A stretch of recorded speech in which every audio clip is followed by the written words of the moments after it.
Everyone looks at you and thinks you're a tiny little boy. You're posting on Twitter. It's the gayest soy thing you can do. Shut the fuck up, you little tater tot bitch. We are 2 minutes and 35 seconds into this video. I'm just as gay as the rest of us, motherfucker. Feels just the same. Another sunny day in LA. Everything is fucked, so they say. Wonder what the news is today. Cause I know that every day I'm at this fucking job. Hasan is streaming. Watch him on the clock.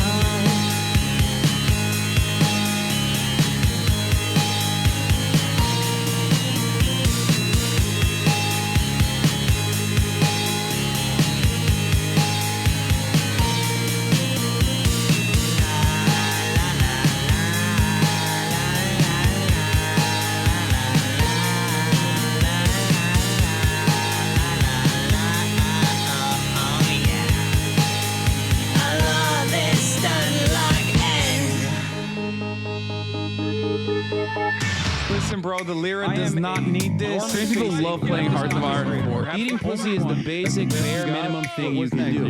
Where did they find these people, dude? And women want to have sex. Your job is posting, you're gay. Okay? God, I hate women so much! But is he really a socialist? He's such a himbo, I can't handle it. He's got a car and a house and it's better than mine. How the fuck can I sit here like everything's fine? That's just me being a fucking hog. Hasan is streaming. Watch him on that clock.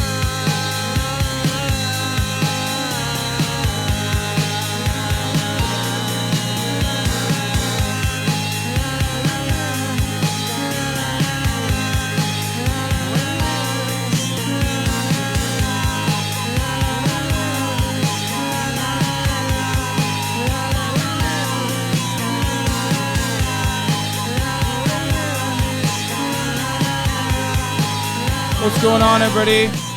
I hope everyone's having a fantastic evening, a fantastic afternoon, a fantastic afternoon, no matter where you are in the world. I'm Hasan Piker, and this is the HasanAbi broadcast coming to you live from sunny California, Los Angeles, folks. We're live and alive, and I hope all the boys, all the girls, and all the MBs are having a fantastic one, because today is a beautiful day.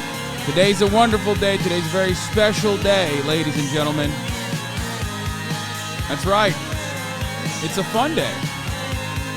And we're going to have some mandatory government-regulated, at-gunpoint style fun.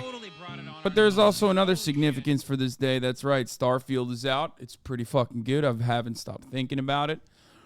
I have not stopped thinking about Starfield, let me tell you. I was deeply invested and, dare I say, totally addicted to Ishin, like a dragon, of the Yakuza series, and yet Starfield has been able to rip me away from that, and I haven't played it. I haven't played it because of my social contract, the contract that I have with the members of this community, where I say, you know what, I'm not going to fucking play this game until I'm online and I'm doing it on camera. So, and because I haven't gotten to a place where like the world is expansive enough that I can just like get away with doing side missions on my own. But before we get to that, this is the part of the broadcast where I tell you a little bit about my personal news. And even before we get to that, this is a special day today. And I think you guys know what kind of day it is. We finally here, right? Well, It's Friday then. Ladies and Saturday, gentlemen, Sunday, what? it's Friday. That's right. It's Friday, then it's Saturday, then it's Sunday. That's right. That means it's the freaking weekend, and we are here to celebrate. Celebrate what? Celebrate having a little bit of autonomy, a little bit of freedom, a little bit of everything in your life where you feel like a real human being once again. I also have to get back on that motherfucking treadmill today, so keep me accountable on that front. Probably the worst thing to say to this audience, but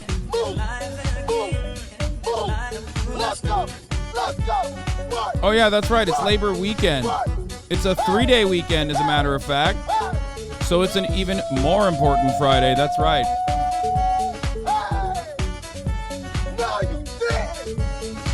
The funniest part about it is that it's Labor Day weekend, and like I have no fucking idea. I totally forgot. One, because I didn't grow up in this country, but also because I don't stop laboring. Anyway, all right, let's get right into it. Let me tell you, this is part of the broadcast where I tell you a little bit about my personal news, about what's going on in my life in between the time period that I press the stop streaming button and press the start streaming button. And last night, we played a lot of Starfield. It was awesome. Not a lot. We played like 2 hours of Starfield. It was great. Ban the ad trending on Twitter. ADL. Trending on Twitter. What? You celebrate your labor daily, my man. That's true. I do. I sure do. Anyway, it's Friday, so there's going to be Immaculate Friday vibes. If you try to fuck that up, I will fight you.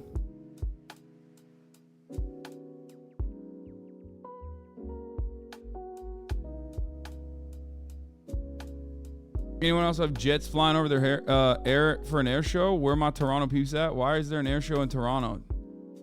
Do you guys even have a motherfucking...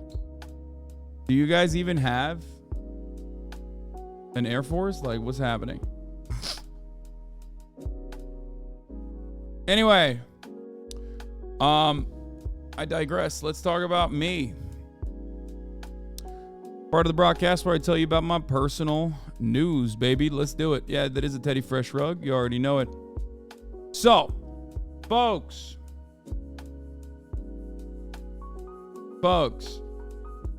they have a team called the Jets. That's all they have. That's kind of funny. All right.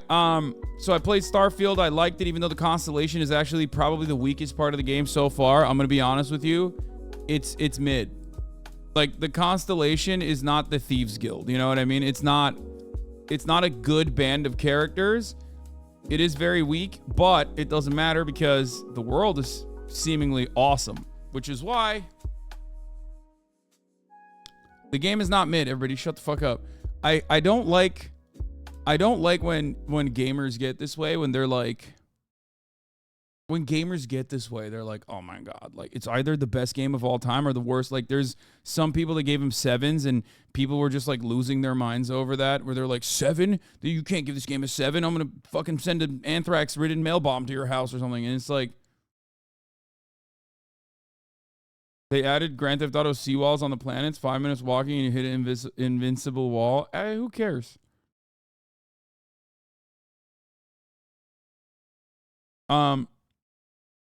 I think it's not like, it's not a masterpiece. Like, why does everything have to be Elden Ring? You know what I mean? Why does everything have to be like, you know, like the greatest game of all time or some shit? Like, it doesn't have to be a masterpiece for you to enjoy it. You know what I mean? It's a very fun game. And I like it so far. Starfield hates starting before he even plays the game. Sad. Yeah, I mean, it's funny because, like, there's also the people who are like, if you give it something that is... come on, Hasan, be objective. Starfield is overhyped because it's Bethesda. Yeah, I think a lot of people... Here's the thing. I think a lot of people are rating this off of what they expected it to be or something, if they're giving it, like, too low of a rating. And then on top of that, because the expectations are so high that people are like, no, this is the greatest game of all time. If you give it a 7, you're a fucking piece of shit. It's very strange. It's a fire-ass game. I'm happy with it. The shooting is good. The flying is good. The movement is, like, way more fluid than I thought it was going to be. It's great. Anyway, I don't want to talk about Starfield right now. You know what I want to actually talk about? Not Starfield. Not space pirates. But pirates in the water. Pirates in the East Blue. That's right, ladies and gentlemen, boys, girls, and MBs. I watched the One Piece live action last night. And I burned through 3 episodes. And on the 4th one, I fell asleep because I was really tired. But let me tell you, it's actually very good. I'm not even kidding. It's actually good. And not only is it good, but I also think it's good for normies. It doesn't suck. And it also, quite literally, is good for normies. If you are not familiar with One Piece, you could probably watch it, and appreciate it as well. It's a good introduction to the sequence, to the series. I have some questions about it, but I think normies will watch it and normies would like it. You don't want to know why? I was watching it, but my mom starts watching it. While I'm watching it, I'm like, Mom, what are you doing? She's like, this seems good. Like, this is a fun thing to watch. Like, I'm invested.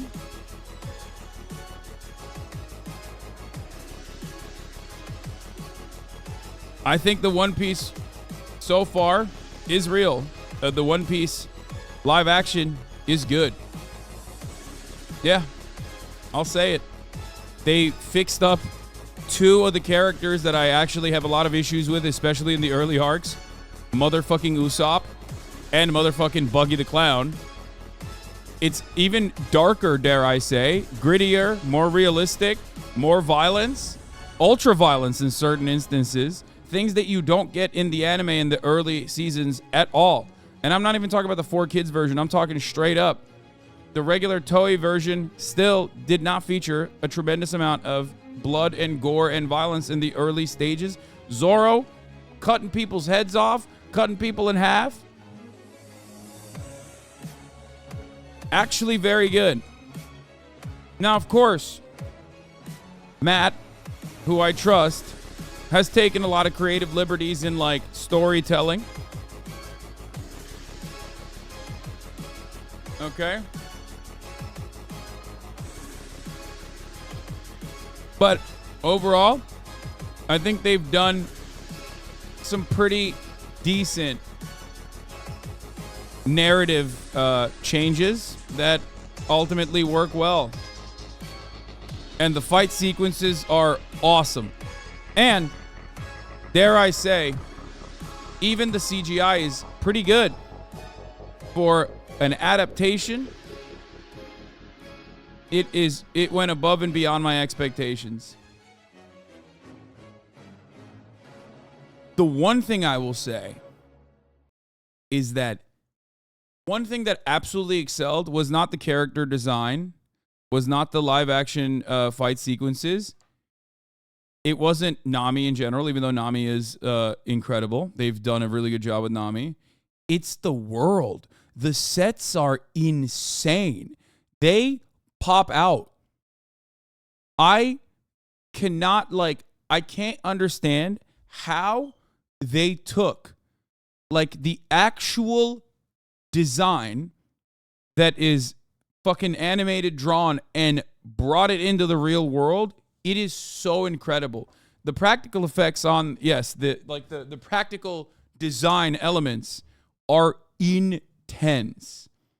Like, they are insane. They excel so much that the background becomes, in certain instances, the foreground. I haven't seen Baratie yet. I'm on episode 3. But, like, in Syrup Village, when you go into the beautiful villa, you're like, wow, this is kind of crazy. Like, this is actually, the set design is out of control. And I think it plays a really good job of helping you get immersed. Obviously, I do have the same issues with, like, Garp not throwing the cannons, or Luffy refusing to get food. That was weird. Or Nami putting the thing that she stole back. Like, there are moments where you're like, what the fuck's going on? This is unceremonious. This is not what this character would do. But having said that, they made Usopp likable, which is incorrect and bad. Yes, they made Usopp likable, which I like.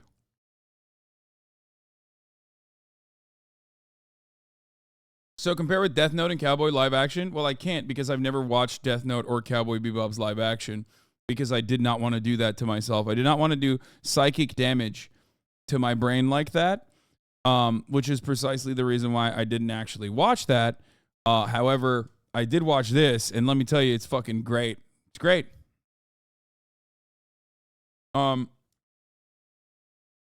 So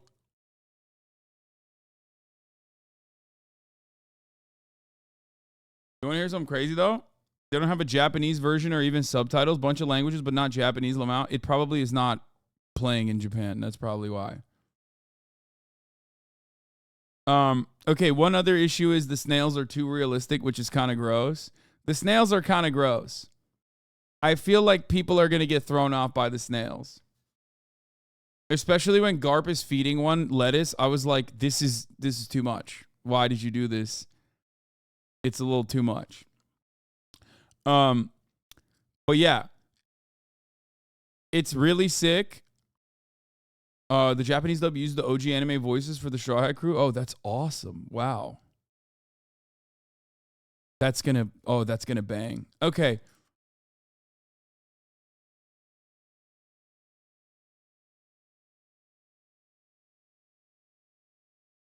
Bro, this tattoo artist who I have a few pieces just posted a half-finished portrait of you she's doing on somebody. Wait, what? Really? What the fuck? So Zoro is incredible. The only issue is, I think, with Zoro is that like maybe they could have made him a little bit more goofy. Like they made him too cool. Or like Zoro does have some goofy elements to him, like he gets lost a lot, or he's like supposed to be kind of a drunk or whatever. They made him too hot and they made him too cool. But like also at the same time, he is really hot and really cool. So I don't really have that much of an issue. So there is that. Don't know why we're slandering your One Piece cameo already. Don't know why they chose to feature so early on the Garp and what's his name, Helmeppo or whatever. What's the guy? What's the fucking kid who gets his glow up? Like they certainly Kobe, yeah, they certainly use the Kobe Garp dynamic like way more than like they're basically showing it in real time, which in the show they never did, right? They gave you like a couple elements of it, but they never actually like get that deep into that relationship, and then it kind of drops later. And obviously we all know how that relationship unfolds, but one thing that's really cool about the anime or the manga that you can't really do with a Netflix adaptation is that you can't have 1,000 episodes and then they just like reveal shit later. I wonder in my mind if that will possibly play a role in the way people consume it. Like, cause that is a huge part of One Piece is that you, things that happen in the first season are important, 1,000 episodes later, right?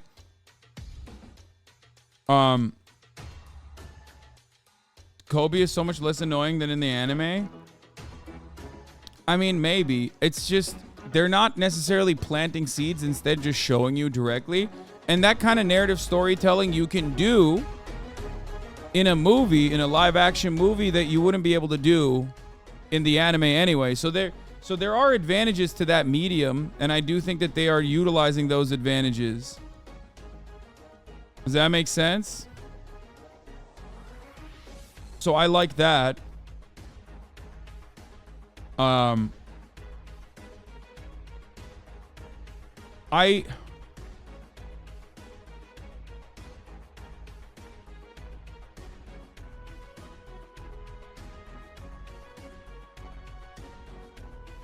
Let's hope we age Ace next season. Do you think One Piece live action is going to adapt everything, or do you think Netflix is going to do the usual cancel the show after 2 to 3 seasons? It's all entirely dependent on how much popularity it gains. Netflix doesn't do anything if it's not popular, and they will do everything if it is.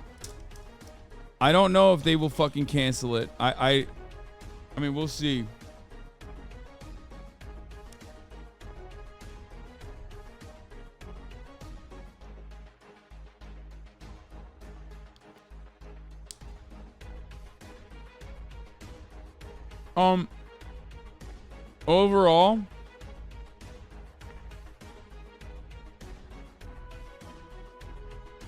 Overall, I only just saw Arlong briefly.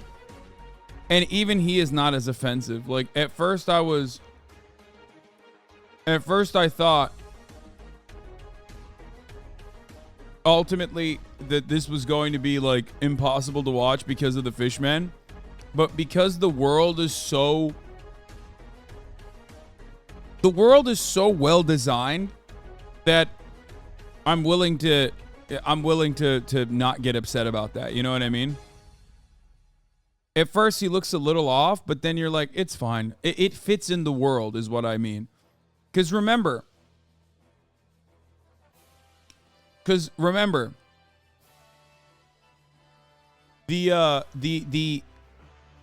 world of One Piece in live action is like obviously not going to be as colorful and as vibey as like the anime and manga is, right? So, and they also can't make the characters as jacked as they normally would be. Like they tried their best with Garp, right? Like, Garp is supposed to be this towering figure, this, like, hulking man, this giant, right?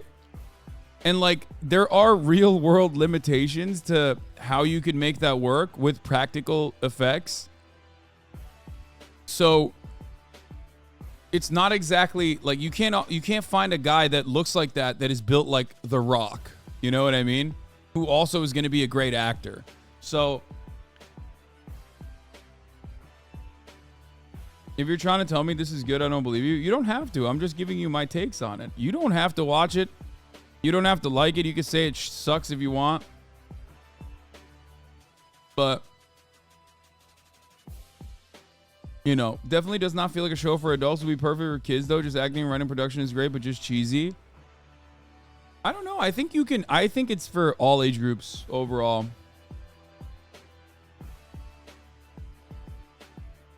I think the funniest thing is people that watch the live action are probably not going to like the anime. People that really like the live action are going to go back to the anime and be like, wait a minute, this is way too long. Like, because if you're used to that, like, immediate boom, boom, boom, punchy ass, like, delivery that you get in the Netflix show, you're going to be like, what the fuck? What's happening in the anime?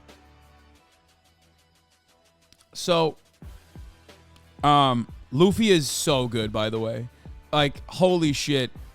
Not gassing my man up, but he was right. Matt was right. Fucking Oda was right. Luffy is Luffy. He is such a good Luffy. Like, that's not an easy character, in my opinion, to create and perfectly personify, because you're supposed to be parts goofy, parts happy-go-lucky, but also, you know, take it seriously from time to time. It's just, I think he's very good. So he also has to be annoying. Accent threw me off for a little, but then it clicked so good. The intro scene was his weakest so far. It's only gotten better since.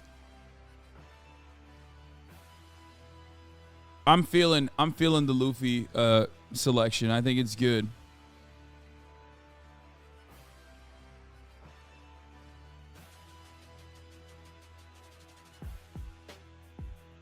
But overall, very good. Very good show. I like it. I like it a lot. Love Buggy. I can't believe I'm saying this. Loved Buggy. Love the way they portray Buggy. Love the way that they show Buggy. I think that the way that they show Buggy and his actions, unironically, fit better than the anime and the manga.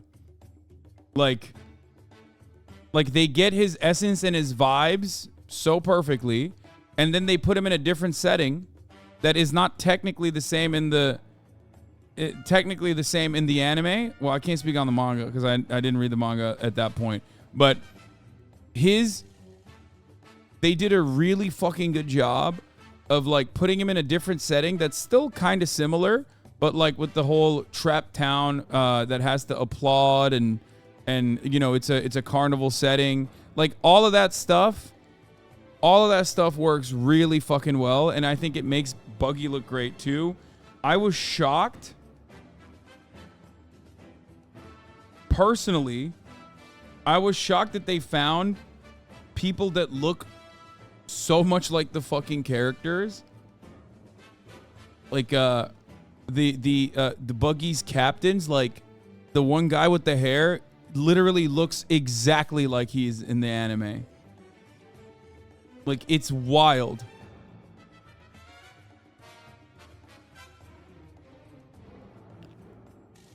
Here, let me show you. Let's see. Let me see if I can find one of his captains. Like on here. Let's see if we can find it.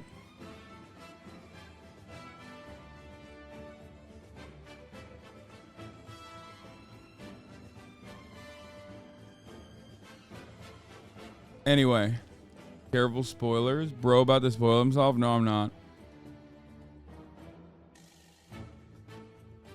Maybe there's too much British. Yeah, this guy was literally the same, dude. This guy was straight up the same person. I do not know how they were able to do this, but they found like the actual person from the fucking panel. It's like a 1-to-1.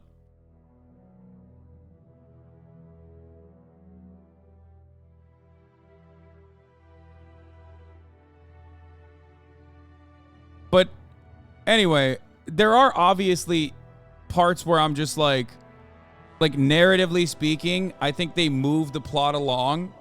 Like, obviously, Syrup Village is not a 1-to-1. They added new characters, kind of. Well, technically, I don't even know if they're actually originally in the Black Cat Pirates crew. The Kuro character was really good. I mean, he was great. But then they kind of like, they have to work within a limited time frame. So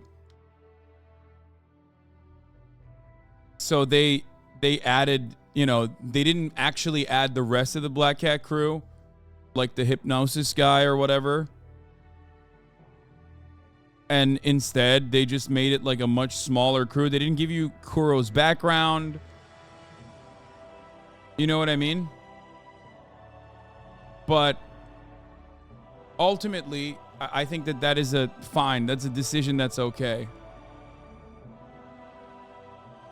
Hasan, I'm sorry in advance, but how long is the One Piece segment going to be so I can come back later? Signed, not a weeb, just curious. Dude, I'm almost done, man. Just fucking, like, oh God. I get so overwhelmed sometimes with, like, the many different interests that I have to, like, pull back on, because like there are chatters in here that are just like, dude, just shut the fuck up about like things that you care about, please, and get to the fucking news, you fucking news monkey. Come on, dude. What is this fucking One Piece shit? Like, suck my dick. Sorry, man. I know.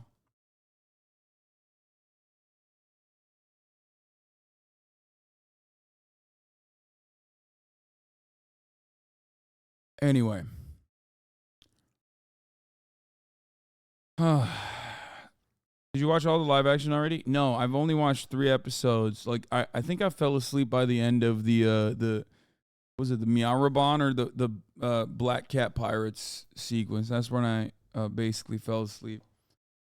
But the live action, I think will be entertaining for people who don't watch the anime at all. Shanks is fine. His hair is not as bothersome for me, I think. But I think it's just because I like the story, you know? I like the story. I like the way that they did it. I think they did a good job. So that's part of it. Like, when I was looking at the trailer, I was like hyper fixating on certain aspects of it. And now I realize that it's like it's not all that significant, you know what I mean? But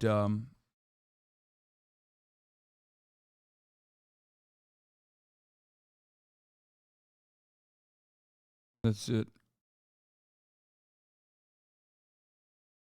No, I think if you don't watch anime, you won't like the live action. It was made for weebs. I don't think so. I think like there are parts where you will probably be like confused or frustrated, where you're like, why the fuck Why the fuck are these guys dressed the way they are? You know what I mean? But I think you could appreciate it. It's still pirate stuff. But it's still mad fucking weird. Yeah, there is weirdness in it for sure. But it's the medium is accessible to a certain degree because it's like the medium itself is I mean, it's pirate shit, you know? Everybody knows pirates as a concept. Anyway. So, that's where we're at. Let's blast off.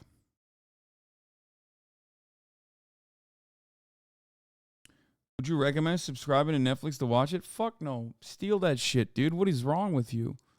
What? No. I would never recommend subscribing to Netflix for anything. I have never in the history of the planet, the history of my existence, ever recommended subscribing to Netflix. Netflix could have 1,000 of the best things, best IP that you've ever fucking seen or heard of, and I would still tell you, no, fucking yoink it, dude. What are you, crazy? Get out of here.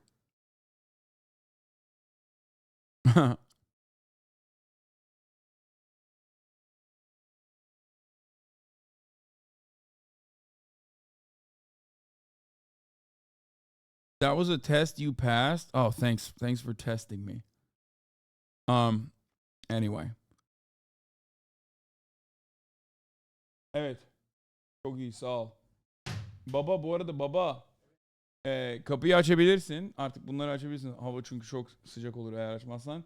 Bir dakika. One sec.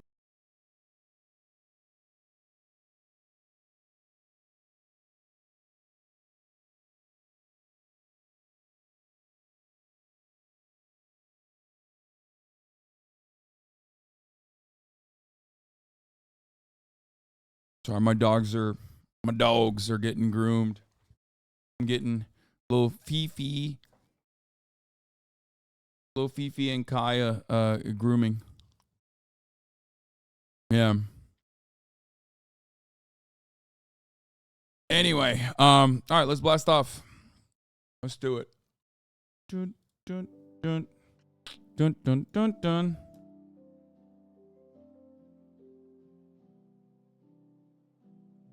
Hope you got your lawyers on speed dial, by the way. What? Very cute.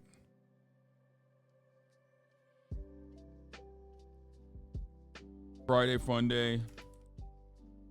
Mandatory fun.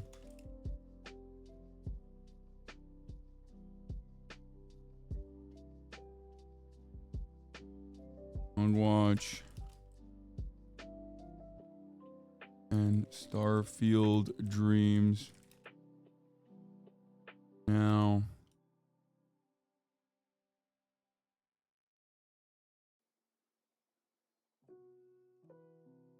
I haven't consistently watched it for like 6 months. Fifi is your dog? Is my brother's.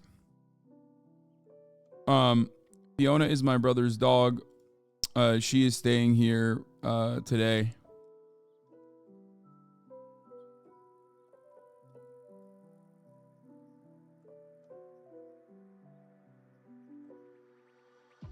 So I thought, Hasan, how many seconds until you start your next segment? I don't like dogs and I will not hear this conversation. Okay. Good one. Is today's fun day ethically sourced and organic? No. It's inorganic and not ethically sourced. It's going to be unethical fun. That's the chatter is joking. Okay. Anyway, we have here, I'll show you on the docket what do we have. When an insane teen killer makes detective snap. When corrupt cops realize they've been caught. The world's deadliest race. When contests go horribly wrong. We haven't finished that one. We ended it here. because Starfield was downloaded and I started playing that. We're going to get to all of that. But we'll talk about how Trump's co-defendants are fucking broke. But when your co-defendants are broke, we're going to do Okay Buddy as well. When your co-defendants are broke, you're in a tricky situation, you know? You're in a tricky situation. They made a jest joke for you. What is this?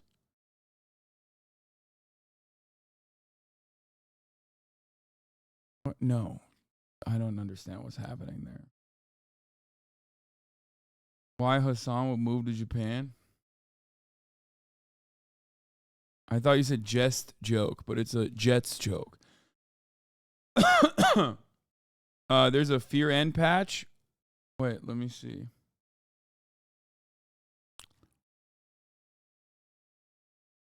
A rumor of Tory MPs have now submitted fresh letters of no confidence in Rishi Sunak. It just feels like we've completely lost control. The country's falling apart. Nobody really believes the Prime Minister can win the election anymore. Not nice. It's not very good. What is it? Patreon. Let me log in.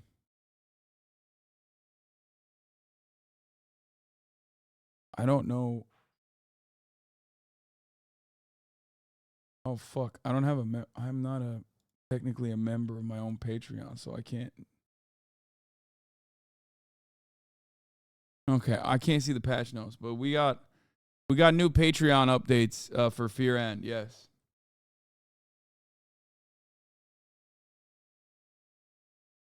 What the fuck? 270.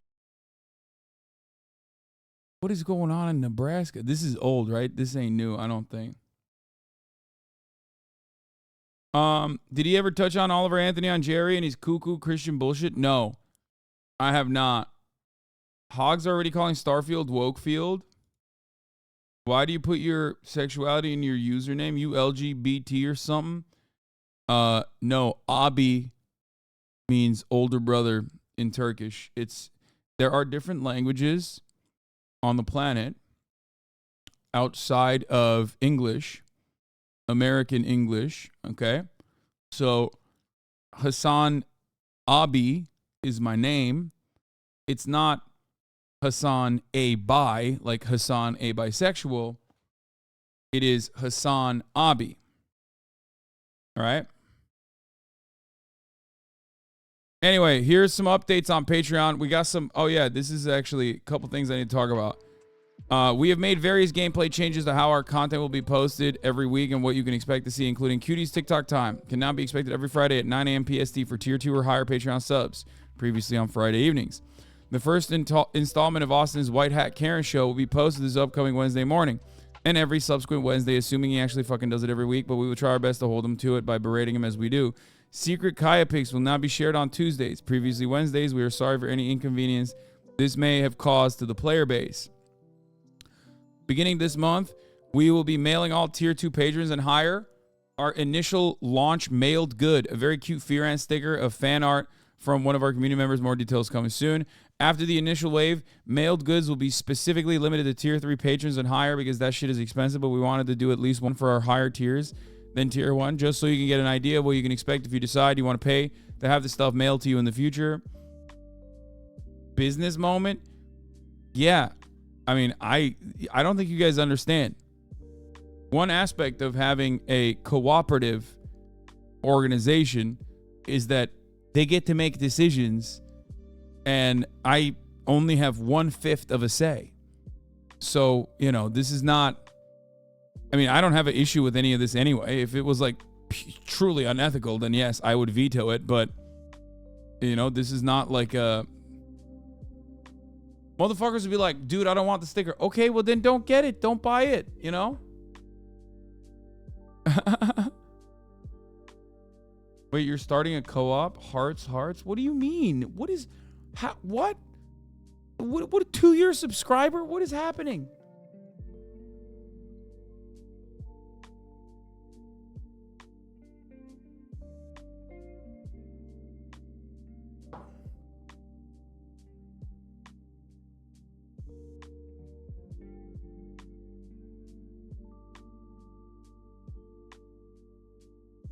Yes, I do know the Georgia case is being live streamed. I was aware of this already, and also, I don't think you understand. I'll be there no matter what. Immaculate Friday vibes. You barely promote Fear End, bro. Do I? Do I not promote Fear End enough? Anyway, added perk of receiving physical items. Fixed an issue that was causing Austin to break his mic less than intended. Fixed an issue that was causing Hasan to zone out more than usual. Fixed an issue that caused Austin to bring up sex more than intended. This has now been reduced. Fixed an issue where Wilnef's character model was less muscular than intended. Fixed an issue that was causing Cutie to like Fear and less than whine about it. That part is the lie, okay? I didn't know you could lie in the fucking patch notes. But that part is definitely a lie. Cutie absolutely likes whine about it more than Fear and.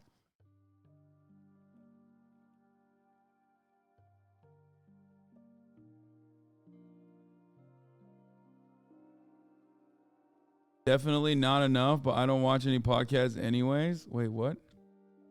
You have a podcast? Yeah, okay. I don't promote it enough? All right, well, I have a podcast.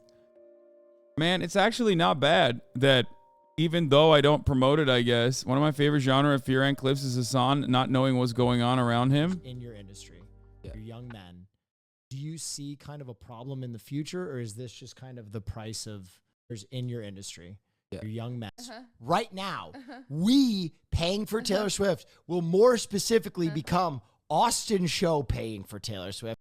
Right now. You would like my cats. Hasan, you would like my cats. You would like my cats. Okay. I mean, can we be fair and balanced for a moment? I mean, what am I supposed to do? Look at this fucking beautiful little Sheba right there. I mean, what am I supposed to do? Huh? I'm booping. I see a nose, I'm booping that nose. You know what I mean? A lot of people are like, oh, wow, Hasan, what the fuck? Because we're not in charge here. Okay. Let's be honest. We don't even work here. It's this guy, okay? What? Oh, my God. Oh,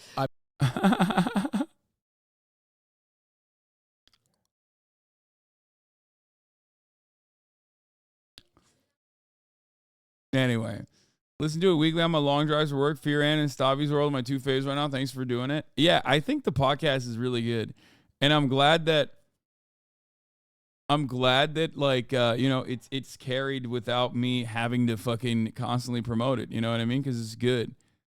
Oliver Anthony shares his favorite scripture. Oh God, these guys are such fucking nerds, dude.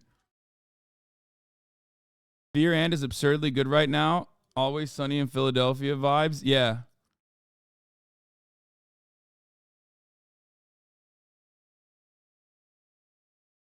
Not beating the eating food to survive allegations. Yeah, I know. I think a lot of people don't understand like what my schedule looks like. Even in my own community, they don't get it. Like Sundays are supposed to be days where I'm like not working as hard, right? Like it's or supposed to be my off day or whatever. Like let's say I'm not streaming, I usually still end up streaming, and I usually end up still streaming, and also I do the podcast, and then I do so much other shit that I need to like take care of that it ends up becoming like a jam-packed day. So I have to basically eat whenever I can have a brief window to eat.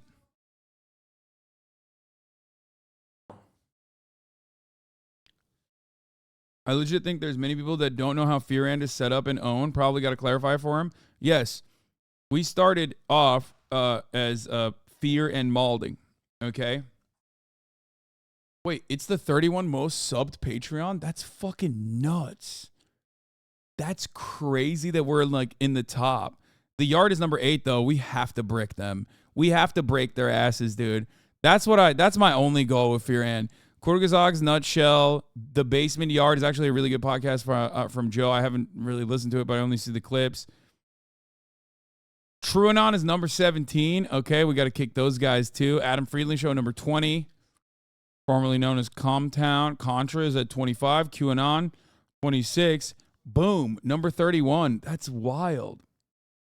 That's pretty cool. Have some self-awareness. You are big. Yeah, I think like, so for those of you who don't know how this works, how our podcast works, for the record, so we have a structure where it was originally called Fear and Malding, right? It was originally called Fear and Malding. And we were basically operating under like a podcast production network called Cast Media, and it wasn't great. The situation wasn't great. I never really had we didn't have a lot of control over everything that we were doing. They were making us, they were basically making us do like these fucking ad reads that I didn't want to play, that I didn't want to have any part of, right? I was not fond of any of that. And then I always wanted to make a podcast originally for Will. Like I wanted Will to be, I wanted Will to have a more prominent role. And basically make it like Will would be my Mike Malak. You know what I mean? Hey, Big Mike. To my Logan Paul. And that's why I went with Cass originally. And then Will blew up regardless. So then he didn't even need it. But regardless, we still wanted to hang out and make content together because that's what we've done for years. So then we started Fear and we cut the Malding part. Everybody said I was wrong for naming it Fear and. I'm fucking right. Fear and is actually such a weird name that I think it sticks. The name now slaps because the name is now associated with the product and the product is good. So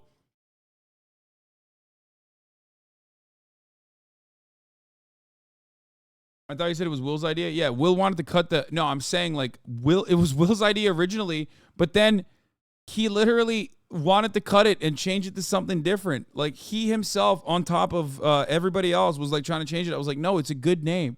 So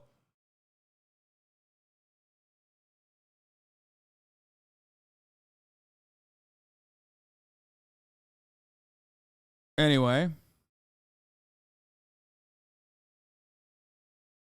so we did, we changed it, and it was designed like a cooperative where, we brought March on to handle all the back end stuff, all the business shit, and all the production stuff. And Hasan, why this guy Tom Dark hates your guts and his brain dead viewers? I don't know who the fuck that is. I'm calling you out. Only way for you to read my messages. I understand 30K people is a lot, but some of them at least, bro. Chill, random chatter. I don't know who the fuck this random guy is. And also, you need to fucking calm down. Take a minute off. Why are you fucking so desperate for attention in a sea of thousands of chatters? And the one time you get a crumb of attention, the first thing you do is try to drama bait by giving clout to some random fucking dickhead. Who gives a shit? Anyway. Hates your guts. There's plenty of people who hate my guts, man. What are you going to do? Comes with the territory. So, Chapo's no longer number one. Matt and Shane's Secret podcast is number one. But, as I was saying, it was originally we brought in March. It was a cooperative. Everybody gets 1/3 say and 1/3 of the revenue overall. And then we brought on Austin and Cutie, so now it's 1/5. And that's where we're at.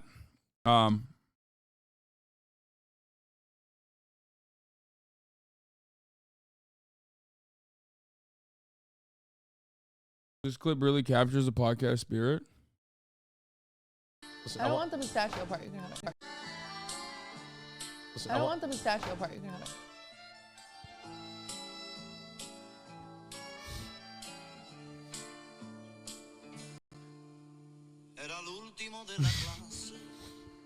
Just play this clip. This is when I was Someone asked deaf. about our podcast. This is when I was deaf in one ear. And I was trying to, we spent, that episode was literally like an hour of us, an hour of all of us trying to fucking fix my ear that I was partially deaf in. Come on, listen. You're a drama queen, man? No, wait, what do you mean? A drama queen? What? No, I literally was deaf in one ear. That wasn't, and I never like made a big stink about it. What are you talking about? I was partially deaf in one ear.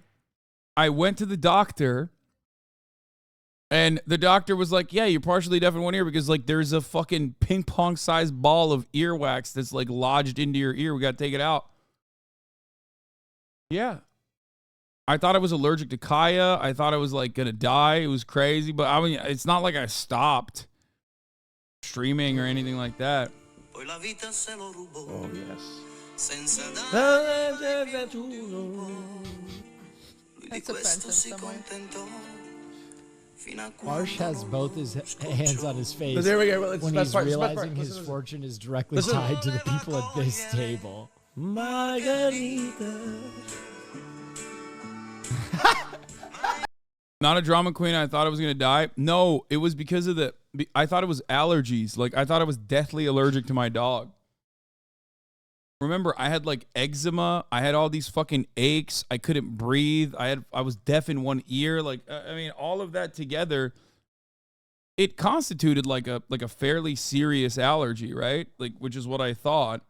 I was like Googling if, I mean, I was still tanking it. It wasn't like I was like, oh yeah, guys, I can't actually fucking stream or anything. God damn it. I think a lot of people genuinely don't give a shit that I'm out of all the content creators that you know and you like, let's be real. I never fucking stop. I'm like a goddamn dynamo, and you guys take it for granted a little bit. What the fuck? My own like long-term community subscribers are the ones who are saying like I'm being dramatic or whatever. Who fucking streams every single goddamn day uninterrupted for 8 to 10 fucking hours and has 2 goddamn podcasts on top of that? What the fuck are you guys talking about? That's crazy. You said XUC? XUC doesn't have no fucking podcast?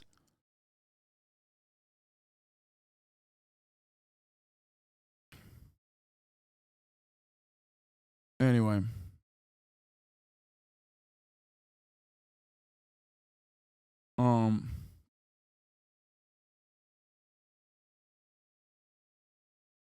Yeah, and I have a child too on top of that. It was that actually was like killing me a little bit. That was the worst part about it, which anyway, all right, let's move on. Let's get to fucking news and shit. Did the Macy's send a playlist or not? I don't think he did. So let's start with this one.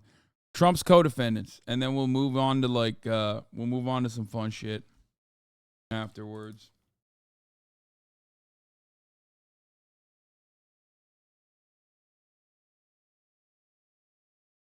Noticing more people in the chat who don't follow you or don't care. Chatters are like, you're doing earwax wrong, like it wasn't months ago in a big Japan content. Yeah. Vivek addressing all of his controversies. Wait, what? Hey guys, we are continuing to surge in the race. Oh yeah, everyone's owning me, but I'm actually doing great. I'm doing fucking awesome. Guys, I'm getting owned by every single person, but let me tell you, it's actually fine. Things are going great. Let's take a look at what he's saying. We're surging. The knives are out. Alzheimer's drug. Israel. Iran. Here's the truth. Stay skeptical. And that means the knives are continuing to come out. So we're going to keep debunking the myths as they come up, because I think it's important to be transparent and address criticism. Yeah, that's the other thing. Let me tell you something. I broke my fucking ribs, dog. And then I did a 3-hour meet and greet immediately after I broke my ribs. And then I fucking kept streaming and making podcasts with broken ribs. I don't want to hear this like, Hasan, you can say a lot of things. You can say a lot of things about me, Okay? The one thing you can't say is that I don't work hard, okay? That's part of what it means. If you can't handle the heat, you stay out of the kitchen. And I'm running for president of the United States, so we're going to address any of these criticisms as they come out. A couple of the favorites from the last couple of days. One is this funny, relatively old, hackneyed one that they're pulling back out, that I somehow made a lot of money off of some failed Alzheimer's drug. Wrong. Actually, you know what is true is I did develop a drug for Alzheimer's disease. And like 99.7% of drugs that have ever been tested for Alzheimer's, thousands of other drugs, mine was one of the many that also didn't work. That's just a fact of life. If you're developing medicines, some of them aren't going to work. And in the area of Alzheimer's disease, almost none of them work. Now, the mythology is somehow that I made money off this failure. That's wrong. My company, Roivant, set up a subsidiary, Axovant, that Roivant could have sold shares in, that I could have sold shares in before that failure. We didn't. In fact, many people would call that honorable. That was extremely painful to me when that drug failed. So how did I make my money then? Well, it turns out that I worked on a number of other medicines, 5 of which are FDA approved today. One for prostate cancer, another for endometriosis and uterine fibroids, another for psoriasis, another for overactive bladder, another for a rare genetic condition in kids, where 20 kids a year are. What car is he inside of? Is that like a Escalade and he's in the second row or something? Because it doesn't look like he's in the driver's seat, because there's a middle seat there. Like, what's he in? He looks like he's in one of those like big ass SUVs, right? He should have developed a cure for being a fucking nerd, Lamau, am I right? Yeah.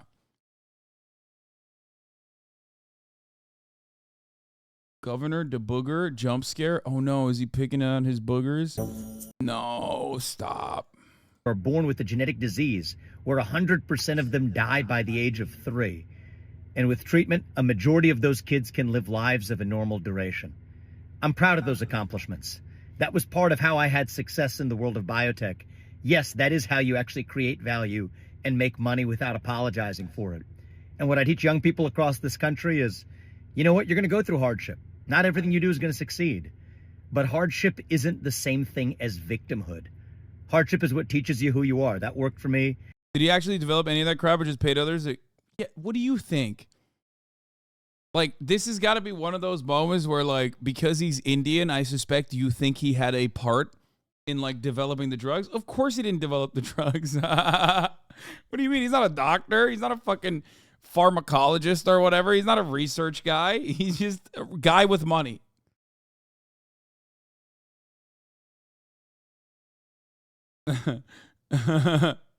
He's as much a scientist as Elon Musk is an astronaut, okay? You were quoted in a Politico article about Hunter Biden. Hunter Biden has become a liability for his father, but to some on the so-called dirtbag left, he's an icon. Wait, what?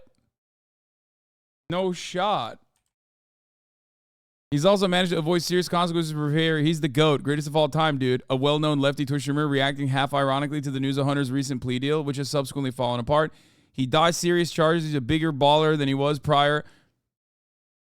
On a later stream, Hasan Piker did say he thinks Hunter should be prosecuted to the full extent of the law. That's sad.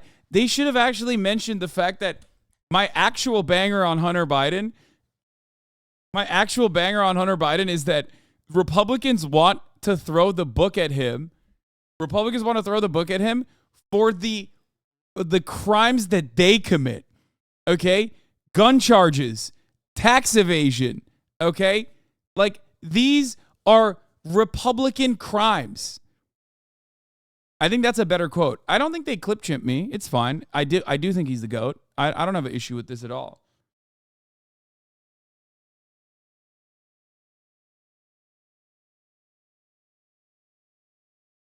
Vivek said he didn't sell shares of the company before the drug they were developing failed.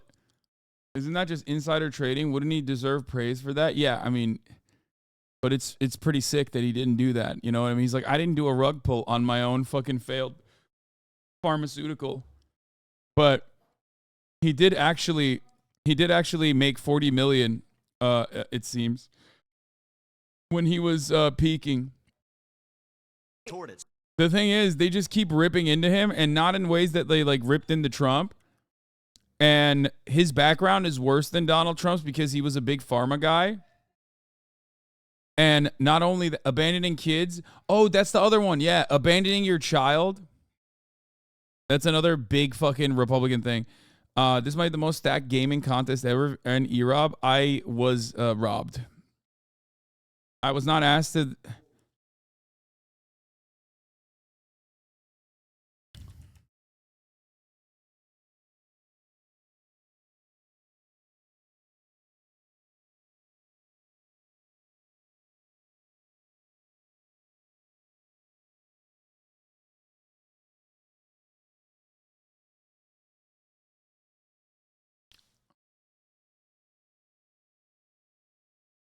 Abandoning your child, but also ensuring abortions aren't accessible? What? His dad worked as an engineer and a patent attorney for General Electric, and his mom was a psychiatrist. Dude definitely came for money. Yes, of course he came for money. He was already a fucking millionaire by the time he got to... Did he go to law school? He went to law school, right? That's where he got the George Soros money from. It is so funny to me to see him legitimately like overcome some of these classic markers that Republicans have been conditioned, have been primed to hate. One, he's brown. Okay? That's huge. That's a big deal. Okay? When you're brown, it's like, what's going on there? You love Allah or what? Talk to me about how much you love Allah. Is that what you're going to do? Huh? You want to you want to change America to Sharia law? I don't want that. Okay? That's number one.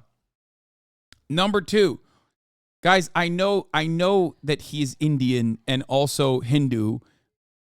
I'm not saying facts here. I'm saying from the Republican audience's perception, okay? Like, he's a brown guy, okay? He's a brown guy. That's terrifying. That's number one. Number two, not only is he a brown guy, but he also is like an elitist Silicon Valley pharmaceutical guy, okay? He is a Silicon Valley big pharma guy. He's both gay and Silicon Valley because he wants to homify the nation, because that's what Silicon Valley does. They want to bring San Francisco values to the rest of America to do global homo. And he's also a big pharma guy, so he's trying to, do global homo by vaccinating your children. Okay? And not only that, but he's quite literally, one, worked with the World Economic Forum until like a fucking week ago. And no, he's not gay. He's not actually gay. I'm saying like he's gay, brother. Like that kind of like globo homo. Okay. And he's gotten a Soros sponsorship. It's fucking wild to me that he is able to skirt along while having all of these things that would tank a Republican's candidate, as long as he says, I love Trump's dick. Give me the dick. I will ride it. I'll blow bubbles on that shit. I'll do tricks on it. I'll do backflips on that dick. And then people are like, you know what? I don't really care about the globo homo shit. You know what I mean? It's fine. I didn't hear about it. I don't have an issue with it. Okay? That's what's kind of interesting to me. Is that like all of these different aspects of Ramaswamy's background that would normally make him toxic to the conservative primary base of support can be avoided if you ride Trump's dick hard enough, which he is doing. Now, having said that, there's obviously a ceiling to how high he can fly. And now, the more conspiratorial machine in the right, and even mainstream right, is coming after him. Now, what he could do in that situation is he could basically come across, if he was telegenic, if he was charismatic, he could counter all of those attacks, right? He could counter all of those attacks in a charismatic way and maybe even keep getting more attention from the audience of the voters and the base of support in the Republican primaries. The problem is the worst quality that Vivek Ramaswamy has is that he is a gigantic fucking nerd. He is Indian Blake Masters. I've said this a bunch of times, and I will repeat it over and over again. He is less school shooty, for sure. Like, Blake Masters is just like the prototype of a school shooter, right? Who luckily didn't shoot up any of his schools when he was growing up, but now he wants to shoot up Congress, maybe.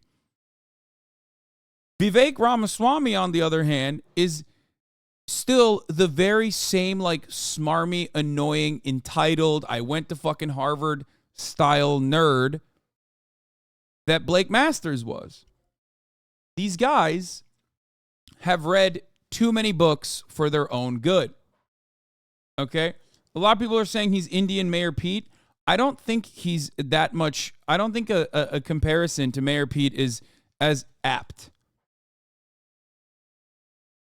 I get where you're coming from, though. I see that. I understand where you're coming from.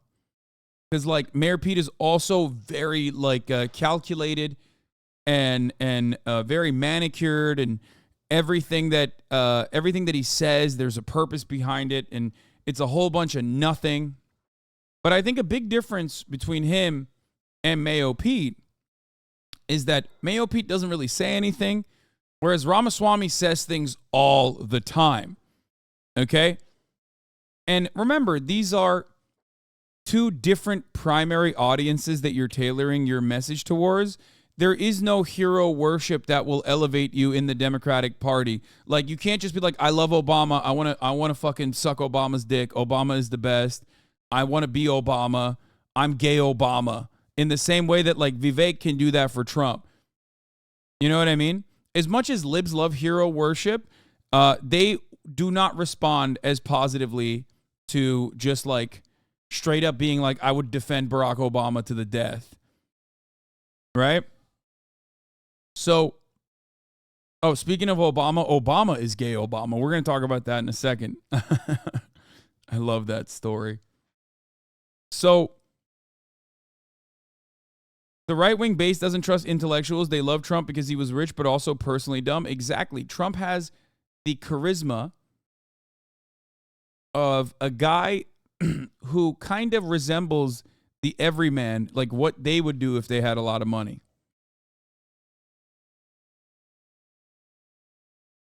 Make no mistake, a rich guy that I love coming into the HasanAbi broadcast and hearing rehashed versions of all the Chapo episodes I've already listened to. So what you're saying is you listened to last night's Chapo. First of all, I didn't. But secondly, I love when I hear fucking smarmy dickheads who say this because, one, I'm friends with them. We talk all the time. We also agree on a lot of shit. And three, just don't fucking watch. Every single thing that I've said about Vivek Ramaswamy, I have said since he popped off. I love when you come in here and you're like, I'm Felix's bravest reply guy, so I think you're probably repeating what he's saying, which is ironic because if you were in here a week ago, 2 weeks ago, 3 weeks ago, you would have heard me say these exact same things. I'm just recapping and summarizing my thoughts.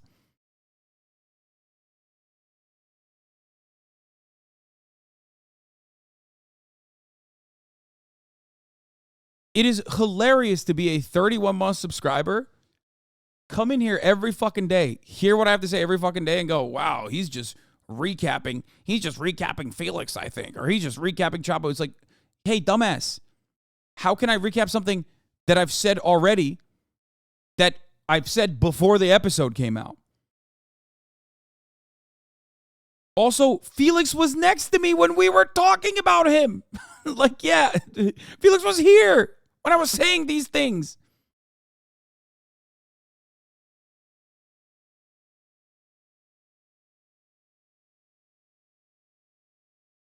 It's like guy who only watches one podcast. Wow, this leftist commentary sure resembles Chapo.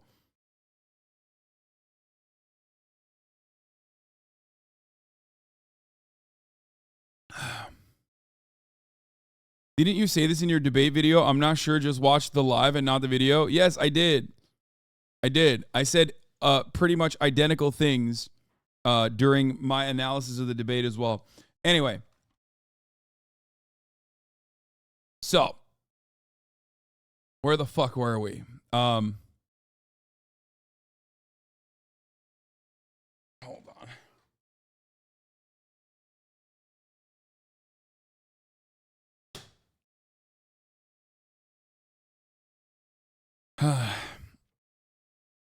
Like, bro, you can literally just say nothing and get banned, but people have to insert themselves so fucking bad they have to.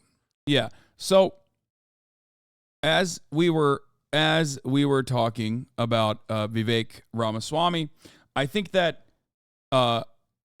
Trump has a way of taking criticisms that are launched against him and flipping it and turning it into a positive for him because of the way he fights. Whereas Vivek Ramaswamy, on the other hand, he just comes across as a gigantic fucking nerd. And at first I thought, you know, he will get some prominence because he's dick riding Trump and Republicans love that hero worship shit. And he is increasing in the polls.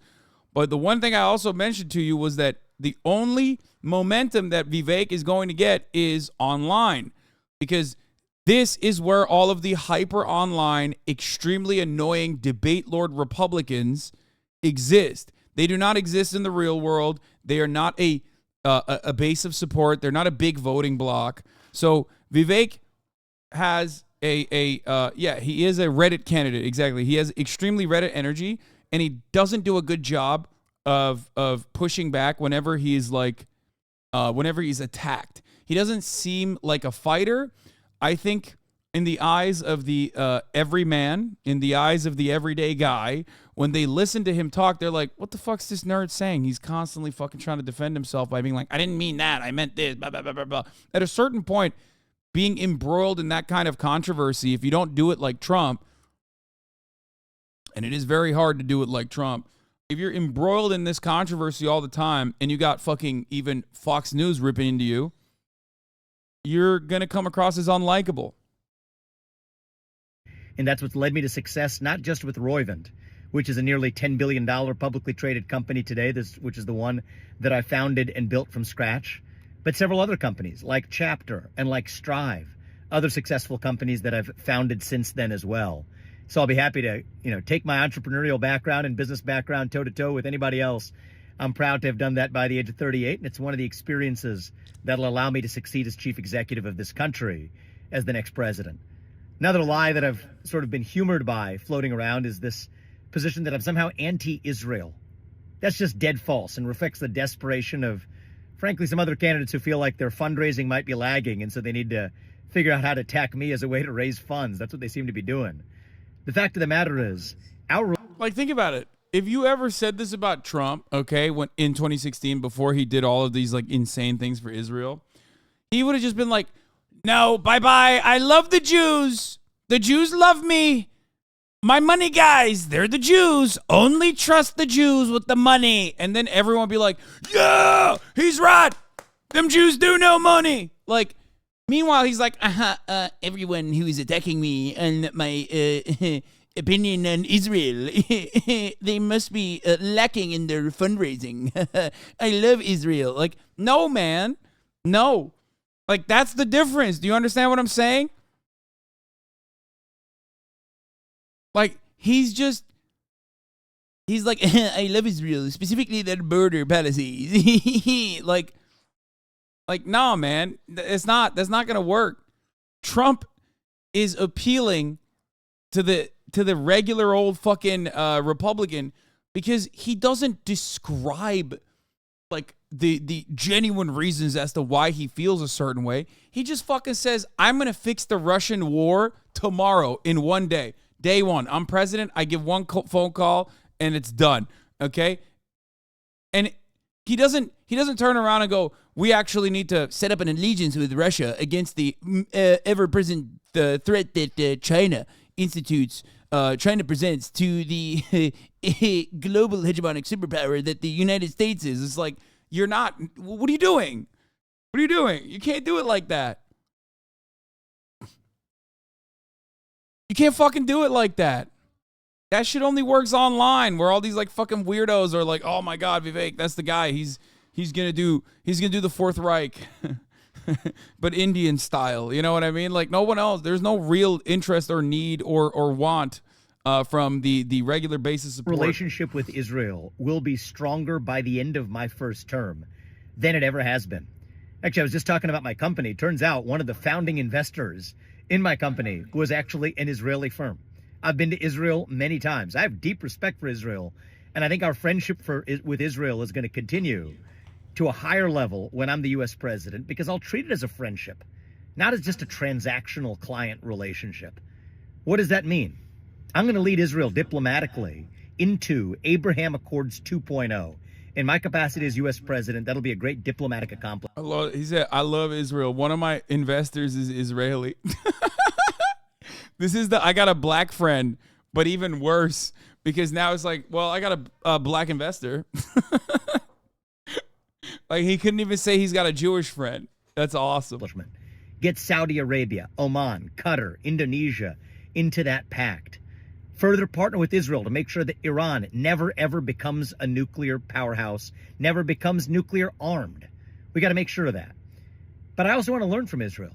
Israel has great border policies, tough on crime policies, a strong national identity, a missile defense system that I would love to have in this country. It's our missile defense system. Also, like, what are we defending missiles from Canada? It's our missile defense system. And on top of that, what missiles, dog? Canadian missiles? Mexican missiles? Like who's lobbing missiles into the United States of America that we need to have an Iron Dome? What the fuck? Strong national identity. Didn't Germany have a strong national identity too? Yeah, that's the other part that's really funny, because like Vivek is not a part of the strong national identity of America, okay? Brother, no matter how hard you try, you are not on the team. I'm not even making the cutoff probably, okay? And I'm fucking white. There is no strong national identity in America that resembles the Israeli apartheid state that features you. Okay? That's what friends do. They make each other strong. They learn from each other. That's what our friendship with Israel is going to look like. I'm going to have a good relationship with Bibi. I'll invite him to the White House in a way that Biden didn't have the courage to do. This is what it means to be a true friend. And no, I don't talk in the way that a standard establishment GOP politician does, reading from a super PAC provider. The Prince of the Patriot missile program, that's the Iron Dome that was made in the 1960s. Oh, that's what other thing I was going to say.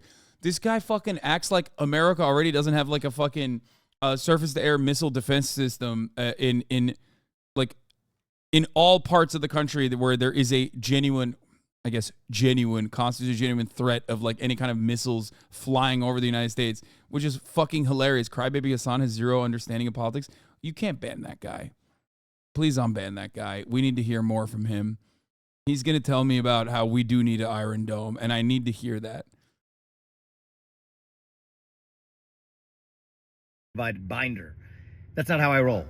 I speak authentically, but that's actually going to make for stronger friendships with our allies on the international stage, and more importantly of all, actually make us stronger as a country here at home. In case people forgot, that's actually the job of the U.S. president. What the fuck was the guy's name? The one that said I was a crybaby who got clapped immediately. I missed it. Unban. Let's hear what he's got to say. Weeby, you're too quick. You're too quick with it. You're too quick with it. Let's hear him out. I'm coming. I know the knives are going to bring out some more attacks, and it's all right. We'll keep addressing them. Having fun with it. Talk to you. We're literally in fear of Mexican smugglers and cartels bringing drugs and ad breaks into the country. Even near the top of this hour, we still see ad breaks.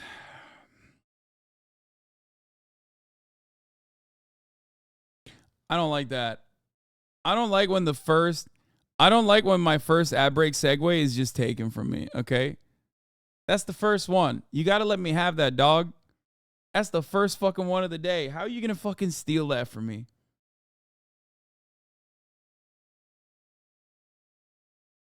How are you going to steal that from me? It's also September. First of the day, first of the month. It's September. And what is it? What does it come down to? Like $4 is the ad avoidance fee. I'm gonna change my fucking what is Soccer Gore, thank you for the 10 gifted subs. It's $3.74. Damn. For September, for $3.74, you can avoid the ads at the top of the hour. Or you can get a free one in the form of a Twitch Prime by connecting your Amazon Prime account to your Twitch account, where you get one free Prime subscription a month. It doesn't apply to gifted subs, though. That's a bit of an L. Here's the 3-minute ad break now.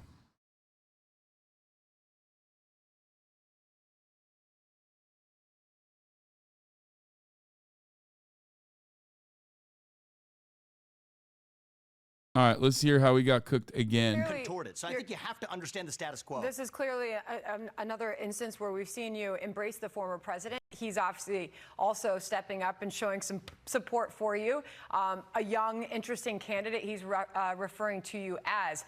If you were to continue to climb in the polls, he could be a competitor for you on the GOP primary stage.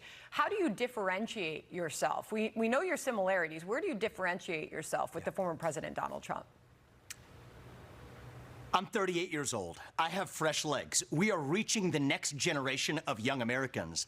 That is why I can win this election in a landslide, in a way that no other candidate can. Look at the way we're running this campaign. I've gone to the inner city of Chicago, Kensington in the middle of Philadelphia, places where traditional Republican candidates dare not touch. We're leaving no state left behind, no city left behind, no American left behind. Already building a multi-ethnic working class coalition. And I think this cannot be a 50.1 election. I think this has to be a landslide moral mandate, like Ronald Reagan delivered in 1980. That's what I'm aiming to do in 2024. Based on the question, does that mean you're directly aligned with his policies? I didn't hear a difference other than age. You know, we have some of our areas of... Malufelt, thank you for the 5 gift. Efendim anne. Evet. Differences, but they are small. By and large, we're the two America First candidates in this race. Everybody else embraces the neocon foreign policy view. So I think we're... Yeah, I love the idea that like his big differential from the rest of the Republicans running is that he's not embracing neocon foreign policy, which like Trump didn't, right? Or at least when he was speaking about wars or whatever, he came across as like much more reasonable, something that you hadn't really heard from Republicans ever before, which was George W. Bush is wrong, and the Iraq war was bullshit, and it should have never happened, and Hillary Clinton is a fucking warmonger, I will be a peaceful dove. So that actually was unique when Trump did it, right? I mean, Ron Paul doesn't count, guys. Come on.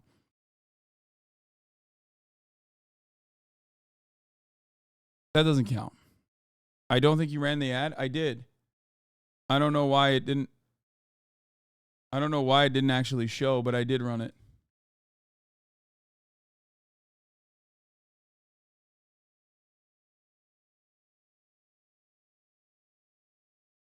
What? Someone on Twitch is just straight streaming themselves, streaming your stream? What? I don't care.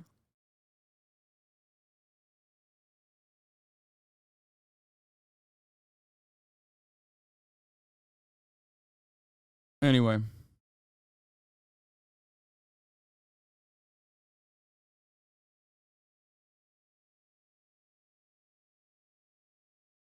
That's Dr. Ron Paul to you? Yeah, true. Sorry. Dr. Ron Paul. Okay, so I like how he called the other Republicans neocons instead of rhinos. Yeah, even rhino versus neocon is like a better take. He is, again, too articulate. He is too nerdy. The idea that he's like not a neocon, I don't know how well that plays. I don't know how well, just say that you just got to do Trump. I don't know. You just have to do Trump. Be like, oh yeah, the Iraq war was bullshit. Joe Biden is being too much of a warmonger still or something. I don't know. Deeply aligned on policy 90+% of the way. There are some small differences. I would rescind affirmative action. I would militarize the southern border instead of just building the wall. I would shut down the U.S. Department of Education, not just put a good person, Betsy DeVos, on top to reform it. Those are details. But the main difference is I will be able to unite this country by leading the next generation of Americans to a vision of what it means to be an American. Revive national pride in that next generation where it is lacking. Like, neither of them are feeling it. You know what I mean? Neither of them are on board with this. Like, they don't even disagree with those policy points. You know what I mean? I think at this point, the Republican Party is straight up like, we want to put bombs inside of the Department of Education and blow it up. I think we have an opportunity to reunite this country around our shared ideals. And that will allow me to take the America First agenda even further than Donald Trump did by building on what I think is a very good foundation that he laid. And so the fact that I'm not running against him, that doesn't mean anything. I'm running for this country, and that's the way I'm going to lead us to national unity. That's my... Yeah. How much longer do I have to talk to this pagan? No, those people are... The media people don't give a shit. They're like fucking... They are definitely 100%... Wait, what the fuck? Okay. Okay. I think the doggos are done. I think they're cleaned up. Anyway, I just wanted to do my daily shit on Vivek Ramaswamy moment. Now we can finally move away from that and back to Trump's legal troubles and numerous other things that we're going to cover, including this bull in Nebraska, which I think is fascinating. But Justice Clarence Thomas disclosing trips paid for by GOP mega donor Harlan Crow. Let's take a look. Justice Clarence Thomas has just released a new financial disclosure form revealing that he did take multiple trips last year on a private plane owned by a close friend, Republican mega donor. His name is Harlan Crow. Now, this follows published reports that question the justice's personal ethics. Jan Crawford has more on that part of the story. In the newly released financial disclosure report, Justice Thomas reveals 3 trips last year on Harlan Crow's private jet and a paid luxury vacation at his estate in the Adirondacks, while insisting any omissions from his previous financial disclosure reports were inadvertent or a result of long-standing guidance he received from court officials. 2 of the trips on Crow's jet were for speeches. Thomas says his security detail advised private travel last May, but I think people are being crazy with it when they get mad at boys just hanging out. Videos evet. No. When they get mad at boys hanging out. Anne şey nerede? Köpekler nerede? Tabii arabanın içinde ikisini beraber yıkıyor. Because of the increased security risk after a draft leaked of the court's opinion overturning Roe v. Wade. Thomas also amended a filing regarding a real estate transaction with Crow, who in 2014 bought 3 properties from Thomas and his family members in Savannah, Georgia, including his mother's home. Thomas said he didn't realize he had to report the sale because he didn't make a profit from it. Thomas has been under intense media scrutiny for his relationships with Crow and other wealthy conservatives who have picked up the tab for luxury vacations on their private. At what point do we stop calling these gifts and refer to them as bribes? Excuse me, it's not gifts. It's not bribes. As we've already established, he's a sugar baby. And last time I checked, okay, fucking an old, rich, decrepit billionaire on his private jet was not illegal. Okay? At a certain point, they're just fucking, okay? I'm sorry. There is no shot. I mean, these guys, they hang out way too much. Who the fuck loves Clarence Thomas that much? Who even likes Harlan Crow that much? They're perfect. Private jets and yachts, prompting criticism from Democrats, even if these friends may not have had business before the court. If there is, and I quote, reasonable cause to believe, close quote, that Justice Thomas willfully failed to file, then it must refer him to the Justice Department for further investigation. Thomas's attorney said those suggestions were ridiculous and motivated by hatred for his judicial philosophy. Yeah, dude. My judicial philosophy means that I can go and get bribes from a fucking billionaire, okay? That's what my judicial philosophy is. So it's kind of fucked up that you're hating on it, okay? They hate to see a player win. That's what's going on. They're hating. They're hating because they are not invited to the private jet, okay? My judicial philosophy is I like flying around on private jets. So you're hating on that, it seems. Thomas did not amend his reports to disclose private travel from previous years, including luxury trips Crow paid for. He has maintained that wasn't required under the old disclosure rules. It is kind of nutty that, like, the Supreme Court that basically has, like, this unlimited permanent power in our completely fucked up system gets to have dudes that do whatever the fuck they want to do. Like, straight up. Just doing whatever the fuck they want to do. Getting bribes, like, going nutty with it. It don't matter.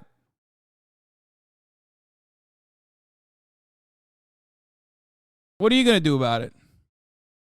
What are you going to do about it? There's no accountability built into the system. You know what I mean? There's just nothing. There's nothing you can really do about it.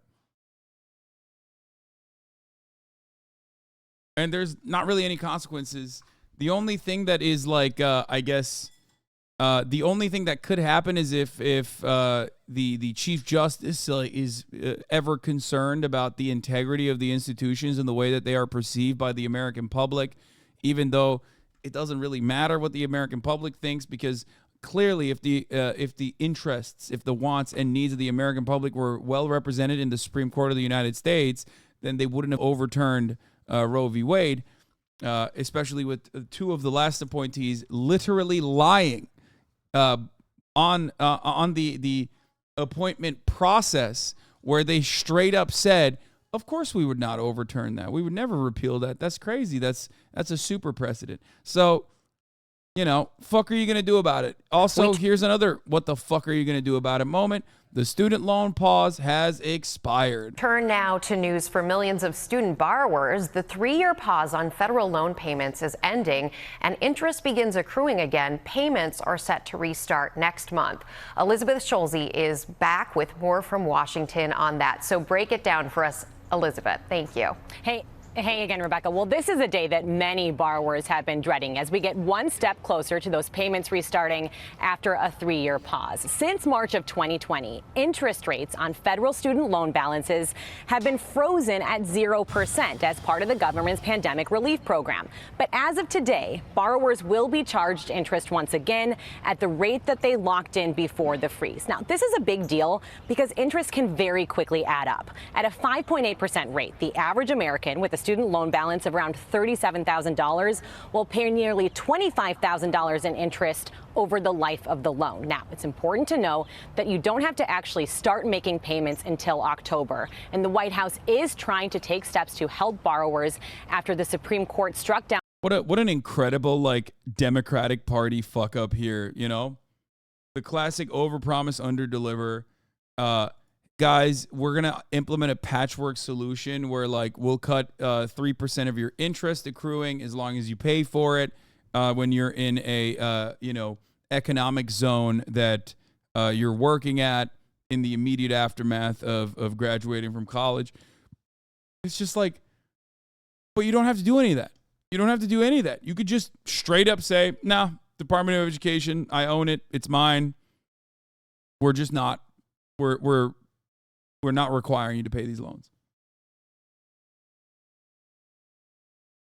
That's what Biden said. He has all the power in the world to actually do that. Yeah, to Pell Grant recipients who agree to work in an underserved area for 20 years, you'll be able to get a 50% off your interest over the lifetime of the fucking loan. It's great. Fucking awesome. Sick. There is just no, this is so stupid. This in and of itself is so stupid. Like the fact that they are trying to do this as a patchwork solution instead of just straight up saying, nope, not going to happen. We don't give a fuck what the Supreme Court says. We don't give a fuck what the borrowers. We don't give a fuck what the banks say. It's our money. We're not getting it back. It's fine. We are no longer expecting these loans to come in.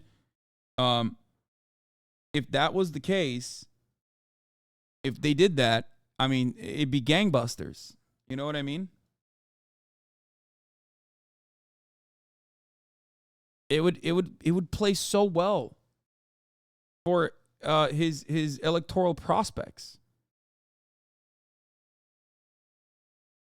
Down President Biden's broader student debt cancellation plan. For example, it's rolling out a plan that will help lower monthly costs based on your income. But the bottom line today, experts say now is the time to log into your account and check your balance and make a plan for when those payments resume. Rebecca. It's great advice, Elizabeth. Just do it now and go out and enjoy the weekend.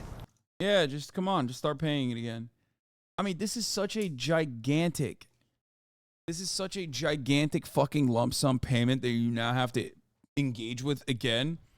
And for the past 2-3 years, the lack of said loan for millions, tens of millions of Americans have opened up a tremendous amount of financial opportunities, like being able to pay their rent, being able to continue living in the same apartment that they're living in. You know? And you look at the news media and the way that they're covering it is just so callous, like the callous indifference.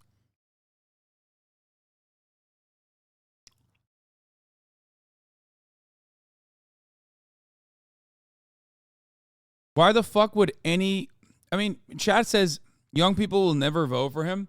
But I think what you guys are failing to consider is that it's not just young people that have student loan debts, man, that they're paying.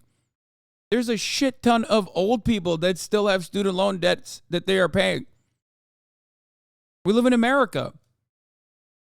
You are saddled with this lifelong financial burden for the crime of trying to become a more productive member of the American labor force.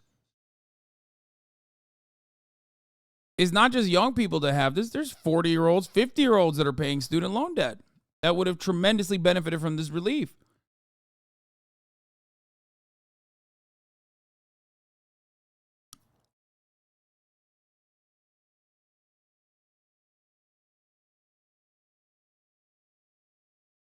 The moment my student loans start again is the moment Biden is not getting my vote. The reason we know it doesn't matter if they cancel the debt, if you die, no one needs to keep paying. Yeah, that's what an amenity. The New York Times quite literally wrote that into their article where they were like, death is one way that you can stop paying the student loans debts that you have. Fucking sick. Thank you. Thank you, Elizabeth. Well, hey there. Judge. Proud Boy Dominic Pizzola has been sentenced to 10 years in prison in the January 6th case as well.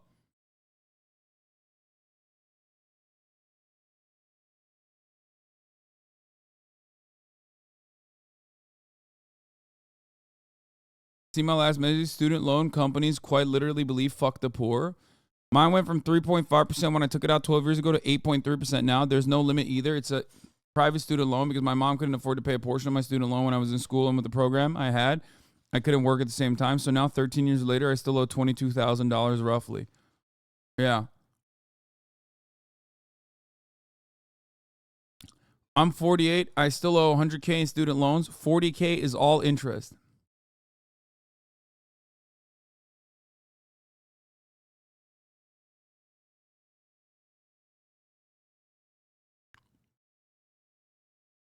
I used to work as a mortgage loan officer, and student loan debt crosses all aspects of life. Old, young, black, white, doesn't matter. Most people are strapped with that, and some never pay it off.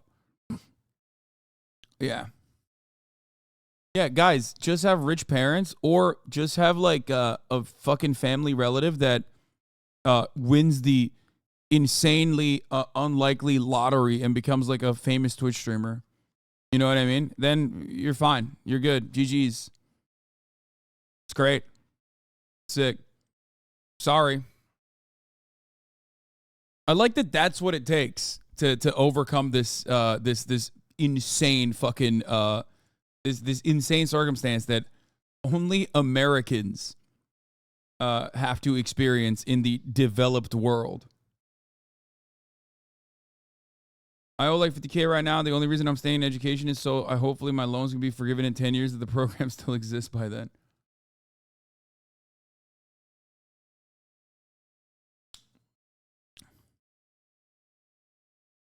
I left pharmacy school with mostly federal loans at $321K in debt because of the interest rates when I just started in 08. I still owe $304 because of interest rates after 3 years of 1K payments every month. I don't qualify for any help because government programs are usually not available for pharmacists. Like, everybody talks about the trades, but like, who's going to run the pharmacy? Who's going to fucking educate your children? You know what I mean? Like, it's nutty, unimaginable that you have to pay so much fucking money, especially if you're going into a field that requires you to get higher education as well. You know what I mean? Just absolute, unimaginably stupid system that we have. How Wall Street profits from student loans? Loans are a big business. The U.S. has amassed over $1.7 trillion in outstanding student debt. Until recently, it was the largest non-housing debt for more than a decade. Fucking awesome. The first time it broke $1 trillion was back in 2012. And that's when it caught all the media attention. We've seen a big growth in the cost of education over the past 10 or 20 years, and this has really showed up in the student loans outstanding. But while more than 43 million Americans are currently holding student debt, many are unaware of what exactly happens with their loans. I think it would be pretty difficult. Yeah, America is pretty awesome because, yes, as someone also pointed out, you can't drink legally at the age of 18, but you can literally sell your body to the American government to be permanently fucked when you go overseas and get shot at, okay? You can saddle yourself with lifelong debt that you can pretty much never pay off. Can't drink, though. Can't rent a car. Can't rent a car. Can't drink. But guess what, dude? It's fucking sick. You can just sell your body to the Defense Department, okay? Awesome. Or get hundreds of thousands of dollars of fucking loans that you will never be able to pay off. For the average American to try to track where their loan actually resides. There exists a market where billions of dollars worth of student loans are packaged and sold as assets known as slabs to some of the biggest investors in America. I would say that most average Americans are not aware of student loan securitizations. These securities are very, I would say, not transparent, and it's hard to understanding by average investor. So what exactly are slabs? And how does it help Wall Street profit from student loans?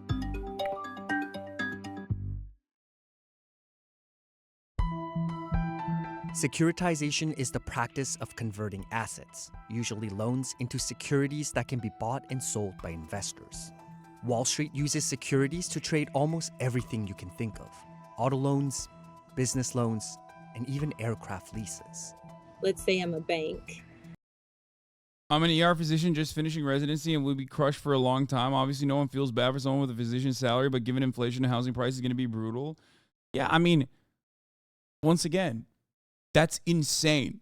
The fact that doctors have to be saddled with hundreds of thousands of dollars of debt is fucking insane. Brother, we need that. Okay? We need that. Like, even the dumbest guy understands. Like, you could be the fucking dumbest hick, dumbest cousin fucking hick in some rural ass, podunk, forgotten backwater area. And even you there know you need at least the vet, okay, for your cows. Like, It is mind-boggling to me that that shit ain't free in America. And let me tell you something. We have genuine problems with hospitals in rural areas, or rather, lack thereof. Hospitals are virtually non-existent. Healthcare is virtually non-existent even for those who, let's say, have the money to pay for it in rural areas. One solution to this actual legitimate problem, okay, which you only see in like pre-revolutionary dictatorships in Latin America, okay? We're talking like the Cuban dictatorship pre-Castro, right? Like that is one of the major changes that comes with socialist revolutions in Latin American countries is that they bring hospitals to fucking forgotten parts, rural areas.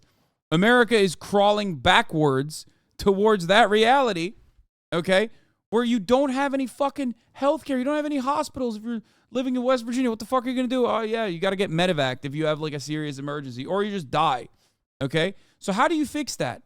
Well, here's how you fix it. You make healthcare free, okay? Or you make education free. Sorry, not healthcare. Obviously, that's not going to happen. You make education free, okay? You create a public health sector. And when doctors are doing residencies, they have to go and do their residencies. They have to go and work in rural areas. That's how you do it in a place like Turkey, for example. That's usually how you do it in most countries that have some level of socialized medicine.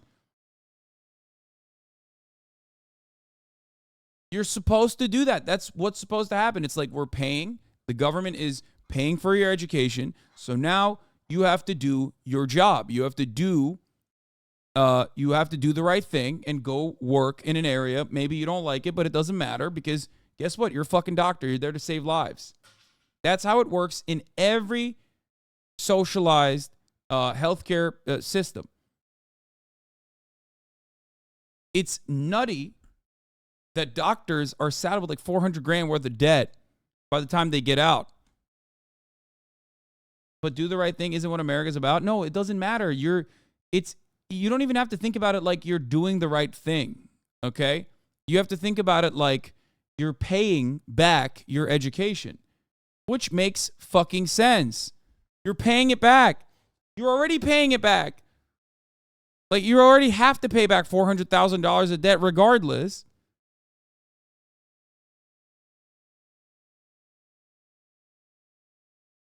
I was on a trip to NorCal, Mendocino Coast, broke my toe, and it took me 3 hours to find an urgent care place and got shitty care. They misbilled it and kept sending me false bills for almost a year. City wasn't that rural. It even have an EV fast charger, but no competent healthcare. Insane? Yeah.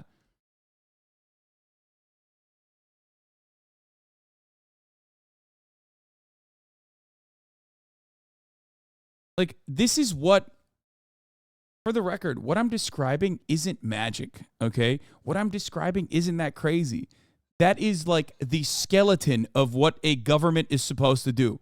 This is the bare minimum, okay? The bare minimum a government is supposed to do is like protect you, make sure you have like adequate treatment, make sure you have electricity, make sure you have water. You know what I mean? It's those amenities that come with paying fucking taxes. That's the whole point. If that doesn't happen for you, why the fuck do we have a government anyway?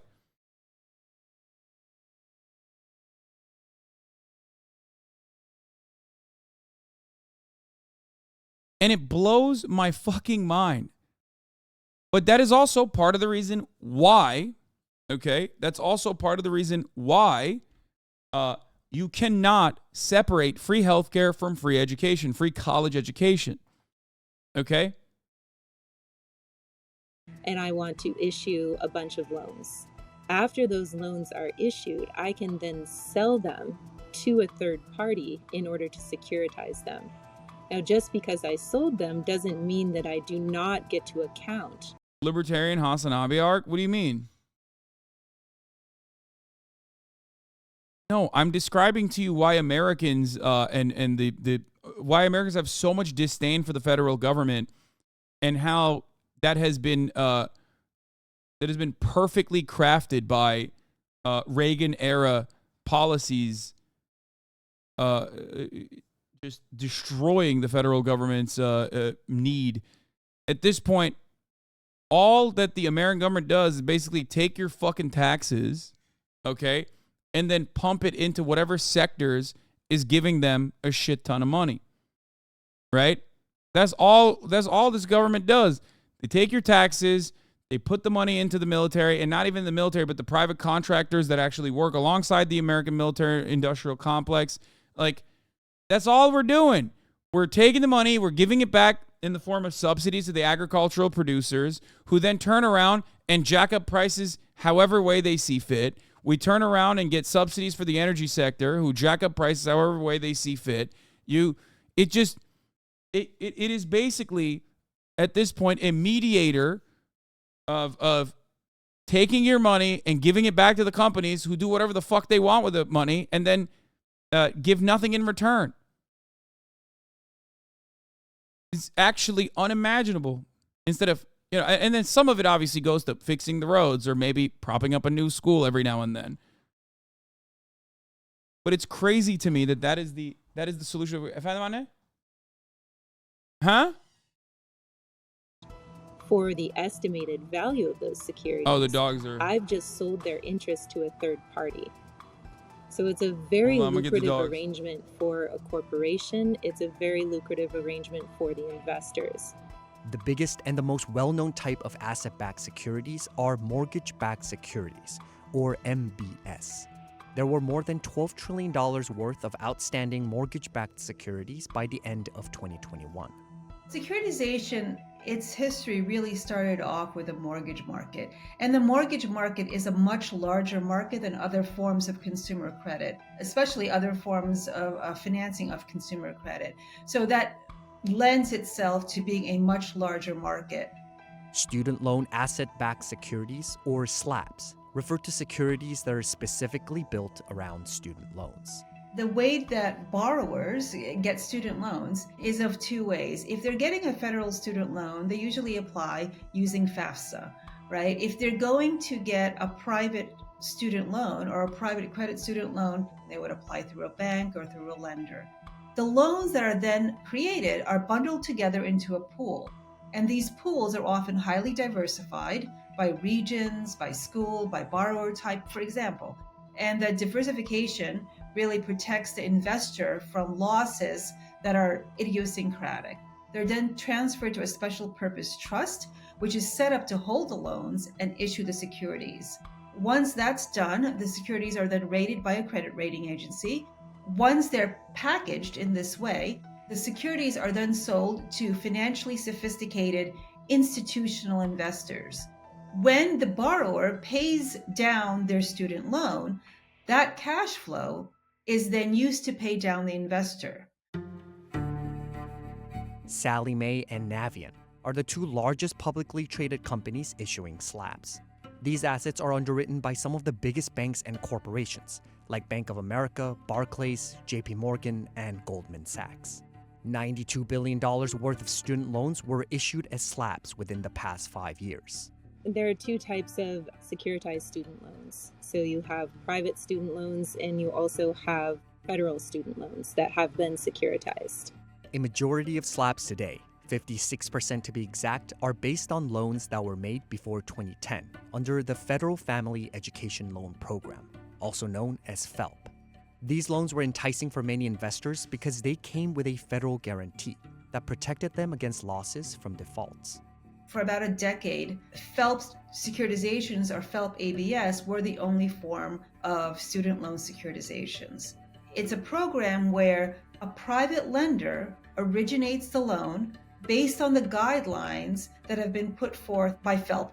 As long as those guidelines are met, the loans are guaranteed by the government, and that guarantee runs between either 97 to 100% of the loan balance.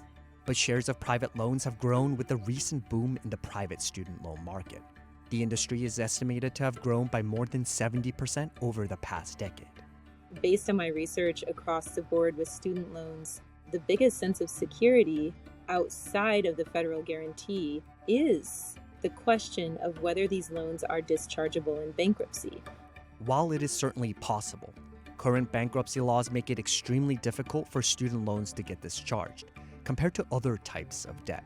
For investors, that translates to a lesser risk of default. The securitization of mortgages, all student loan or auto loan, actually has a very positive motivation at the beginning. And that is to mobilize the capital around the world and channel that to the most needed. You are no longer being restricted to your local bank or a specific lender. It's just the whole liquidity enhancement around the world. So that itself is a pretty good idea, but Wall Street sometimes can go a little bit too far. As student loans continue to balloon, experts have expressed growing concerns surrounding the slabs market. The worry is that slabs could pose a systematic risk to the American economy, similar to how subprime mortgage-backed securities contributed to the crash back in 2008. This is something that came up for me back in 2018 when I began to study student loans, and prior to that I had been covering mortgages and specifically mortgage-backed securities. I saw the parallels and it really freaked me out because I realized that this cycle was only going to repeat. One of the key ways to uncover these similarities between student loans and mortgages is to look at the affordability issue. You have a bunch of well-intentioned people hoping that their income is going to increase. Now, when the income does not increase, you have a lot of loan debt and nothing to pay it with. The national cohort default rate for student loans has plummeted, boosted by the payment pause during the pandemic. But the Consumer Financial Protection Bureau estimates that 1 in 5 student loan borrowers have risk factors that could cause them to struggle when federal student loan payments resume in October. I personally do not feel like the inability to pay something back really needs to be scary. I think what's scary about it, and what was scary about 2008, was the tremendous uncertainty that everyone had about what valuation even was. Housing prices were falling dramatically. Nobody knew when housing prices were going to stop falling. And the reason that they were falling was because their valuation had been propped up by the mortgages that supported them. So when the ability to pay was I don't know how the fuck I have more people in my house right now, and yet it is more difficult to deal with stuff that's going on outside. Okay, I had to get the cars washed, I had to get the dogs washed, and like I have to deal with all of it. I'm trying to get my mom to do it or my dad to do it, and it's just like no, it's like it'd be more streamlined if they could handle it on their own, or if one of them was here. But when both of them are here, it's like, holy shit. Fuck. Anyway.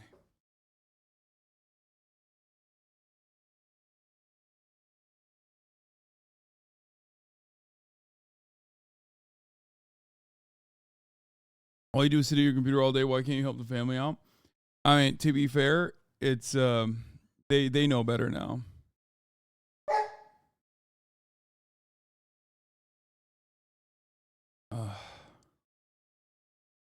They used to say that back in the day, but they don't anymore. Yes. I also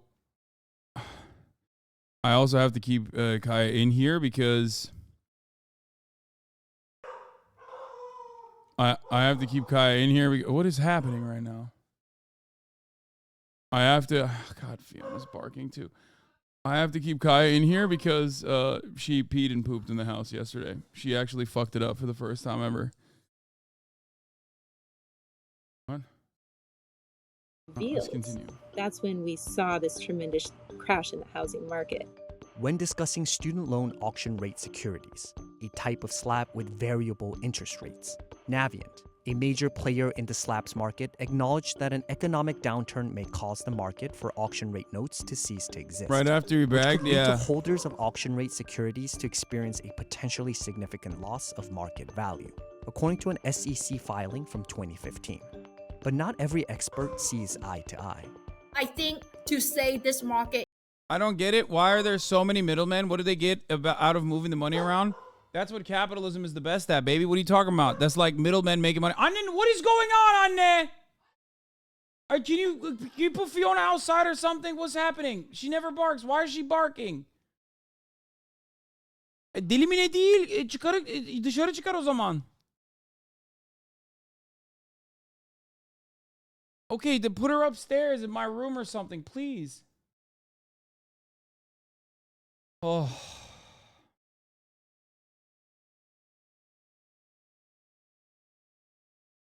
Okay, as I was stating, that's what capitalism excels at. That's what America is built on. The concept of the middleman. It's a never-ending sequence of middlemen that are artificially inflate the price because they have to justify their existence. They're the guys who are negotiating. Then there's like, you got to have an insurance structure surrounding this. And then the insurance has to also be insured as well. We create vectors of profit through man-made built-in inefficiency. And then we create an entire industry that turns around and seeks to eliminate redundancy. There is leftist yells a brilliant doctor. I know.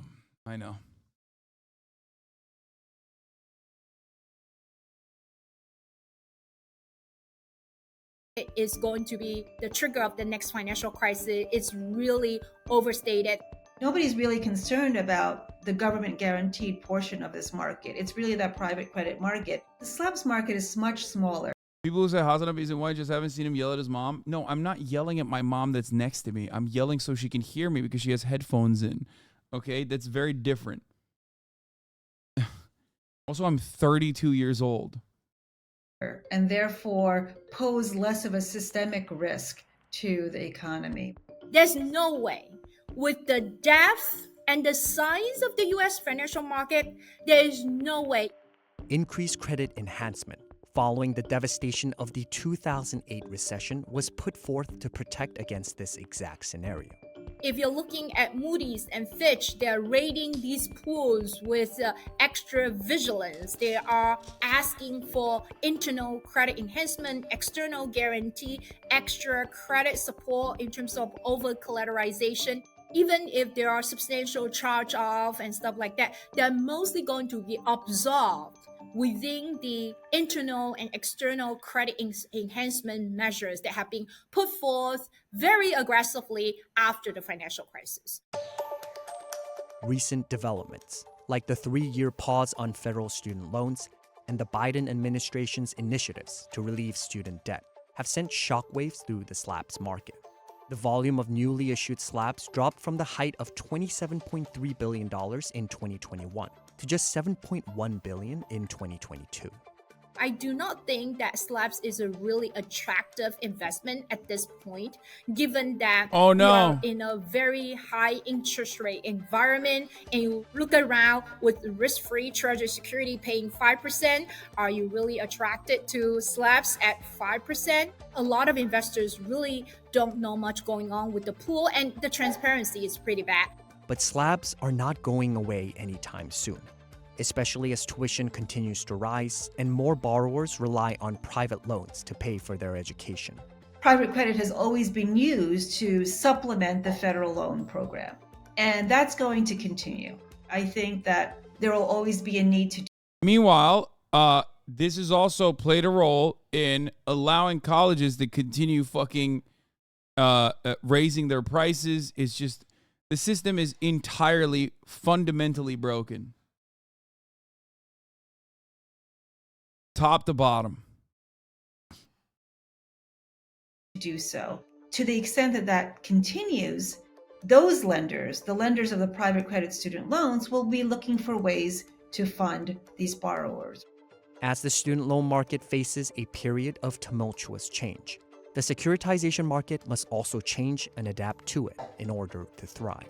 I think in general, slabs is not evil. Slab is just an opportunity for lenders to package illiquid student loans and to create credit enhancement to a point where average investor might participate in financing in these pools. But in the meantime, though, as we move into the future, more education, more transparency about slabs is necessary if this market want to continue and have a healthy contribution to the financing of our nation's student debt.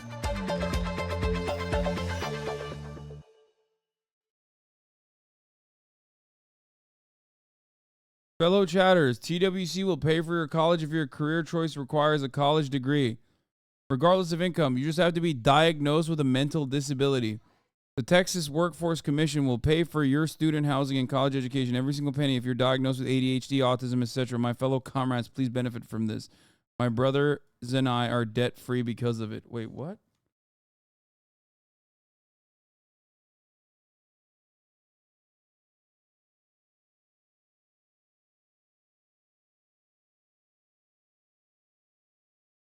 Damn, there you go. You could just say you're a Twitch chatter automatically, dude. That's like, what do you mean pretend to have autism? You have permission chatters. You're in a Twitch chat of a dude who's talking about fucking politics at 1:40 p.m. Pacific time on a Friday on Labor Day weekend. That's all you need to tell your doctor. They will slap you with an autism diagnosis so quick. Tell them you're a subscriber, and they will be like, oh, dude, oh, okay, say no more, fam. Never mind. You know? Anyway, I don't care about Dominic Pizzola and the Proud Boys. Let's talk about Trump's co-defendants. Donald Trump's co-defendants are facing a lengthy and expensive legal battle in the Georgia election interference case, and they say they are struggling to pay for it. The former president isn't helping them with their legal bills, and a source says they haven't asked him to, but they are having to get creative to pay for their defense. CNN's Kristen Holmes has been following this for us. Kristen, obviously a legal defense like this could cost a hefty sum. How are they going to pay for it?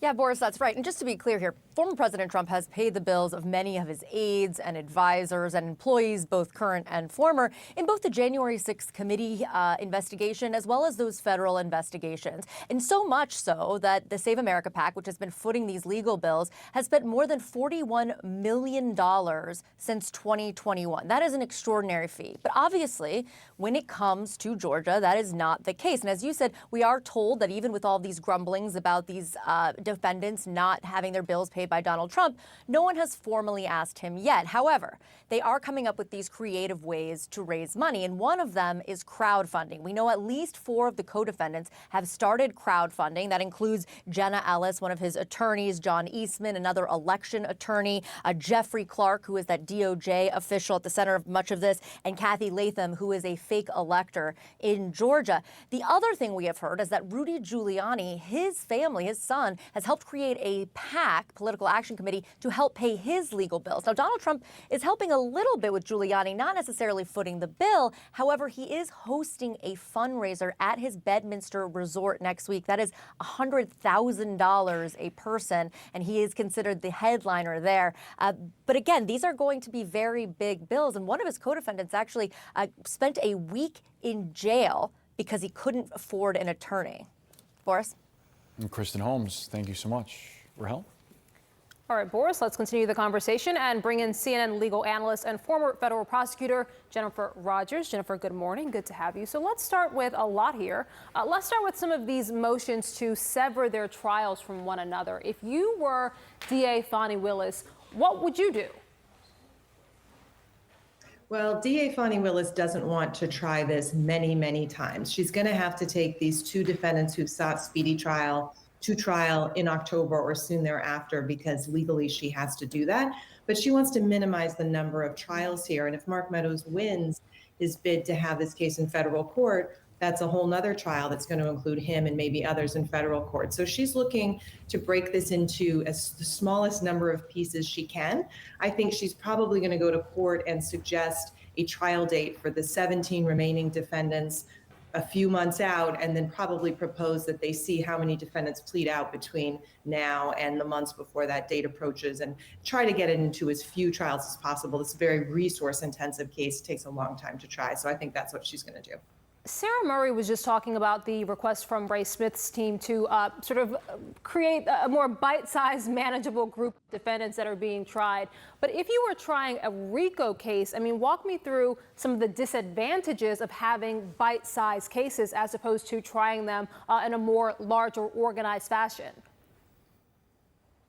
These cases are still going to be a pretty big bite, Rahel. It's a RICO case, meaning they have to prove the existence of the enterprise, the conspiracy, and its overt acts. So they're going to be decent size no matter what you do. But this defendant is right. You can't try 19 or even 17 defendants together. A lot of them will plead out. So if I'm Fani Willis, I say, okay, judge, yes, let's set an additional trial date. We can't do this in less than 2 trials, but let's not cut it down too much now because a lot of these defendants will plead out and we hopefully will end up with a group that can go to trial without breaking it into 5 or 6 trials now. That's what I would propose. But all parties are interested in breaking this down in some fashion. There is I did have a dog cam. It's just Kaya ate it. So that no longer works. Unfortunately. Governor Brian Kemp rejects calls to discipline or remove Fulton County DA Fani Willis after Trump indictment, which is nuts. Conservatives they're so out of control. They're running out of options. They're just like trying to fucking do whatever they can here. And one of them, I guess, is to ask Brian Kemp, who isn't exactly a fan of Donald Trump, who Donald Trump tried to unseat personally and failed, to do something about it. Delta Machine 31, thank you for the 5. Get the subs.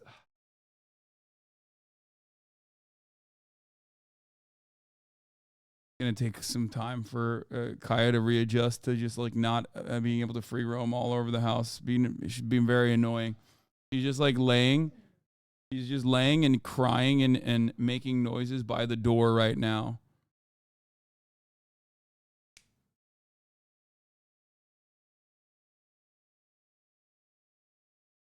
This does not look like Funday content. We're gonna move on to Funday content in a second, okay? I'm doing a little bit of news. going to have to be a severance here. The question is, why can't she free roam anymore? She peed and pooped in the house. There's too much chaos in the house. She's getting too much freedom in the house with my dad and mom here. So I have to control her behavior a little bit more. She's overstimulated. And when you have your own, when you make your own freedom as a child, which she is, you end up forgetting that there are rules, which she has forgotten.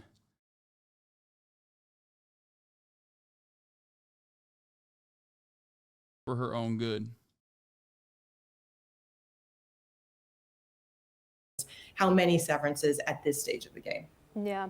Jennifer, as you know, Kenneth Chesbrough, one of the defendants who sought that speedy trial, and Fani Willis saying, okay, I'll match you. I got your speedy trial. But also saying that, at least the team for Kenneth Chesbrough saying that Fani Willis hasn't released her discovery to the defense team. She's not ready yet. If you're ready to go to trial but not ready to release discovery, walk me through some of the reasons why that would be. Well, this is a big case. There are a lot of defendants. There's a lot of evidence. It just takes time to get that organized, but she's got to get moving. I mean, they have to be ready for trial. This defendant and Sidney Powell also, I'm surprised they've pushed for this. It seems to me it's going to be very hard for them to get ready for this, even if they had the discoveries we sit here today. So even though it's a big lift, she's got to put as many people as it takes on the project of getting these two defendants who are going to trial in October, their discovery right away. They really, really do need that to have a chance at a fair trial. So I think she'll push to get it done.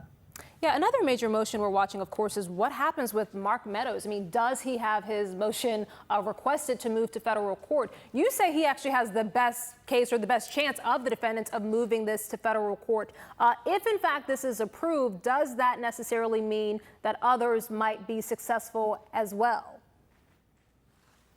Well, he does have the best shot. So even if he stays in federal court, it's not a given that others will succeed as well, but they'll at least have a chance. I think if his bid to get into federal court is denied, no one else will get into federal court. He really does have the strongest case as a former federal official who really was following orders from his boss, at least a lot of the time.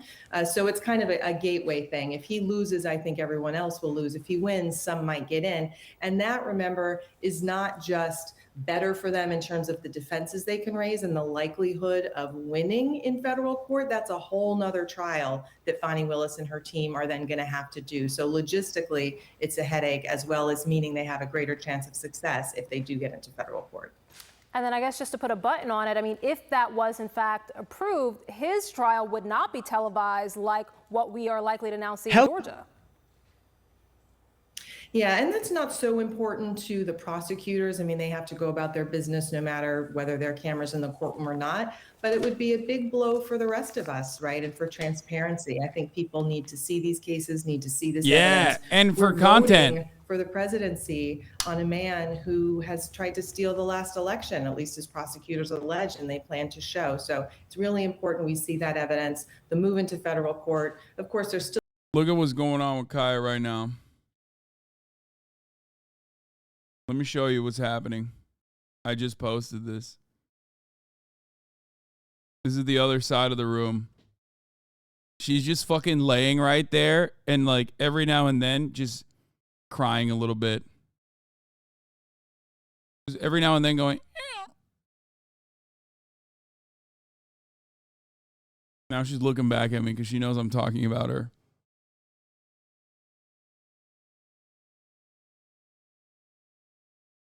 So sad.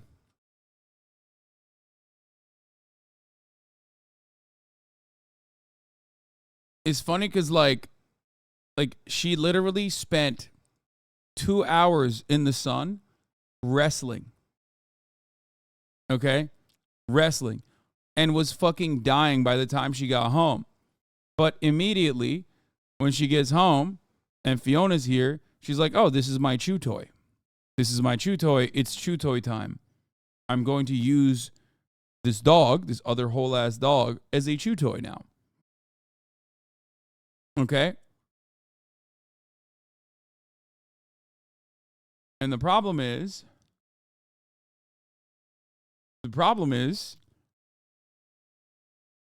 Fiona is not a chew toy. She does not like being considered a chew toy. They play from time to time, but Kaya's energy is fucking endless. Fiona, on the other hand, is like 6 years old. Her energy is not endless.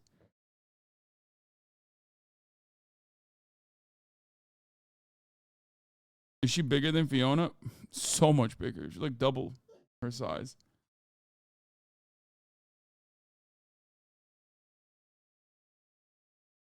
So that's the situation at hand currently.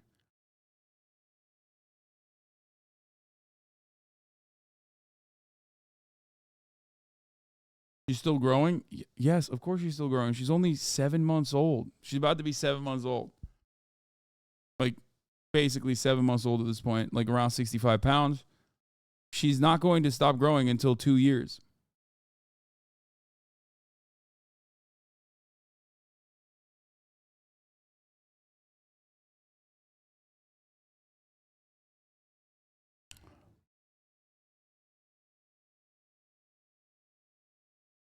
Anyway. Have you thought about getting another dog? No, I don't want another dog. Too much already. 9 weeks old? What? No. Is she natty? No, I put her on steroids. All right. Mitch McConnell medically cleared. We need a generational change. Summer strikes. Piers Morgan. It's time to stop this woke nonsense.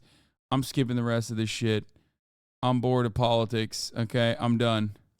I'm done with politics. Oh, here's the Starfield thing. Oh, this is what I want to talk about. Nebraska police pulled over a man with a Watusi bull riding shotgun. Police division responded to a call of a man driving eastbound on 275 with a Watusi bull in his passenger seat. The officers received a call reference a car driving into town that had a cow in it. They thought that it was going Well, it's not a cow, brother. That's a bull. to be, like a calf, something smaller, something that actually fit inside the vehicle. And the vehicle was big enough. Well, technically. As a result, the officer performed a traffic stop and addressed some traffic violations that were occurring. Oh, look at this shit. Dude, I love that this is an old fucking like police car that he just gutted out so he could put his goddamn bull in it. I don't know how the fuck you put the bull. How do you put the bull in the car? How does that car have enough suspension to carry the bull? That's the other part of it that I don't get. Like, with that particular situation. The occupant of the vehicle was identified as Lee Meyer of Neely. The Watusi bull's name was Howdy Doody. He was immediately pulled over by Norfolk police and they performed a routine traffic stop. The officer wrote him some warnings. There were some citable issues with that situation. The officer chose to... Bro, yeah, look at the car. It's like basically, like it's about to flip, dude. Write him a warning and ask him to take the animal back home and to leave the city. Meyer and Howdy Doody are on their way back home and no one was hurt.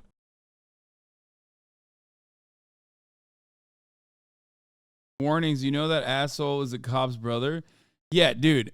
No, they gave him warnings because this is Nebraska, okay? That's what's going on. Like, he's probably like a local celebrity, you know what I mean? It's like they don't give a shit for the most part. And to be fair, they shouldn't. That's actually good police work. Okay? That is good police work. Dörtte. Ve de Kaya'yı şimdi değil de şu anda değil de birazdan leash'le alıp çıkarıp bir dışarıda, sokakta değil, burada önde veya arkada yürütebilirsen işesin diye. Belki kakasını da yapar. Of course, there's a warning. The bull probably pays taxes just like every Nebraskan. It has a suspension to haul a handful of hogs. I don't see why it would struggle with a bull. Elon being a loser. Oh, wow. Again, Elon's daughter sounds cool as hell, and he sounds like a horrible father.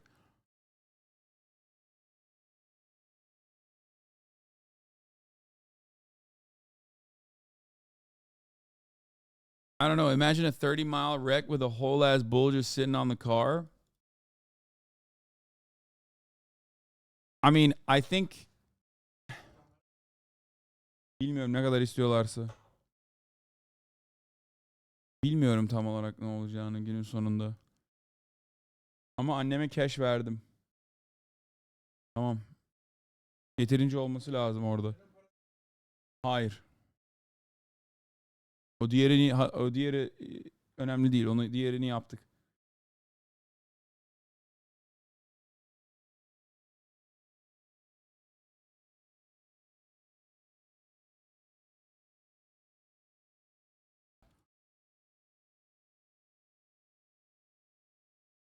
A little tint will get you impounded, but this is acceptable car modification. Brother, it's Nebraska. That's why this is acceptable car modification. That's basically it. Like, the only reason why they were able to get away with this is because this is like some small town shit. You know what I mean? You won a small town contest in the area? Yeah, probably. This is an instance of cops being good and like kind of playing along with it, which actually I think is a perfect opportunity to talk about when cops are not good. Or, well, I guess some cops are being good when they arrest other cops not being good. Let's take a look. Evil and corrupt cops are everywhere, but what happens when they actually get caught? I was Love to know who called. Here are 3 shocking examples of when corrupt cops get arrested. Wait a minute. This is the one we watched already. Isn't there another one? Most criminal, evil, and corrupt. Wait, is this literally the same fucking video? Did this guy post the same video again? No. What lawful basis was there for you to ask for her ID? I don't know. In order to detain somebody, what do you have to have legally? Do you know? I do not know the law legally. Okay. Doesn't there have to be reasonable suspicion that the person committed? I love this, dude. Feelings. I think maybe I feel like the vibes are off, right? That's what we need to do, right? Ape Huncho has bare good reactions with police. Fucking hell, man. Are you fucking... Wait a minute. Are you fucking British, lad? He said bare proper good reacts. Bare good, man. That's... Do people say that in Canada? Or I guess maybe Toronto due to Drake. God, Drake's influence.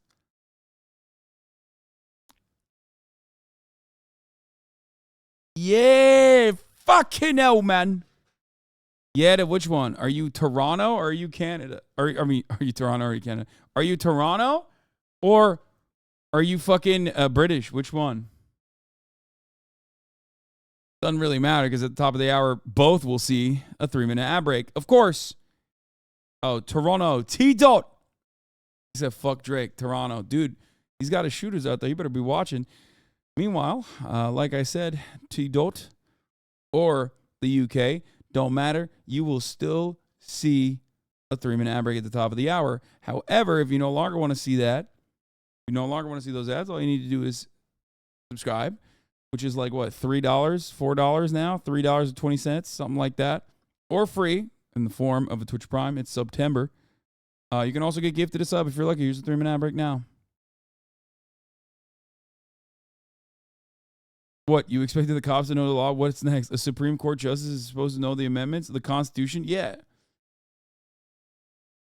You think their union reps or at least an attorney would give them an idea of what the lawyer for the accused would ask them? Yeah. A criminal offense or violated a law? Because I don't know the law exactly. You don't know when an officer is allowed to detain somebody? Konoroto version. Thank you for the 15 gifted subs. Curlytop.com. Thank you for the 5 gifted subs. This is Sergeant Jennifer Larson and Lieutenant Donald Malazzo, both police officers that had served for over 20 years, being deposed for the illegal apprehension and arrest of a woman named Samantha, aka Pink Camera Magic, on YouTube, who had been recording at the Cook County Courthouse building from outside. Wait a minute. You actually can get arrested for that? What the fuck? Yo, I've sold Perkies and Lean to Drake in 2015. Nice. You can actually fucking get arrested for doing cop shit? Like, this is the most cop shit of all time. No wonder they had no fucking clue. Are you kidding me? I've never... Dude, you getting investigated for... like, arresting a First Amendment auditor is wild.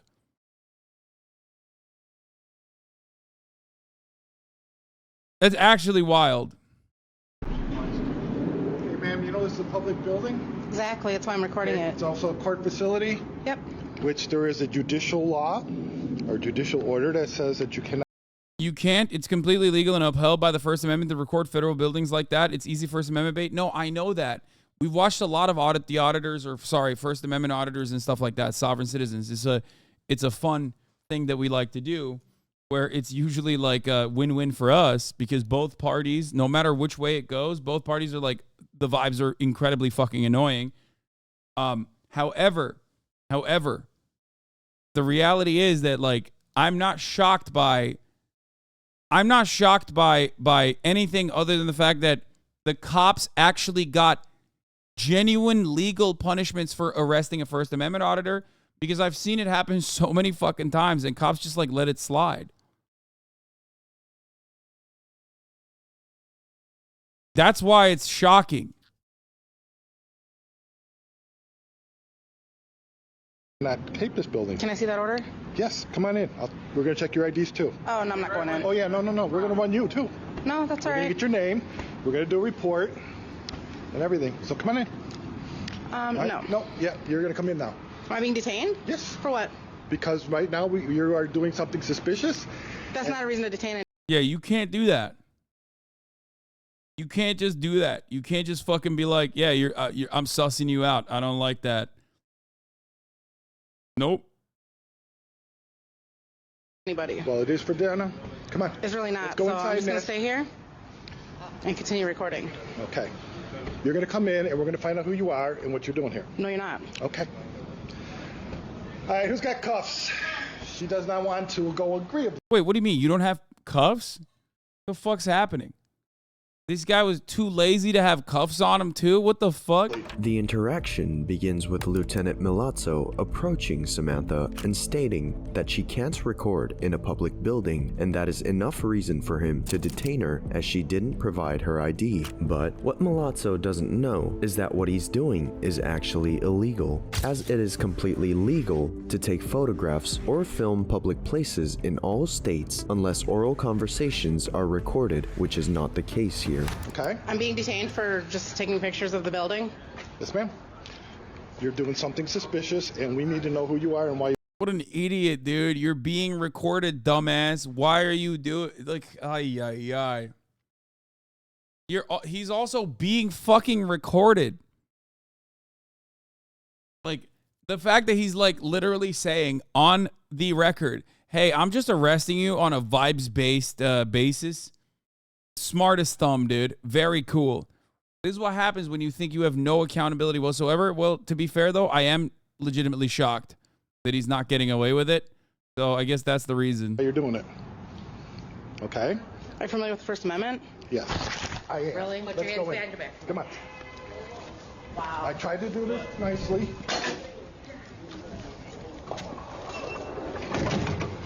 He's not actually police, it's FBI, full-blooded. After noticing multiple times that he was being recorded, Milazzo finally decided to aggressively grab Samantha's camera with which she was recording him, to later detain her and take her inside. Lawyer. Okay, call your lawyer. That includes my camera as far as consent. Yeah, you can't look through her shit. What are you doing? Oh, God. Well, now the recording that's going on is the body camera recording. It's already on. Are you familiar with the Fourth Amendment? Oh, great. Why do we always get the crazy? I don't know. That second person in the scene, the one wearing the body cam, is Sergeant Jennifer Larson, and what she and Lieutenant Milazzo don't seem to I love that they're not even like fucking beat cops. Like, that's a lieutenant. The other one's a sergeant. Like, how the fuck have you... Bro, oh my God. My theory on cop phrenology is so real, okay? Let me explain something to you. They do not promote you within the police structure due to how good you are at policing. They promote you when you are as thumb-like as possible. Now, you already saw both of these cops are incredibly thumb-like. Like, this guy is straight up, he is so thumb-like, he is about to be the commissioner, okay? That's how thumb-like he is. realize is that what they are doing is absolutely outside the boundaries of the law, and that Samantha knows. Yeah, this isn't even sovereign citizen shit. These are like basic amendments to know. Like, she's not even like doing the classic sovereign citizen of like, you're trying to detain me under suspicion, but this will not stand in a Admiralty Maritime Court or whatever. This is like just super basic stuff. You can't just detain me under like that. You sussed my vibes and you said that it's fucking bad. Okay. Yeah, you are unlawfully stopping my right to free travel. Knows that. Denying yet again showing her ID, Samantha notices that Lieutenant Milazzo is doing something shady with her camera. Did you delete my footage? Do you want to cooperate or not? I'm remaining silent. It is only making... The funniest part about it is that you can't really delete the footage, right? Like, unless you film something over it, like, you can definitely recover that shit. So there's also that too. Like, these motherfuckers are like, oh yeah, I just deleted your footage. What are you going to do about it? It's like, well, no, you didn't actually do that. So. Making it worse. Do you want to give us an ID? I'm remaining silent. Don't consent to searches. We're not going to search you. We're asking for an ID. If this wasn't enough, the officers then mockingly laugh at her after she invokes her right to remain silent. What is going on today? I don't know. Every crazy loon in the building is coming. All we're asking is an ID. We're asking for an ID. We'll do a report and you can go on your way with your camera. Otherwise, I'm going to confiscate the camera and we're going to take it downstairs what crime? and print you. Because you're suspicious. I'm remaining silent. Seeing no cooperation on her side, the officers then decide to give Samantha an ultimatum in an attempt to finally settle the situation. Okay, this is your choice. You can either give us an ID so that we could do a report on this and find out who you are, or we're going to take you in front of the presiding judge. He's going to hold you in contempt, which means that he can hold you for as long as he wants. I'm remaining silent. Okay, let's do it. No, he's 10 not. minutes went by, and then Lieutenant Milazzo finally came back with news, or better called threats, against Samantha, who, as everyone should do, just remained in silence. Okay. Yes. We're going to probably take her in front of the judge. Okay. He's going to hold her in contempt for, I think right now he's doing 90 days. By the way, I'm shocked with Samantha's composure here because, like, you know she's nutting right now. This is perhaps a First Amendment auditor's dream, okay? So congratulations to her for keeping her mouth shut as she's literally creaming her pants. There is nothing better. It's like me finding out that the Georgia courts are going to live stream the entire Trump trial, okay? That is the equivalent for a First Amendment auditor to get fucking arrested and have the cops openly state, like, oh, it's just vibes-based, like, you're sus, I don't like that. And then turning around and then trying to delete the footage too. Okay. So, is that okay with you? Remaining silent. Okay, but you realize you're going to go to Cook County Jail for 90 days. Remaining silent. Okay? Okay. Now you have an option. All you have to do is show us an ID so that we can do a report, and we'll let you go on your way. I have an option? Yeah. We told you that before. Because right now you're just obstructing and you're in contempt. Obstructing what? You're obstructing us from doing our job. I'm remaining silent. All right, cuff her. Let's get her purse. Get her stuff. I don't consent to searches. Well, we don't care anymore. Okay? Samantha was finally handcuffed and arrested for obstruction to later be freed without any charges. But what the officers are unaware of is that not only did they commit an illegal act, but multiple: unlawful detainment, intimidation, illegal arrest, dereliction of duty, unlawful search and destruction of private property. Shortly after, Samantha was able to hire one of the best lawyers in the country and sued Cook County for multiple civil rights violations. The case has been going on for a few years now, and the conclusion is not yet known, but a part of all of this that we have is the following footage of both the deposition of Lieutenant Milazzo and Sergeant Jennifer Larson. What unfolded in the following never-before-seen footage is one of the biggest and most shocking proofs of ignorance of the law and ineptitude in police history. Is it against the law to take pictures of a courthouse from outside? No, not that I know. Okay. Is it lawful to arrest somebody for taking pictures outside of a courthouse, of the courthouse? No, not that I know. Okay. Is there something Keep your voice up, please. Okay, sorry. So I gotta get every word if it's on video. Okay. Are you familiar with this case at all? Which case? The case that brings us here today, that you're testifying in? Yes. Okay, and in a nutshell, what's the case about? I would say that Amanda is, I guess I called you to say that she was outside videoing when she shouldn't have been. So she's saying we violated her amendment rights. You're correct. When you say when she shouldn't have been, what does that mean? Was she doing something wrong? Just something unusual, what us as officers would consider unusual. Unusual, okay. Having shown zero knowledge of the law, Okay. Samantha's lawyer then decides to push Sergeant Jennifer further to try to make her slip even more. Depending on where you are in the country, Mormons are unusual, right? Depending on where you are, it might be unusual to see a Mormon. Do you get to detain Mormons in those places? What? Did she went ahead and found the one lawyer that's like exactly like her, by the way.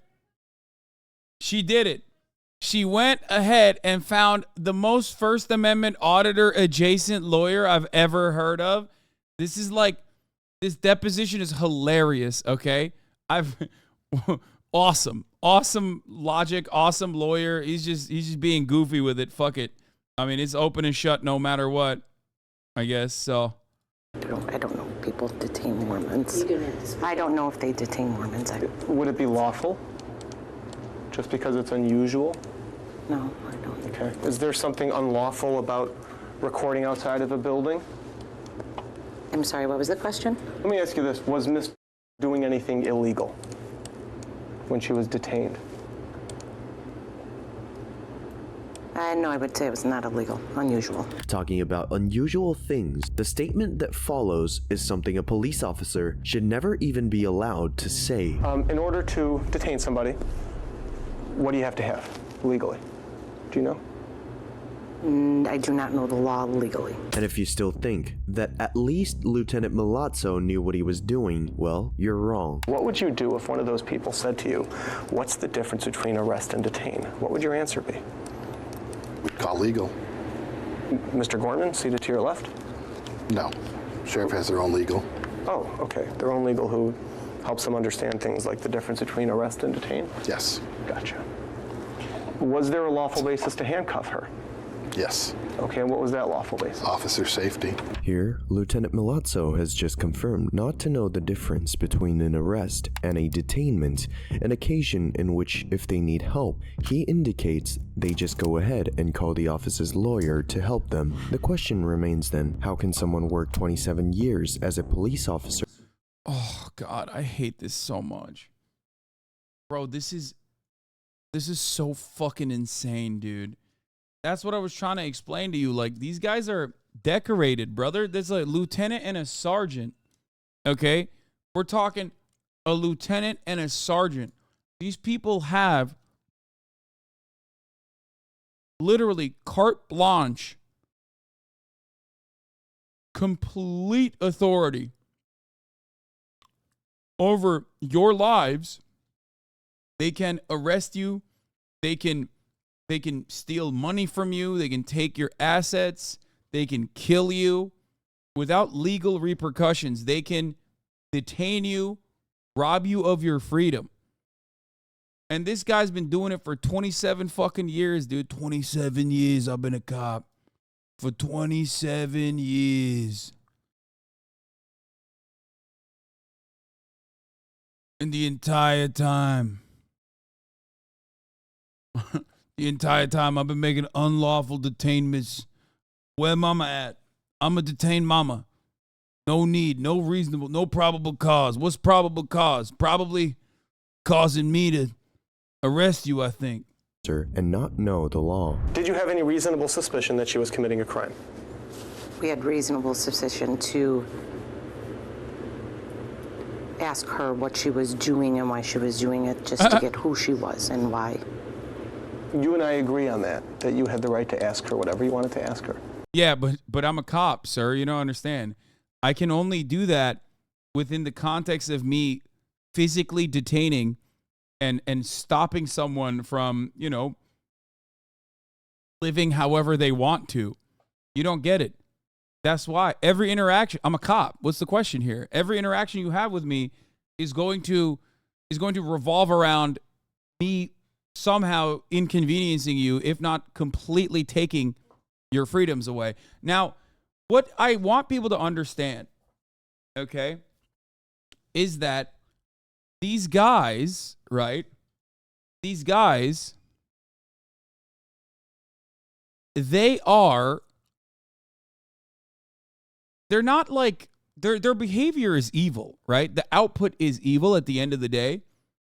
But are they even aware of that? I feel like they're more so just too stupid. Like they're too stupid to understand what they're doing. Like, this is what happens when you put fucking idiots in these positions of power, where they're completely unaware of how awful they're behaving.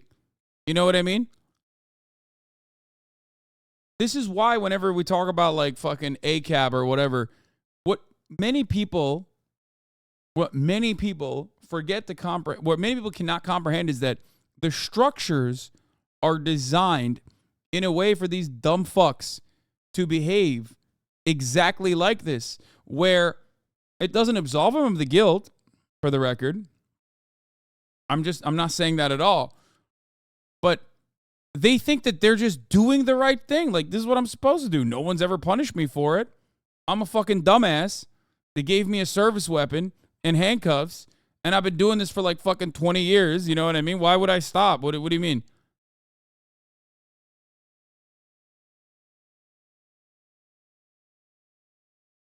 They knew what they were doing was wrong. They just thought they could get away with it.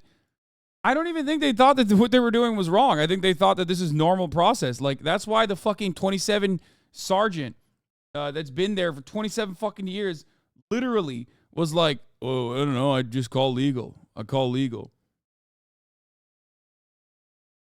I think it's almost worse. I think it's almost worse that, like, it's not individual evil people behaving with like a full understanding of their actions and the reactions that they are experiencing. It's that it's worse that it's just like the system has been designed in a way where like everyone, no matter what background they're coming from, behave like this. It's worse that you can have dumbasses who aren't like individually like, I wanted to fuck over this person, fuck this person. I hate people who like, you know, run around with cameras. No, he's just like, you're suspicious. I don't get it. You're suspicious. And I thought I could get away with that. Like, why can't I get away with that? Which apparently she even lost this lawsuit, it seems. That's what people are saying in the chat, which I'll pull up in a second. Did you have the right to put her in handcuffs? Officer safety. For the security of the officers, yes. Okay. What made her a threat? Her refusing to give any information that was requested of her. Was she legally obligated to give that information? When an officer has asked her for security purposes to give her identity up, yes, we do have the right to ask for an identity of somebody for our safety. 20 years of service, and Sergeant Larson believes that she's not safe unless she runs your name. Not the kind of cop I would like to encounter if I'm being pulled over. Have you ever heard of something called a Terry search or a Terry frisk? I have. Okay, what is that?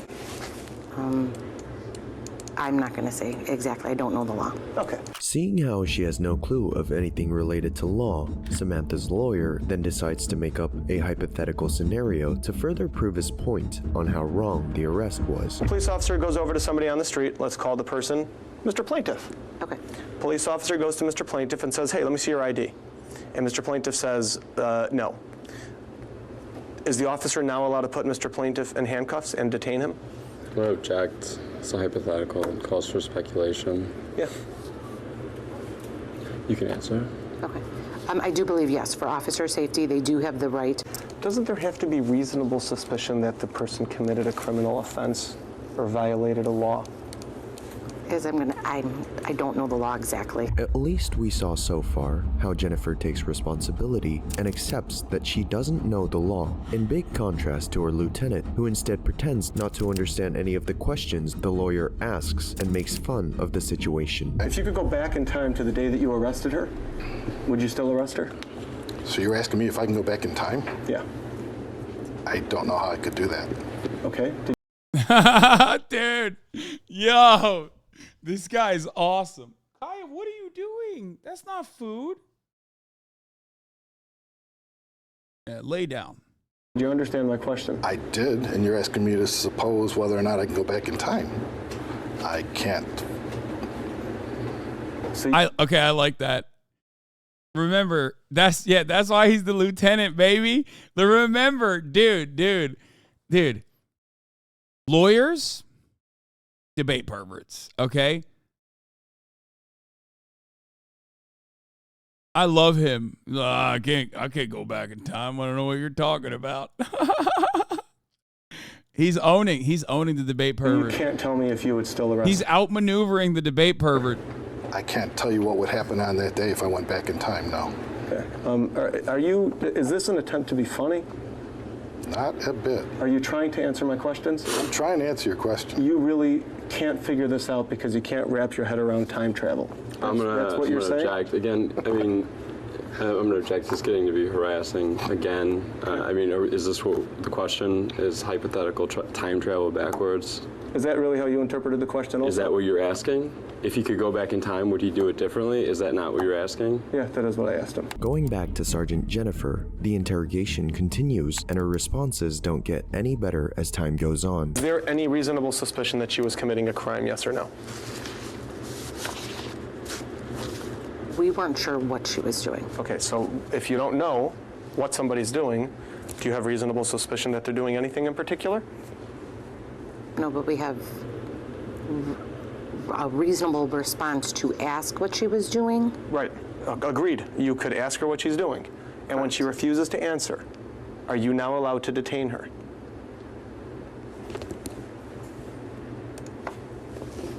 Yes. Who told you this? That you can. The plaintiff lost in this case to what in God's name? The United States of America. Like, you know how they say you can find out in like 94% of elections? I think it's 94%.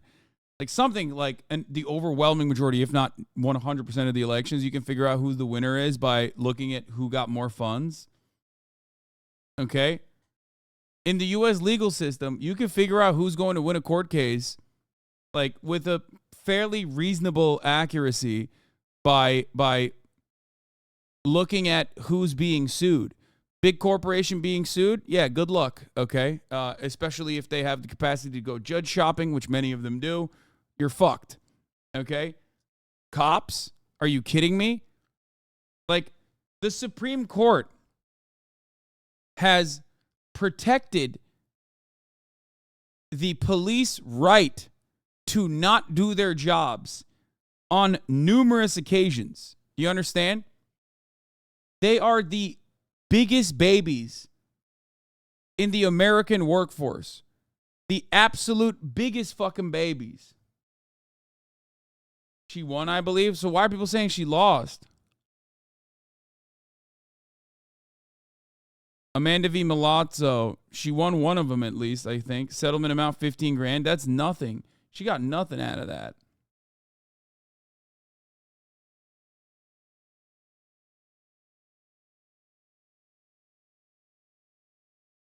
Workforce implies a real job. A settlement isn't a win. Yes, it is. Oh my God, I can't believe you just posted that. What the fuck? Gross. All right, let's get to detain people who are videoing and refuse to identify themselves when asked. Billionaire streaming saying 50K is nothing. No, like I'm saying these guys have unlimited funds that we are paying for. 15K is like not that much. She could have got more for unlawful detainment, in my opinion. That is the face of someone getting caught, being held accountable, and humiliated. Yeah, here, Town of Castle Rock v. Gonzalez. Castle Rock v. Gonzalez is a United States Supreme Court case in which the court ruled 7-2 that a town and its police department could not be sued for failing to enforce a restraining order, which had led to the murders of a woman's 3 children by her estranged husband. The decision has since become infamous and condemned by several human rights groups.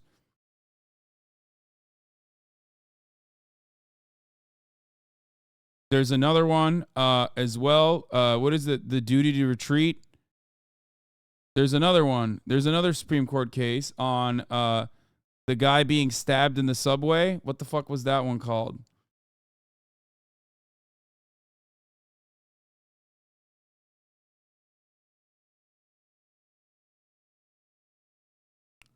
There's another one. Police have no duty to protect you. Like they do not. They can't be sued if they refuse to protect you in a situation where they feel scared. Straight up. Isn't that crazy?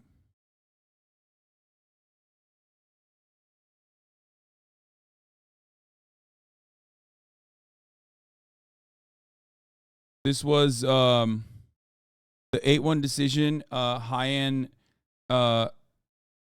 decision for North Carolina, where the court held that a search or seizure is reasonable under the Fourth Amendment when an officer has made a reasonable factual or legal mistake. Because Fourth Amendment jurisprudence turns on the question of reasonableness, governing officials have traditionally been allowed leeway to enforce the law for the community's protection. As long as the mistake of fact or law in question was reasonable, the Fourth Amendment does not hold such mistake to be incompatible with the concept of a reasonable suspicion. So if you're fucking too stupid,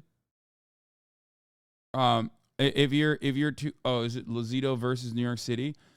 Yeah, the subway stabbing one. So this one is, as long as you're too stupid and you don't fully understand that you're violating the law as a police officer, you can violate the Fourth Amendment.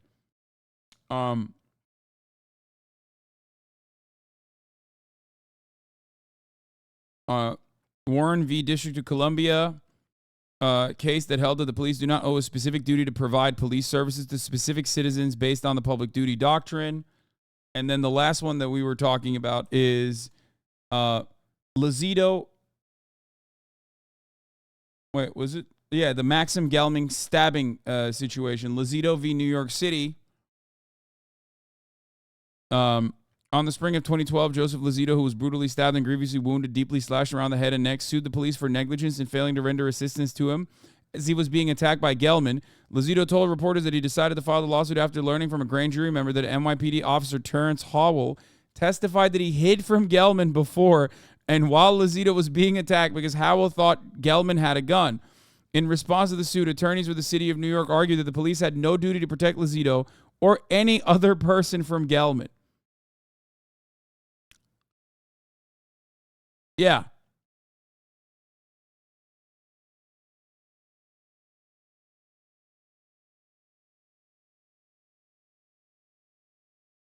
Yeah, this guy was getting brutally fucking stabbed, slashed around the head and the neck. Cops were literally there and they hid as they watched him get repeatedly stabbed. And yeah, the cracked video we watched before, he actually narrates it himself. Like where the cops just sat there. Person staggered crazily into the train. I just kind of figured morning in New York, you know? That creepy guy, who I'd later learn was Gelman, started banging on the door of the engineer's compartment. Let me in. I was sitting right by the door. The only thing separating the engineer and myself was a wall. It turned out there were 2 cops on the other side of the door, lying in wait in case Gelman hopped on this train. I found out later they'd recognized him, but they didn't charge out to stop him. Instead, they asked him a polite question. Who are you? I'm the police. You're not the police. You'd expect 2 armed cops to, I don't know, maybe do something about a wanted fugitive spree killer that they were on the train specifically to arrest, but they stayed put. So Gelman walked up to me, whipped out an 8-inch knife and told me, "You're going to die." Then he stabbed me. I was in the sort of situation every man thinks about at least twice a day. Suddenly thrust into a life or death situation that required me to become a badass. Unfortunately, I had no badass training, but I have watched a lot of MMA, and when he brought back his arm to stab me again, I decided to dive in for a single leg takedown. It should have looked like this. But in reality, I shot in too high and wound up tackling him by the waist, rather than getting him in the leg. So he stabbed me repeatedly in the skull. The good news for you armchair badasses is Acknowledge the raid. Oh, Chapo Trap House, thank you for the raid. Hope you had a good stream. Happy to have you. that you can have no idea what you're doing but still succeed on dumb luck and balls. I outweighed Yeah. by a lot, so he went down despite the power of a knife on his side. So we're both on the ground, I'm on top, and he still got his stabbing machine in hand. I tried to grab his right hand, which held the knife, with my left. but I missed, and he sliced me good in the thumb. I tried to catch him a second time and failed, so he slashed me again in my left tricep. My third grab was a chom, though. I caught his hand and slammed it into the ground. He dropped the knife. Once I had him pinned and was, dying of blood loss, the cops decided it was safe enough to arrest Gelman. Next thing Dude, how fucking insane is that? They just waited. This guy is getting ruthlessly and brutally fucking stabbed. And they're just out there waiting and hiding. For the guy who's getting fucking stabbed to finish the job that they're supposed to be doing.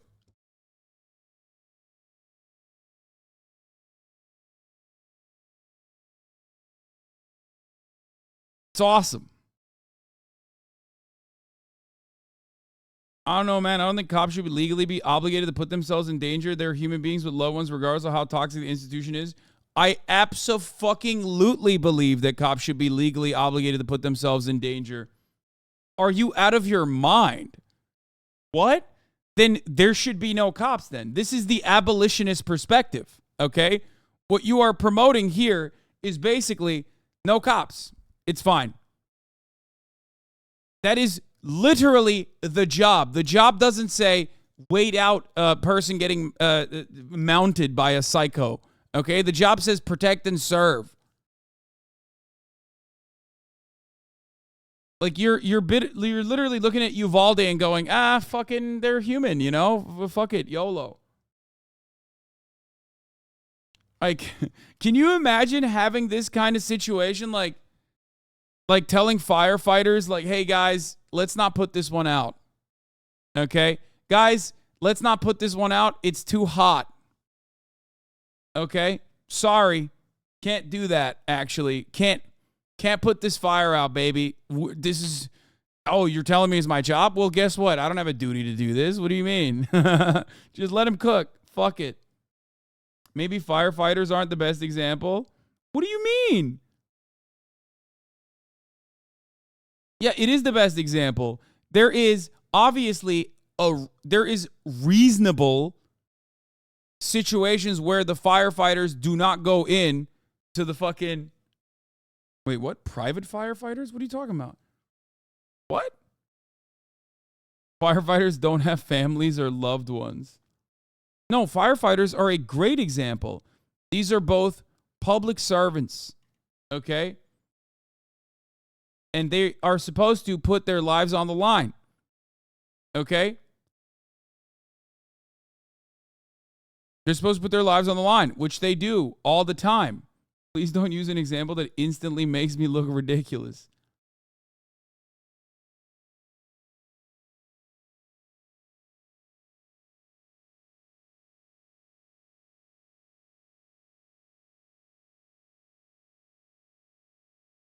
Oh, you're talking about not our mission, private fire crews protect the insured, not the public?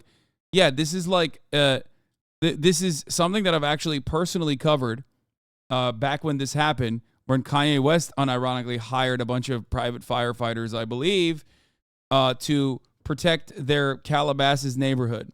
Okay? This, in and of itself, is completely fucking insane, especially because this should never exist, because this existing is how it started. The reason why you have a public fire department is quite literally because all fire departments originally were private.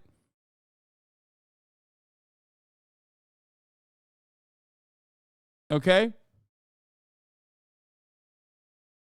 Anyway, or regardless, my point was from the... I heard from Adam Friendly you have big friends at YouTube. Wait, what? I do not. The entire reason as to why policing as an institution is theoretically supposed to exist, like the way they sell it to the public, that these fucking thugs running around with unchecked power, with like an incredible amount of power, where they can get away with just like fucking shooting you, killing you, whatever, okay?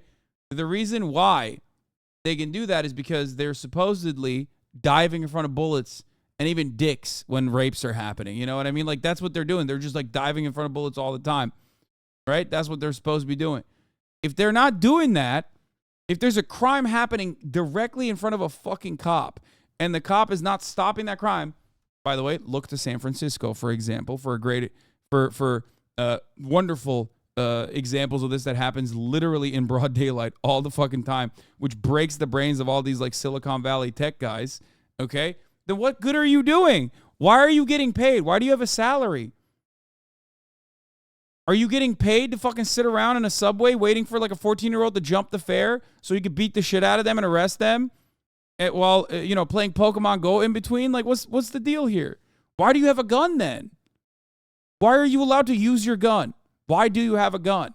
Why do you have the right to literally remove someone's freedoms away? Why can you detain someone?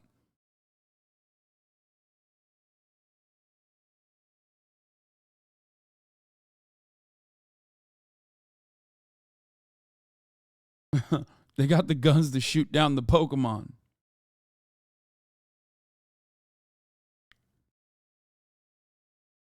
Big Hoss, that take kind of made sense to me. I definitely learned something, but if someone chooses to serve the community, why should they be obligated to go to any length?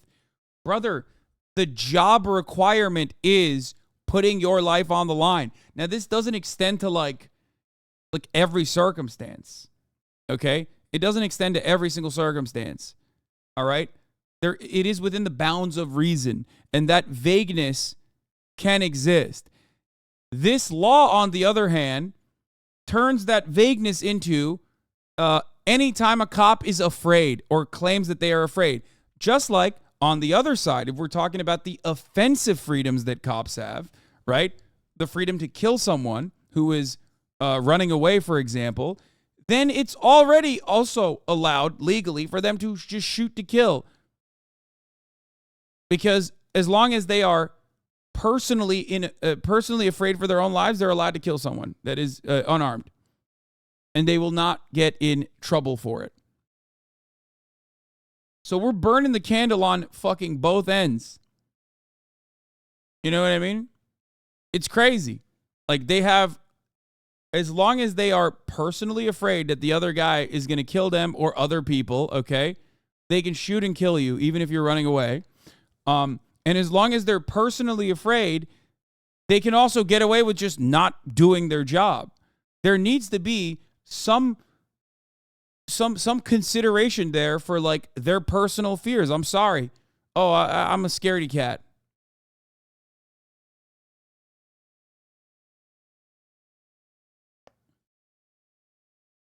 If you're going to be a scaredy cat in that situation, then why the fuck do you have a gun? Like, you're not allowed. Take it away. Your duty in that situation is to be that guy. Okay? This is the one very unique circumstance where you are supposed to be adequately trained, adequately geared up, okay? And willing to do the job that is necessary.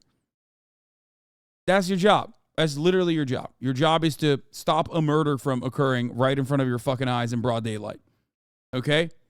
That's insane.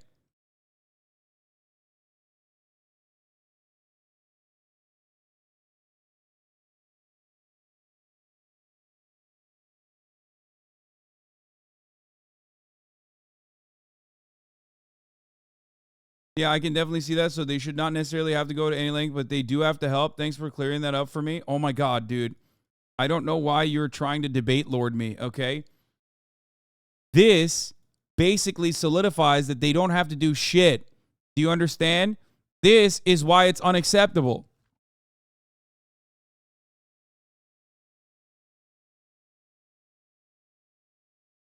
If someone is being murdered in front of you, you do have a duty, as is your job, to like go after the person. That's what you're supposed to do. Because you can't have it both ways. You can't on the one hand be like, well, I have a reasonable fear that this guy is going to kill me, so I'm going to kill him first. And that is a legal allowance that you have, right? Which cops regularly use, for the record, on unarmed teenagers and shit.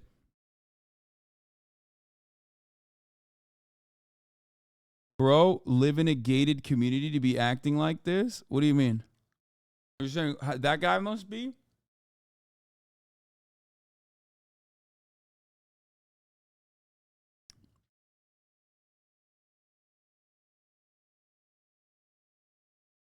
The only duty of care that cops have is if they choose to help someone, they can't leave that person in a worse off situation than they were committed to helping them.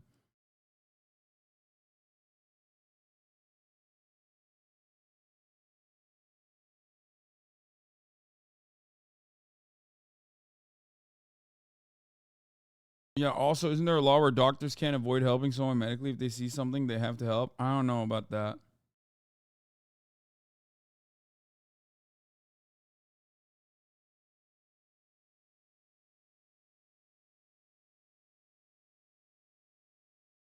Precedents from the higher courts has made it so that cops have no legal obligation to protect people, only property. We're all just saying this is fucked up and it shouldn't be this way. Protect and serve should mean something, not just for capital. Yeah, but even then, it's like there are people who are humanizing the police in this circumstance, being like, well, they're just little guys. You know what I mean? Well, they're not. They have training. They have basically a money faucet, a money cannon directed at them. Okay, they get the best amenities. They're basically living in a fucking social democracy when no one else is. And they're failing upwards. And they have the strongest unions. And on top of that, they can kill you with very little legal repercussions. And if they choose to claim that they're fucking too afraid, then they don't even have to do their jobs, which is fucking ridiculous. There's no planet in which this is like legally permissible except for the United States of America. For their illicit actions. Despite always refusing to admit that she had done wrong, everything was captured on camera and the answer is clear as water at this point. But this is not over, as in complete opposite to Sergeant Larson, Lieutenant Milazzo wasn't going to go down without a fight. Are you familiar with the Fourth Amendment, by the way? Vaguely. What does it say in your own vague terms? Dude, come on. He's definitely familiar with the Fourth Amendment. The entire point is he needs to be aware of it so he knows when he's violating it, which he knows. He knows how to violate it. No illegal search and seizure. Right, unless there's probable cause. Or okay. That's about all I know. Okay, all right, good enough. He said that's about all I know. All right, now, there was somebody else who asked you the same question that I just asked you about your familiarity with the Fourth Amendment, who's in this room right now. Do you know who that person was? My client. Ms. asked you that, didn't she? I don't recall. She asked you, are you familiar with the Fourth Amendment? You don't remember that? No. Lieutenant Milazzo admits not to recall neither the location in which this happened nor who actually asked him, when in reality, all of us know that it was Samantha and he's just playing dumb, and everything was recorded as we saw before. I'm a lawyer. Okay, call your lawyer. That includes my camera as far as consent. Well, it's already on. You're familiar with the Fourth Amendment? Oh, great. Why do we always get the crazy? I don't know. After recalling the incident, the lawyer brings up his offensive comment towards Samantha at the time. If I tell you that your answer was, oh great, why do we always get the crazies, would you dispute that? No. Does that sound like something you would say to somebody? That's something I did say that day, yes. So you remember saying that? Yes. Okay. Do you remember saying that in response to the question, are you familiar with the Fourth Amendment? No, I just remember saying it. Why is it that you felt she was one of the crazies? When people act in a way that is not in their best interest. How is she acting that was not in her best interest? Well, at any time, all she had to do was identify herself. We could have done our report. You have an option. All you have to do is show us an ID so that we could do a report, and we'll let you go on your way. And everything could have gone the own. And if somebody were to threaten you that unless you comply with their demands, they're going to put you in handcuffs, would you automatically necessarily comply with their demands? Yes. No object. You would. Calls for speculation. He was able to answer. So you would. So even if there's somebody who is acting as a law enforcement officer, giving you an unlawful order, threatening you with detainment or arrest or... By the way, like, I'm glad I covered all of the legal permissions given to these fucking hogs. leading up to this, so you understand that in his mind, okay, that is literally the case. That, like, yes, not appealing to my authority, not immediately succumbing and conceding to my authority in any given circumstance, no matter how low the stakes are, means that you are in violation of the law. Okay? Because technically I could kill you, for example, and fucking that's pretty crazy. That's nutty that I could just kill you and you're not following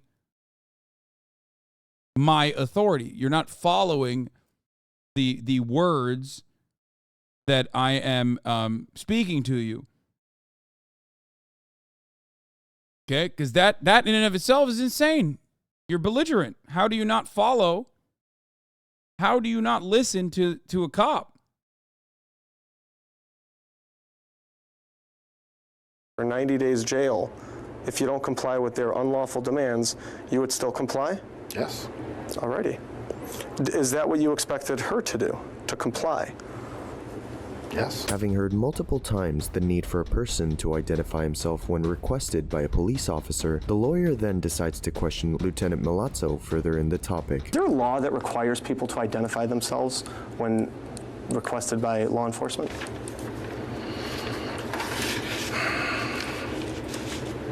I don't know. And when asked if he had deleted the files from his camera, he blatantly denies it, despite it all having been recorded by the body cam the sergeant had at the moment. Did you delete her pictures?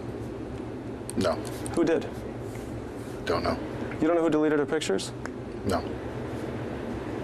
By the time you got in front of Judge Peter Felice. Damn, that's crazy, man. I don't know who. How did that? It just kind of happened. My man is so used to testifying, he's just on the spot during the deposition. He's just dropping them. He's just dropping the bars, baby. They were deleted, weren't they? As far as I know, they were still on there. You grabbed her camera away from her outside, did you not? Yes. From that point until you were in front of Judge Peter Felice, did she ever hold her camera again? No. Okay, so you had it the entire time? Yes. Didn't Judge Peter Felice talk to you about whether the pictures had been deleted? He asked for the memory thing so he could delete them. He asked for the memory thing so he could delete them. Not only did Milazzo prove the lawyer's point of the pictures being deleted, but he also had just involved a judge in the same illicit act. Did he just fucking... He's just... Bro, that's awesome. He's like, yeah, the judge deleted it, actually. He told me, please delete these. This is embarrassing. That's awesome. Respect. He's being accused for. You just said that he asked you for the memory card. Listen, bro, judges are not a part of the thin blue line. You know what I'm saying? Because he wanted to delete the pictures. Is that your testimony? Yes. Okay. And if he were to testify at some point in time that he absolutely, categorically did not delete those pictures, then would you want to change your answer as to whether you or one of your people did? I'm going to object. Calls for speculation.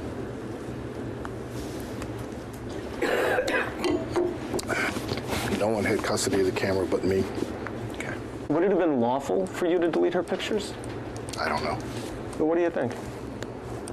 Are you allowed to go over to people's pictures and delete them? No. Without a court order? No. All right. That would be a violation of which amendment? Do you know? No. If up until now he had been able to resist when questioned about his unlawful actions against Samantha when she requested a lawyer after being arrested, was the last nail in the coffin for Lieutenant Milazzo. What do you do if somebody says they want to talk to a lawyer and you have them in handcuffs? We allow them to call a lawyer. Do you keep asking? Wait, this guy's getting fired? I don't think this guy got fired. I would be shocked if he did. Questions?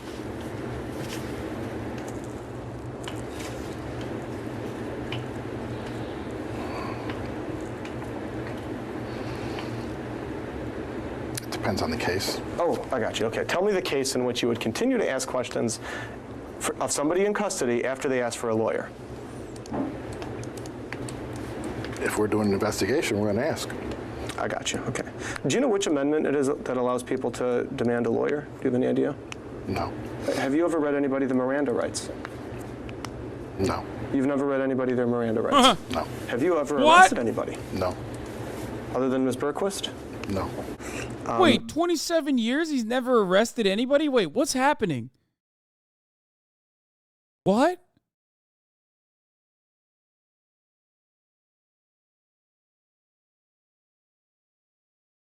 Is he just fucking lying? What's happening here? I don't understand. Someone explain to me what's happening.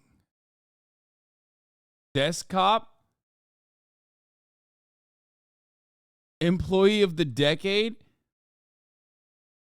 At first, when he said he's never read anybody their Miranda rights, I was like, damn, that's bold. 27 years, and he just like straight up has never read the Miranda rights one time over God knows however many fucking arrests. And then he's like, nah, I've never arrested anybody except for the lady. That's my first one. Damn, dude, what a track record. First arrest, and he's already fucking, he's under legal scrutiny.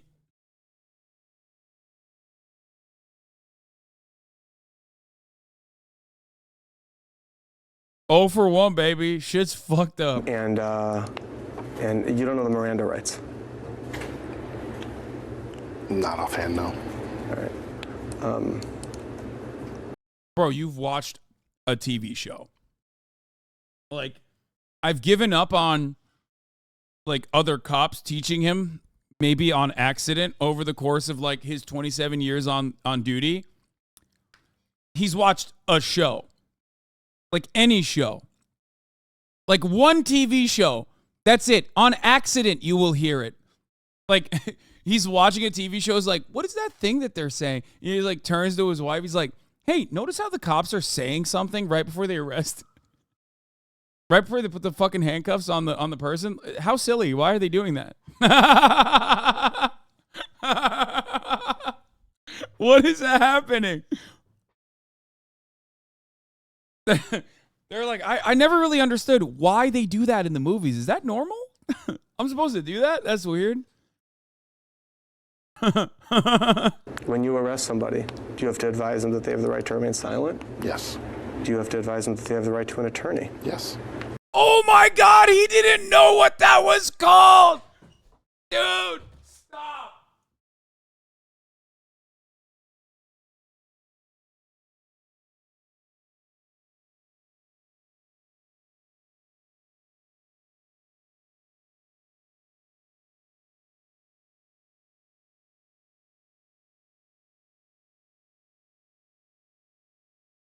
No way, bro. No way, bro. No fucking way, bro. No, ain't no fucking way, bro. Bro, this is someone that just failed the tutorial mission. How is this guy a cop?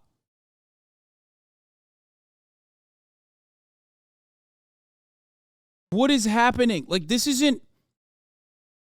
Is that a Teddy Fresh hoodie that looks comfy as fuck? No, this is actually, thanks for asking, my latest Ideology hoodie, which is now available at ideology.shop for purchase. It will also be at the pop-up shop that we are doing on Sunday. If you want to see the back of it, hold on, I'm going to show that as well.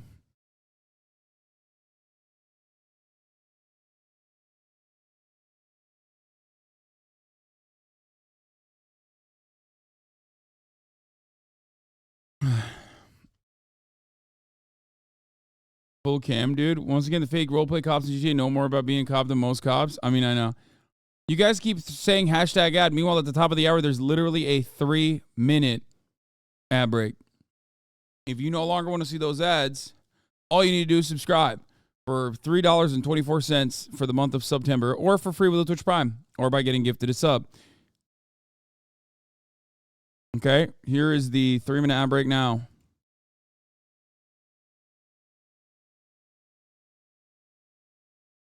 This is a triple XL. Comfiest hoodie in the game, baby. Why is he acting like somebody just asked him about his merch? Someone did. They asked if this was a Teddy Fresh hoodie, and I told them it's not. It's my own.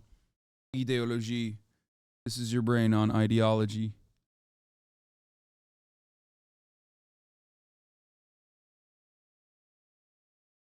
Hasan's the HRT dealer. Thank you for the 5 gift the subs.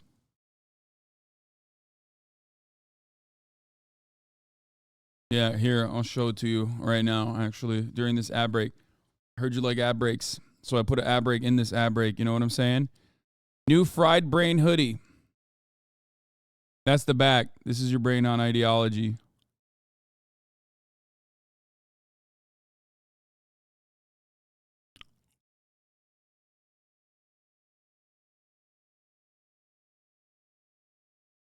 Made in the USA, union made, extremely comfortable.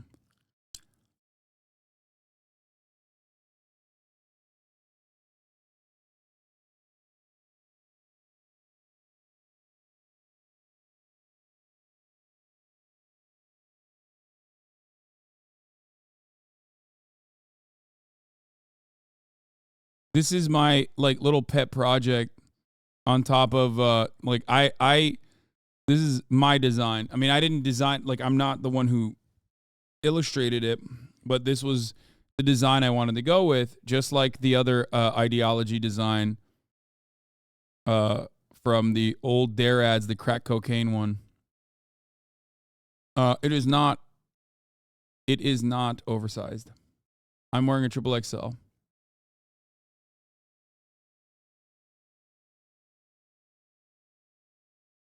Do you have any vegan versions without the egg? Good one. What does it say? It says, this is your brain on ideology.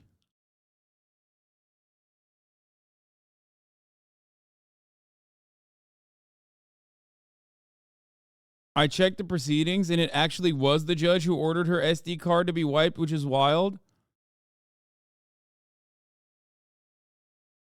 What were the cool patch trousers you put on Twitter the other day? Also new merch. So the cool patch trousers are a limited collection that we did with Reconstruct. If you want to win those are just like being put out like a raffle. Basically, you have a chance to win them, which I autographed, by the way. If you spend $250 on the shop, or if you have spent $250 on the shop, or if you do. When you come to the pop-up on Sunday. Sunday. That's right. The capitalism shirt is not out yet. That's going to be in the next run.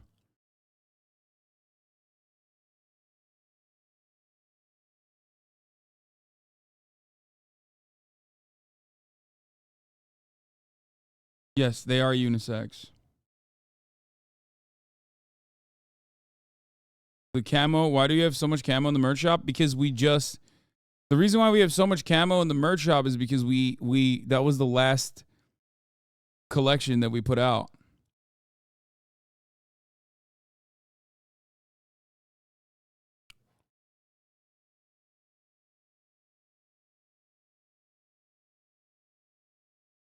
In order to be on the raffle, when you spend $250 online or in-store, backdated to 7/1. From July 1st till August 25th, you have a shot. Well, I guess technically it's still going because we pushed it. We pushed it until Sunday.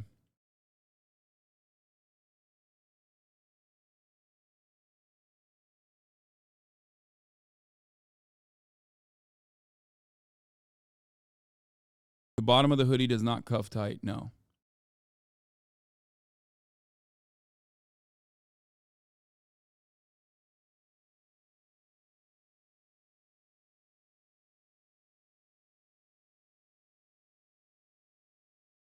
The page is not loading. You guys probably bricked the website. HasanAbi, I got my dad a copy of the Good Lord Bird and then Hunting Club t-shirt, and he can't stop wearing it. He used to be a yee cowboy Republican. Now he's a sock them on his way to socialist. Old dog, new tricks. Congratulations, chatter.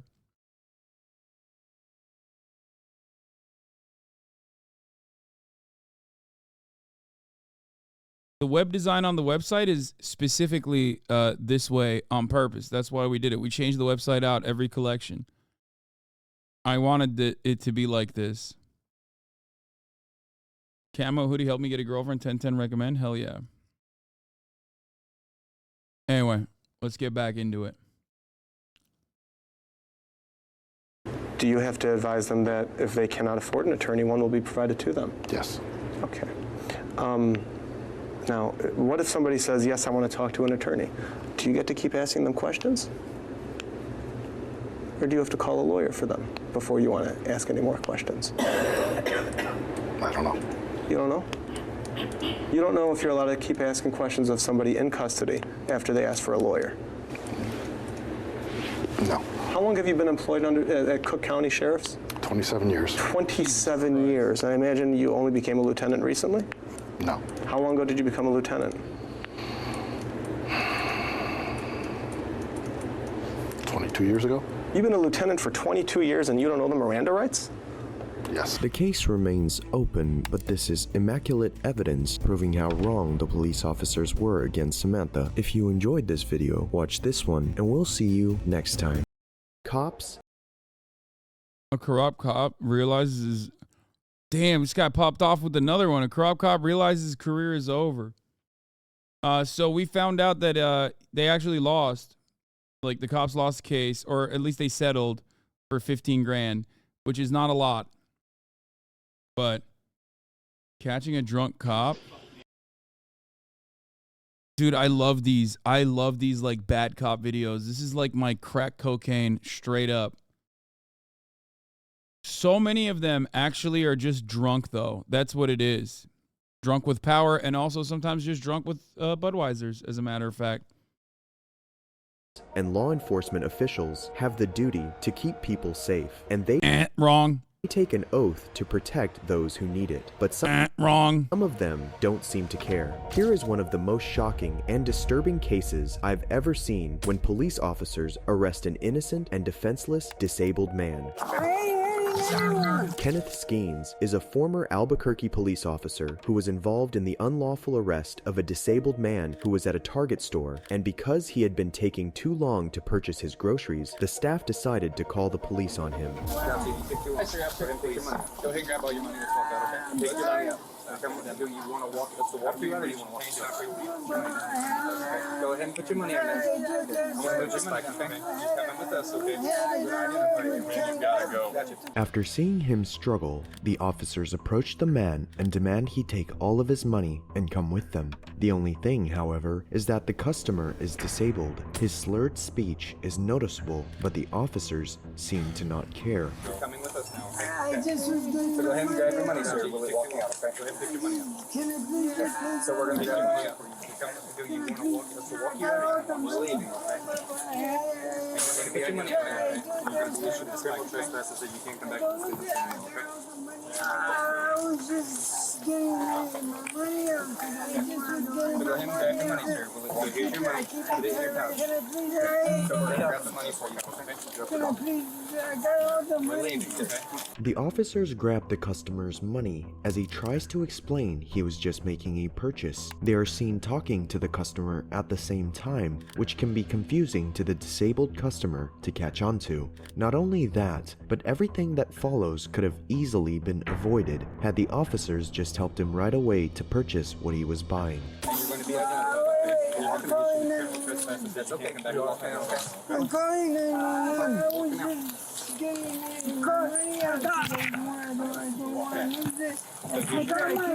One speed, dude. One fucking speed. One speed. They don't have another speed. They just have one speed. Arrest, arrest, arrest, arrest. Always, always, always. It's just like, it's so fucked up. This part is really hard to watch. I hope that, like, oh, fuck. Never mind. I'm not going to watch this video because I thought this video was, like, mostly just going to show the shitty detention. And then after that, they would show the cop getting his comeuppance. I don't want to watch it. This is too much. This is too hard to watch.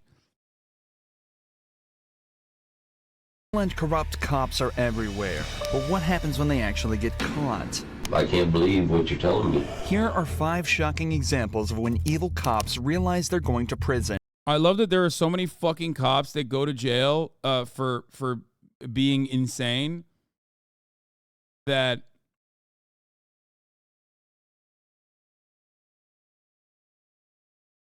they literally, that we haven't even stumbled upon like the same stories being told again. Starting out with Detective Michael Neely, who was found in a hotel room sitting on top of his police chief's dead body. Mike and his chief, Johnny Miller, were away for a conference, and one night the two went out looking for a couple of drinks. But after a long night of drinking, Mike woke up in police custody and was immediately taken to the very same room he'd been interrogating suspects in for the last 10 years. But this time, it wasn't him asking the questions. So tell me, Mike, you guys flew out of Tulsa?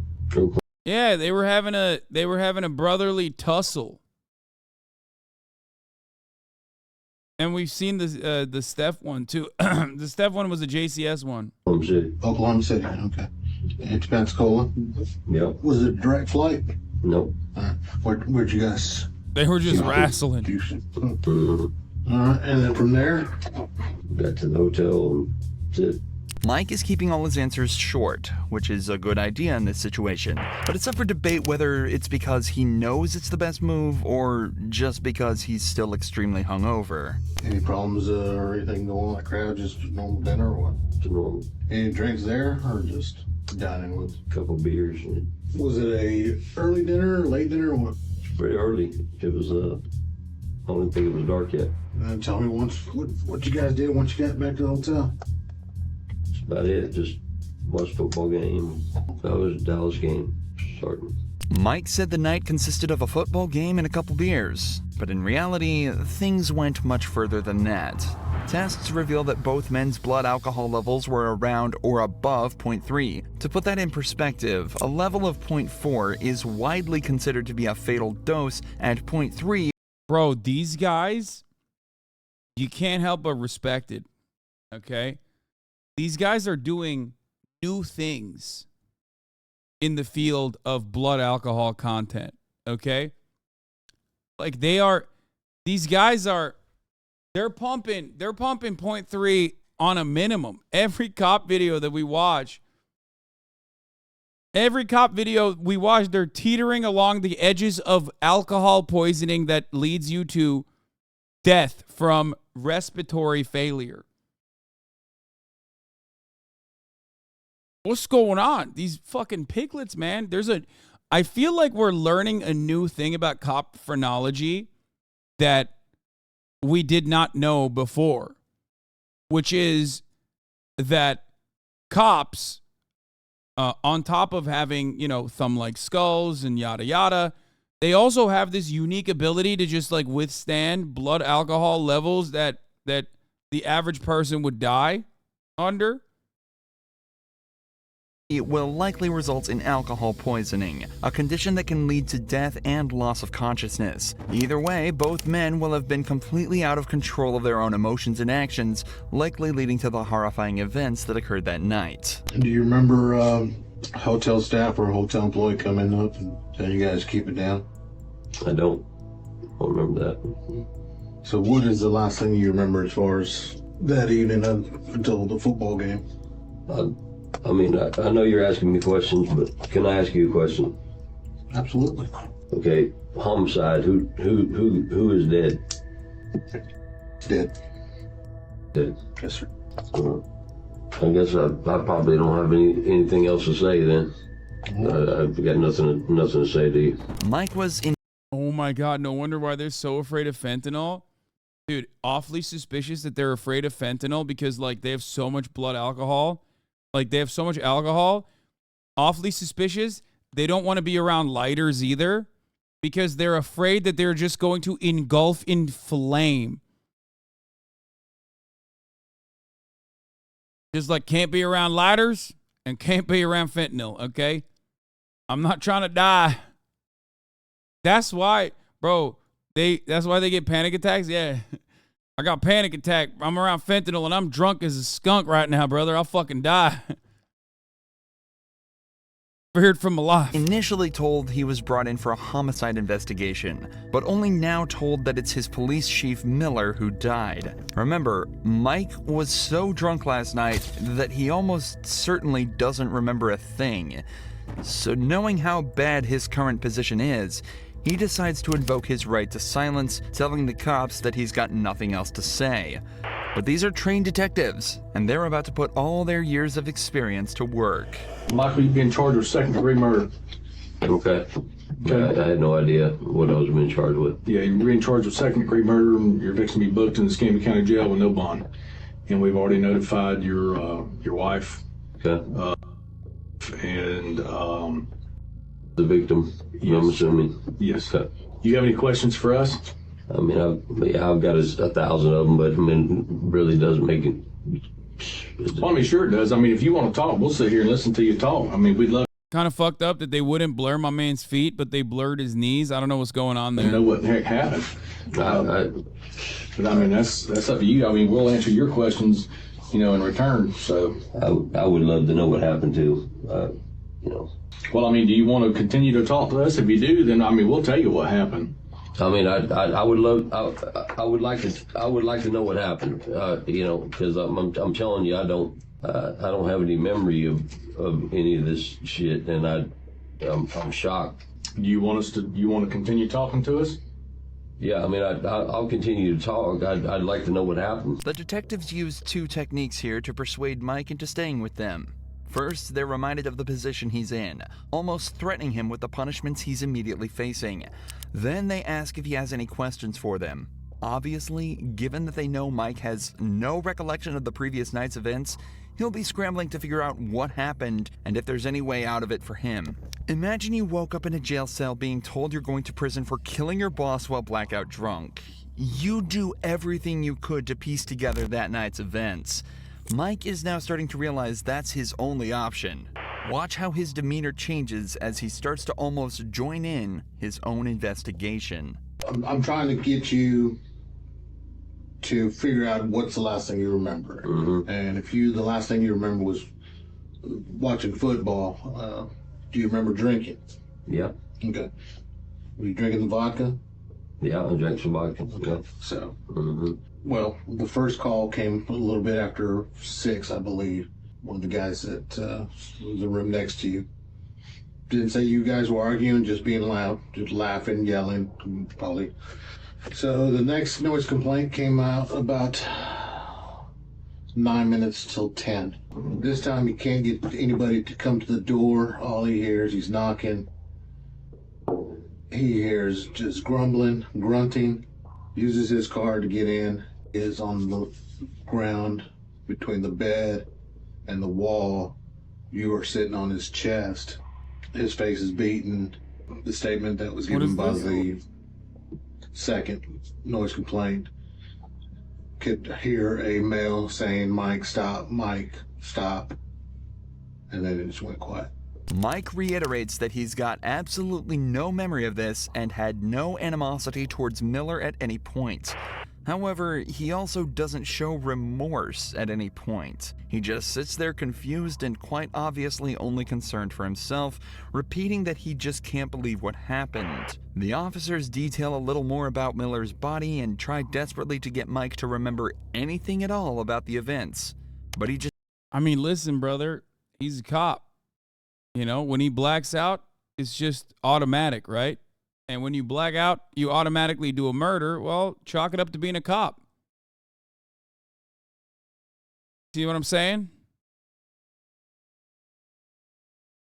His body has to react in the way that it knows best, which is the murder button. Just sits there in complete disbelief. I mean, you can't think of anything that would have triggered you to jump on? Nothing. I mean, it's nothing. It's unbelievable. Anything else? You got any questions for us, Mike, before we get you across the street? No, I guess I'm getting booked into jail and... Yep, we're going to get you booked into jail and put in special housing over there so that you're not back there with the heads and stuff. Right. You're not back there with the criminals, the real criminals, you know what I mean? Not you. And protective custody. You're not. I don't know, man. He's a cop who killed another cop. He might not be in that much trouble in there. You know what I mean? I feel like they would respect that. You don't want to harm yourself or anything, are you? No. Michael Neely was indeed booked into jail and subsequently sentenced to life in prison on account of second-degree murder. But Michael took all this news surprisingly well. He just sat there and accepted his life was basically over, in complete contrast to the corrupt tactics of this police captain. Captain James French was caught drinking and driving and followed home by an officer. Dude, better than drinking and murdering. You know what I mean? Like drunk driving, once again, yet another police chief, dude. Yet another day, another high-ranking police guy drinking and driving, baby. Whoo! He looks like he's got jaundice. What followed was one of the most brazen examples of police corruption. I saw the clip, chatter. I don't look like this kid. I don't feel any rejection towards him. I used to be. How do I look like him? Like, are you okay? You think I look like this kid? It's insane. You keep spamming it. I looked at it on the other screen and I was like, I'm not going to embarrass you. But, like, I don't think I look like that kid. Option ever caught on camera. Stay in your vehicle. Back in your car. I see it. Oh, Drunk? my God. No, I'm the captain. Huh? Drunk. I know. I'm the captain. That's funny. Are you drunk? No, I'm the captain. A what? Captain. Of what? The big. Don't reach in your pocket. Get back in your car. Have a seat. I will. I'm not. You been drinking tonight? I just got a ride. You been drinking tonight, sir? I'm a captain on the police department. What police department? Oklahoma City. What division? Investigations. How much we had to drink tonight? He said, turn the camera off. Yo, he is zooted. Yeah. Fun fact, cameras can't pick up that frequency of whisper. This must be a different camera. Or my man is so drunk he thought that would work. Probably the second thing. I assume it was the second thing. But awesome. Come on, just turn the camera off. Hi, sir.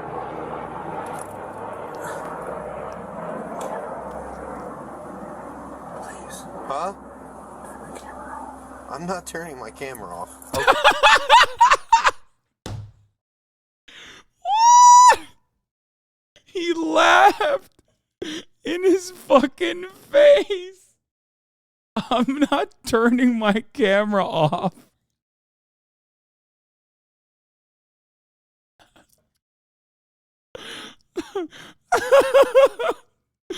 No, it's not a good cop, chatter. I don't think you understand. No. Chat. It's over. You can't turn the camera off. There's no salvaging that. If he turns that off, he's fucked, okay?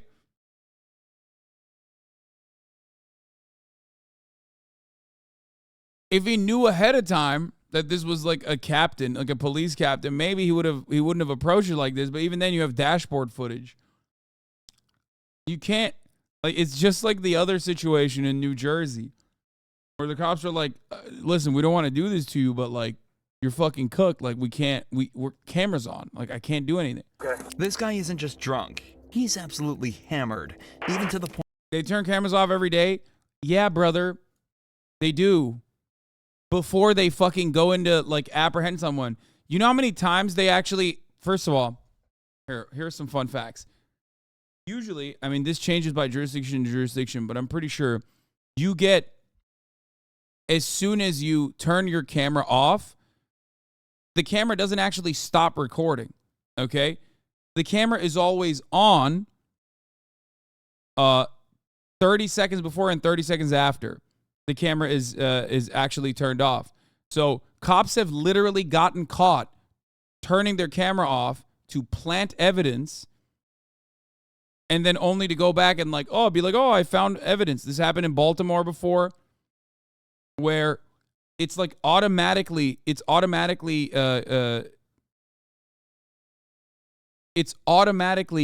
recording with a delay.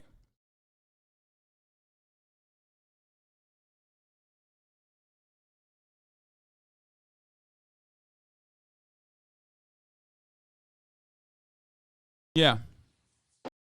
I'm gonna check here. The body cam video shot in January shows a Baltimore police officer searching a garbage-strewn backyard. He finds a bag of drugs tucked into a soup can. Yo. But the video doesn't actually begin there. It starts 30 seconds earlier. Officer Richard... Yeah. Quite literally a 30-second... it's rolling footage and the camera is turned off. It says that 30-second roll. Yeah. Hired. Hey, Walla. If you turn your camera off and arrest a police captain, you're so fucked for the rest of your career. Well, if you turn your camera off and don't arrest the police captain, and it fucking and it shows the 30 seconds of the police captain asking and you complying, you're also fucked. Not after, it always runs, but only saved when it's turned on. Yeah, when they press the button, the past recorded 30 seconds are saved and everything beyond that. But when they turn it off, the next 30 seconds are not. Oh, okay. Well, it doesn't matter. He walked up to the captain, and the captain requested he turn the camera off. It's over at that point. It's rolling. The moment that he walked up, also the other part of it, for the record, the other part of it is also the dash cam. So the dash cam has a similar, a similar situation where as soon as you turn your lights on, that also has rolling footage. The dash cam will, I think it's also 30 seconds prior, but the dash cam also has rolling footage. So even if he rolled up to the car and he didn't like turn his camera on or whatever, okay, accidentally, you still have the dash cam that will pick up the audio of like him walking up to a drunk a police captain and not actually arresting him.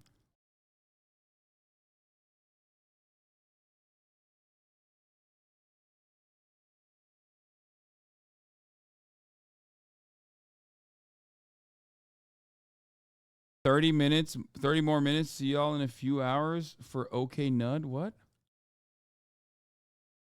Point where he thinks the camera can't hear him whispering. But despite the captain's pleas, the officer refuses to turn off his camera and continues with the investigation. Go ahead and step out of the vehicle. You gotta be kidding me. How much we drink tonight, sir? I was at a poker game. Uh-huh. Because you're swerving all over when you turn on. Yeah, there you go. That means that he was following him.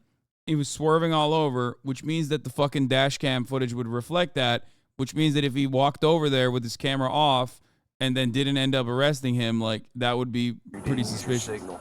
I'm sorry. How much you drink at your poker game? Not much. Not much? How much is not much? I don't know. Beer? Liquor? Yeah. How Beer. many beers? 3 or 4. 3 or 4? How long ago was that? It's been going on a while. How long ago did you drink your last beer, sir? What time is it now? It's 0140. Midnight. You think you should drive it? No, but I came from 4 blocks. Your mom lives here. I live here.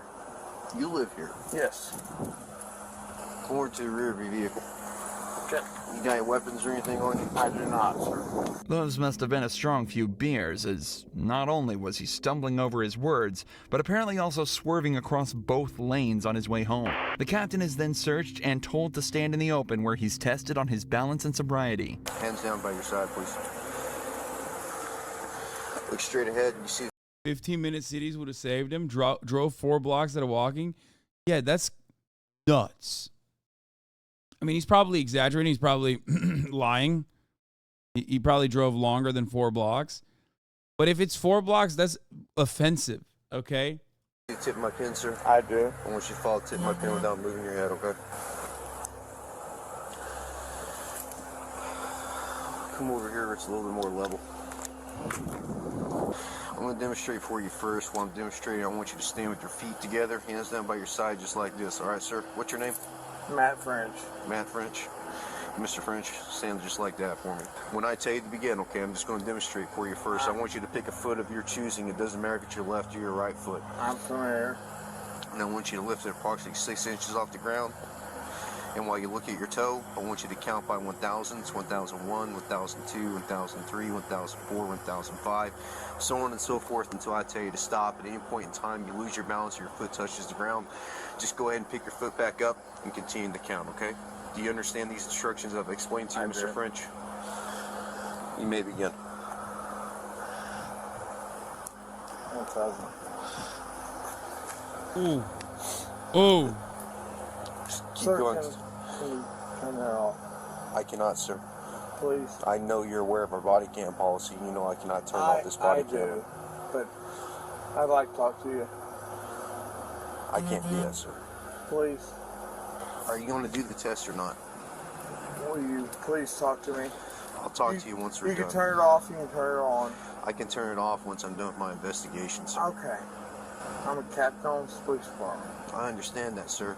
I get and I am that. a sergeant on this police officer, and I I've am taken not. an oath to uphold the law. I don't show favoritism to anyone, regardless. Okay, maybe this guy is a bit of a fucking good cop, I guess. Well, not good cop, but like he's a rule follower, okay? Because the other guys were like way more apologetic. This is some RoboCop shit right here. So I don't care if you're a gangbanger or the president. I want you guys to also understand something. We're talking about Oklahoma police departments here, okay? These guys are like, these guys have serially done child endangerment and child sexual assault and sexual assault of women older than the age of 18. So like a couple years prior, was it Oklahoma City Police Department where they basically had to fucking fire like 20 cops or some shit? Let me see if I can find it.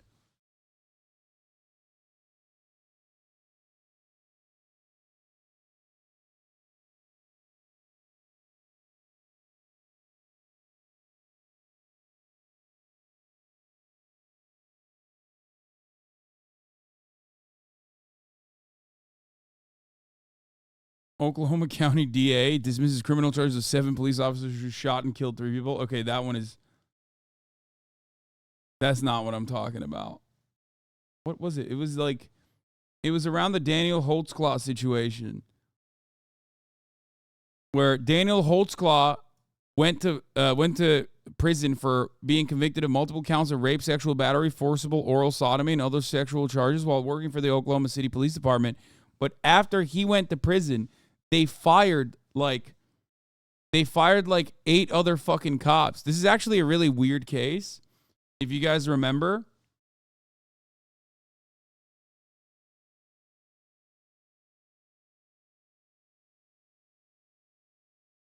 Holtzclaw was in Oklahoma. Yeah, I know. I know. It was a very weird case because it was a very weird case because Daniel Holtzclaw's situation was like not as open and shut. And then there were a lot of other fucking cops. There were a lot of other cops that actually, what do you call it?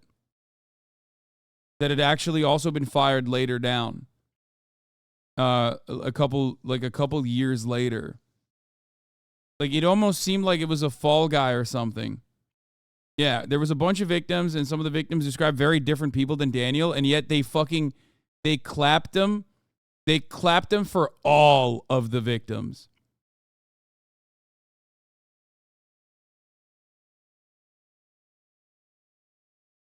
And he was like a bit of an interesting case because he was like, what do you call it? He was a really interesting case specifically because conservative columnist Michelle Malkin has written about the case and has repeatedly argued she believes Holtzclaw is innocent, arguing that the forensic evidence backs his claims in the story he provided, not the accuser's versions, and that the investigators chose not to perform several tests she characterized as routine. Malkin debuted her first and second episodes. Jason Flom, a founding board member of the Innocence Project, dedicated an episode of a wrongful conviction podcast that is interviews with Holtzclaw, his sister, and a biologist who claims to have detected errors in the prosecution of the case. Like, he could have been the fall guy for like basically a rape ring inside of the Oklahoma City Police Department. Like that's what it felt like a little bit.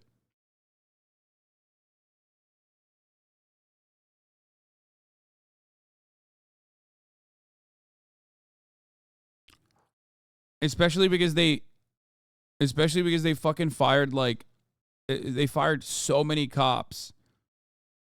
They fired so many cops after this case. Where the fuck? Why can't I find it?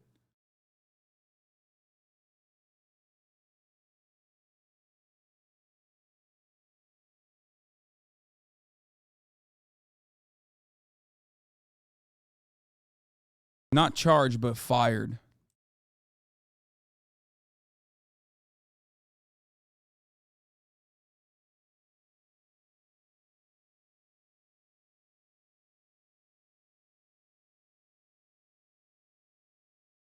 Brandon Paisley, Senior Director, Specialized Targeting. A fired Oklahoma City Police Department officer is back behind bars facing new complaints of rape and sexual abuse. There was the Luis Maldonado case. Court dismisses rape and strangulation charges against former Oklahoma City police officer. Fuck, where is it?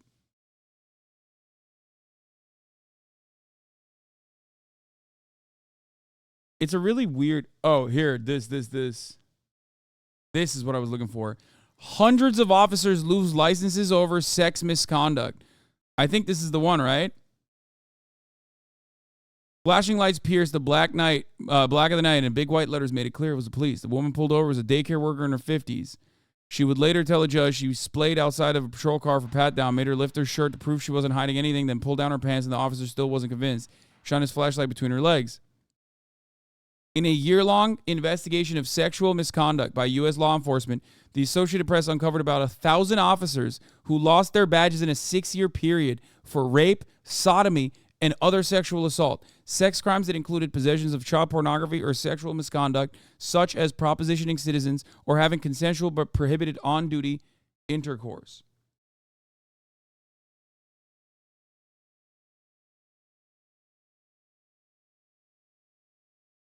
The number is unquestionably an undercount because it represents only those officers whose licenses to work in law enforcement were revoked, and not all states take such action. California and New York, with several other nations' law enforcement agencies, offered no records because they have no statewide system to decertify officers for misconduct.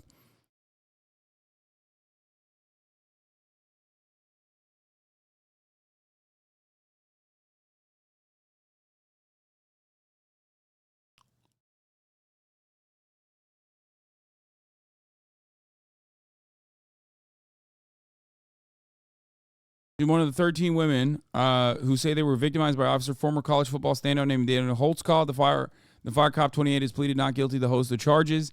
But there were 100 other Oklahoma cops, 100 other Oklahoma City Police Department cops that were literally... What the fuck they mentioned his high school football for? Because he was like a how do I describe it? He's like in great shape. Like they presented this as like a story that was unique. They presented this as a story that because he was like unique for law enforcement at the time. That he was like an all-American boy. That's the way, the hometown hero, right? And the thing is, like, it felt like he probably participated in a string of like sexual assault, just like every other fucking cop did. But then they hammered him with every charge they could, specifically to like nip it in the bud. You know what I mean? Like it almost felt like he was like a young guy on the force. So they were like, look, this is the one guy that did it, the one bad cop. Does that make sense?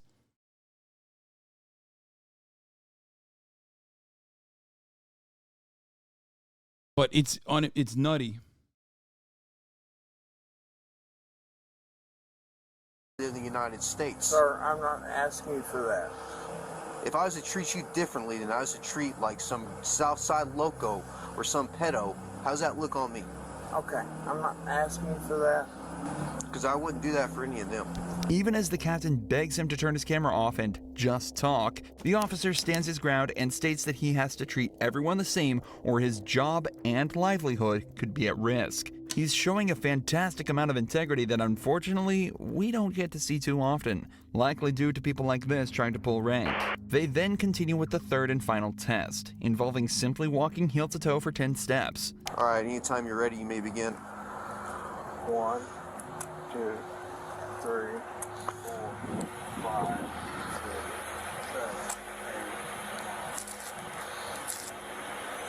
8, 9. 1, 2, 3, 4, 5, 6, 7, 8, 9.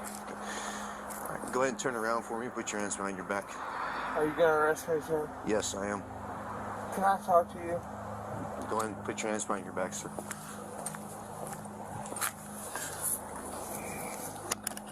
Now that the investigation is concluded and the perp is placed under arrest, the officer turns off his camera and returns the captain to the police department.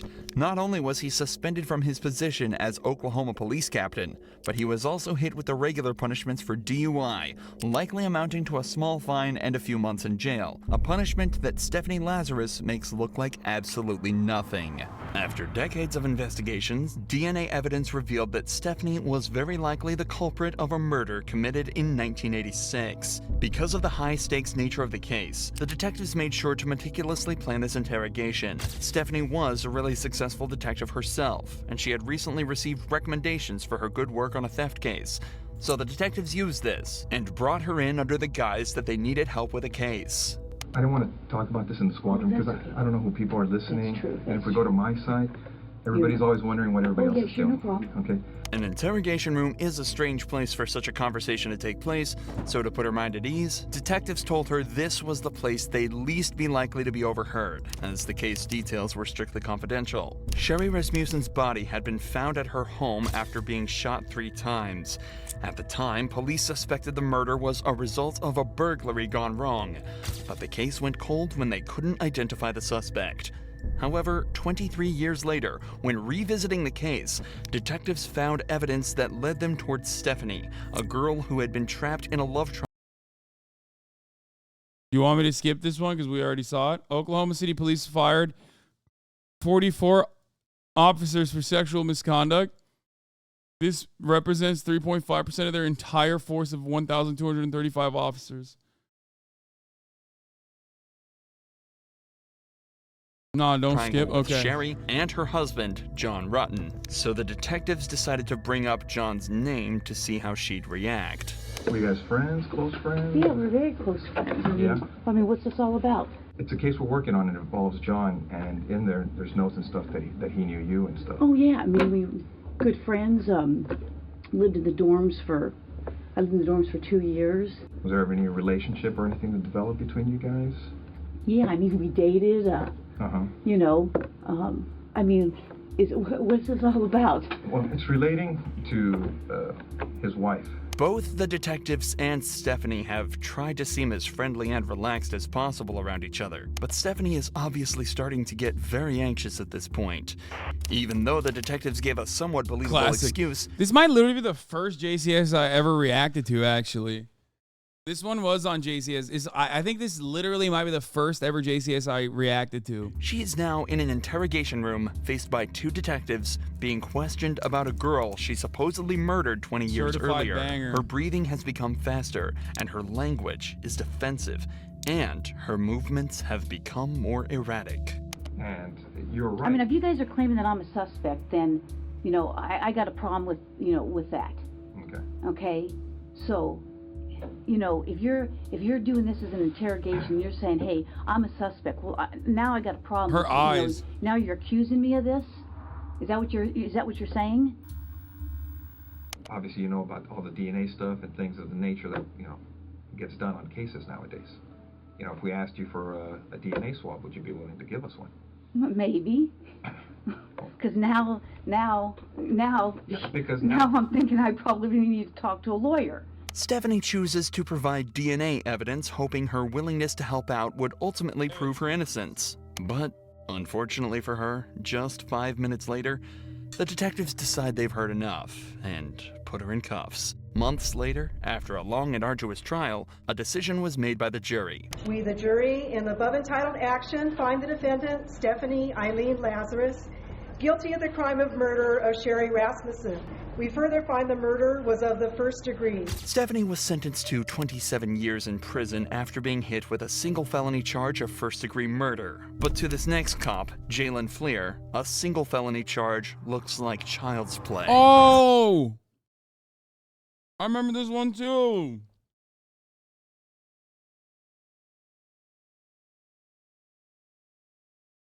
This was a recent one. All right, we'll skip this one. We watched this like recently. This guy was like trying to fuck minors. Son of him hide, blah blah. Yeah, look. Children under the age of 14, pandering children under 16, and engaging in the child under the age of 16. A few months later, he was sentenced to 12 years in prison, a fraction of the amount. That's a pedo cop. Pedo cop. Like RoboCop, but Grant Hardin received after a murder investigation led to the shocking discovery of a crime committed over a decade earlier. Grant has been apprehended on suspicion of murder, but the secret he was hiding would end up making him so desperate, he would try everything he possibly could to escape. On the 23rd of February, James Appleton had pulled into a parking lot on Ganridge Road to take a phone call with his brother-in-law. Suddenly, a loud banging sound was heard over the phone, and the line went dead. A passerby had spotted a white Chevrolet Malibu parked behind James's car that immediately sped away after the loud noise. When the passerby went to check on James, he was lying dead at the wheel. He said rogue build. Lock picking +1. My man, he's like, you have to try the door. Okay? You got to do it to him. You know what I mean? Hey, listen. It's a freebie. If it's open, it's a freebie. They have to let you go.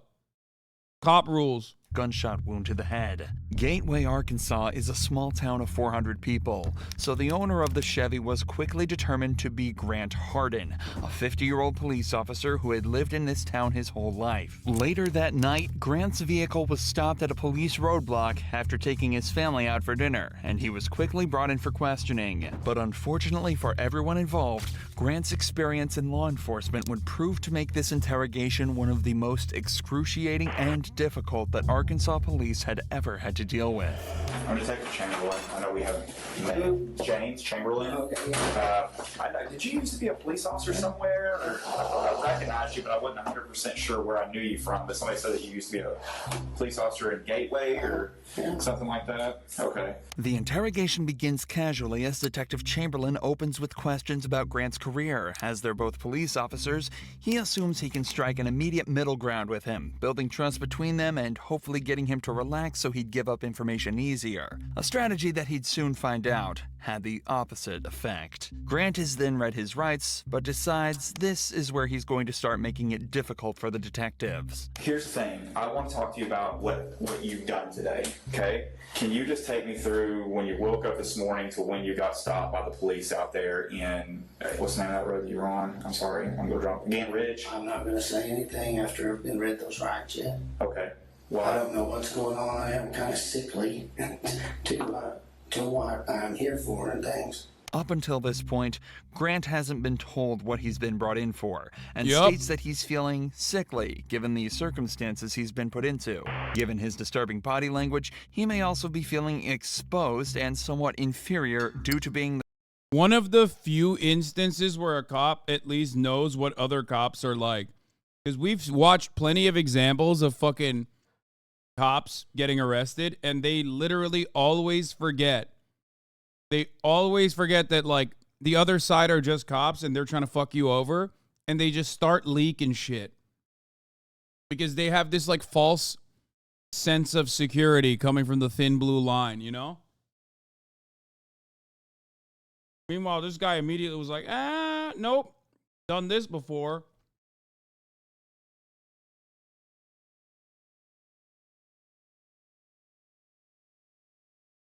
Not falling for that one. I know what this is called. What is it called? A Minerva rider or whatever? You read me my Minervas? Let me tell you, you read that Minerva to me, boy, I ain't telling you shit. Boy. Marinara rides, don't tell me nothing. Once you give me that marinara, I ain't speaking. The suspect of a case instead of the detective for the first time in his life. So you don't want to explain what you've done today? Did you? Is there a reason behind that? What was the first thing said? I have the right to remain silent. Okay. So you're telling me that you don't want to talk to me right now? Okay, cool. Hang tight right here for just a few minutes, okay? As is normal in a case like this, the detectives leave the room for a few minutes to talk about how they're going to handle the interview. And not only does it give them time to formulate their approach, but it also gives the suspects time alone to worry about what could be going on and form anxiety regarding their situation. At the same time, though, it may also give the suspect a moment to collect their thoughts and generate their own story and approach to the interview, putting the detectives on the back foot instead. By the way, I'm Detective Cordier. I think we've met once before. Probably so. Yeah. Okay, so I don't know if I scared you at the beginning or what, but that's why I was trying to, and I can't, you see the position that I'm in. I can't tell you why you're here, but at the same time, I need to rule you out into something. Does that make sense? When the detectives re-enter the room, they try an obviously different approach, this time attempting to set Grant at ease, stating that they just need to clear him from any wrongdoing, and then he's free to go on his way. Many people would, at least subconsciously, be inclined to open up a little more in an attempt to get out of there as soon as possible. But Grant has other ideas. Would you be willing to talk to me about your day, knowing that I need to rule you out of something, or like I'm just, if you didn't do anything wrong today, you have nothing to worry about? Yes, I would have liked to, but before the rights were read, so not knowing what's going on. Yeah, and you understand as a detective, we read those rights to everybody who comes in here. It's not just you.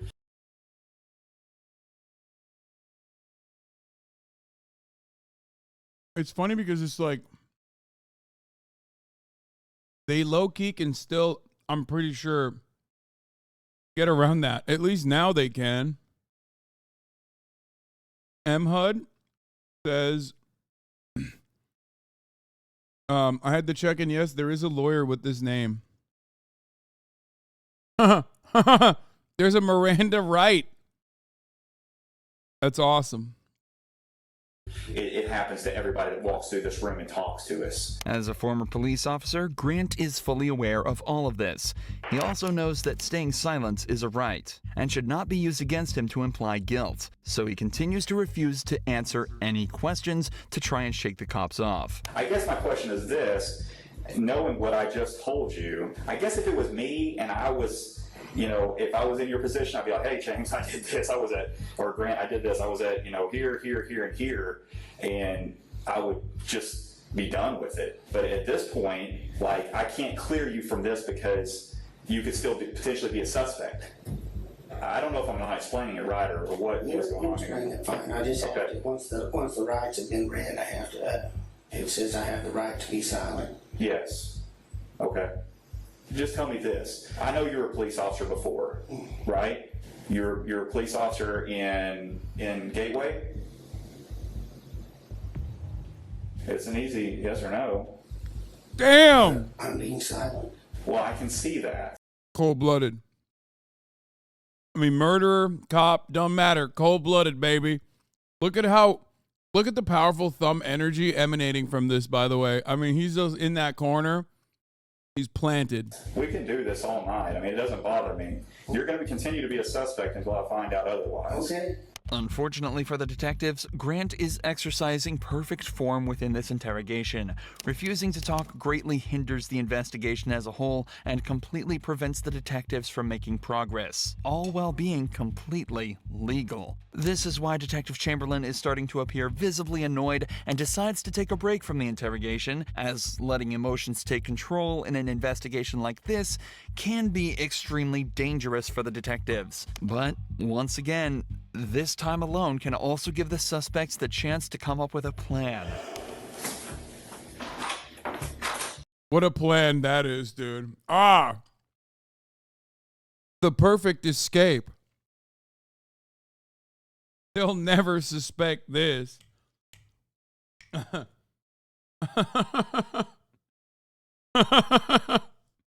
Master plan. Nope.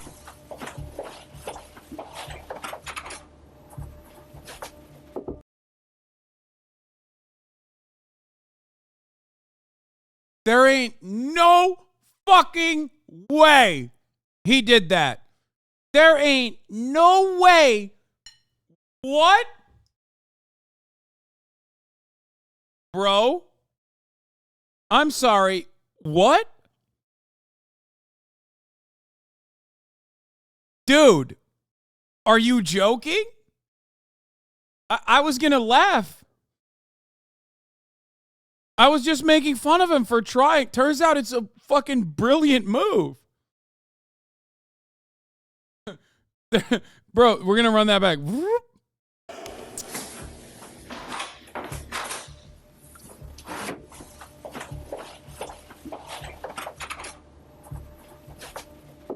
Hello, I need to go.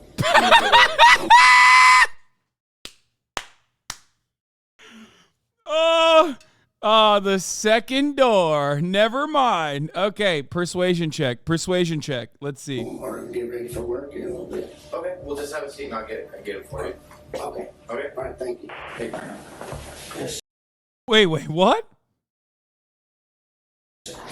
The other officer told me you want to talk to me again. What's going on? I'm just ready to go. Okay.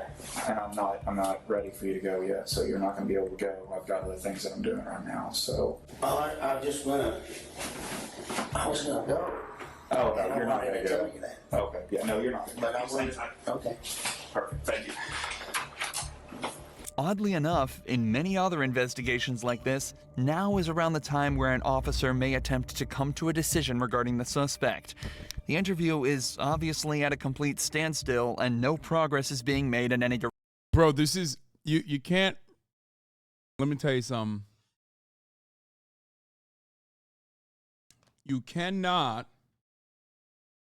I repeat, you fucking cannot get mad at a player for trying. Anne? Anne? Anne! You never hear me. You always have headphones in. That's why I'm yelling. Arabayı içeri alır mısın garaja? Lütfen. Why? It's too hot? Okay.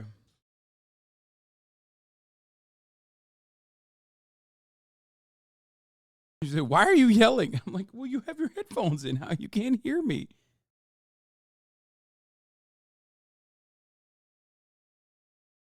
Direction, the standard protocol would be to either gather the information needed to charge the suspect for a crime or release them based on a lack of evidence. But whether the detective thinks he can extract more information or if it was an ego-based decision, Grant is told to stay and continue the interrogation. The police then try to take some time to piece together more of the story, talking to witnesses to try and place Grant at the scene of the crime. Despite his silence being perfectly legal and acceptable, it greatly increases the detective's suspicion towards him. Suspicion that's only heightened when Grant's wife says that his only alibi was that she thought he was spreading grass seeds at the time of James's death. All signs point towards Grant, and Detective Chamberlain goes back in for round 3. Detective Cordero is talking to your wife right now. I talked to her a little bit. So I kind of got a timeline of where you were and where you weren't today. We all know what happened, okay? I'm not trying to get you in any trouble.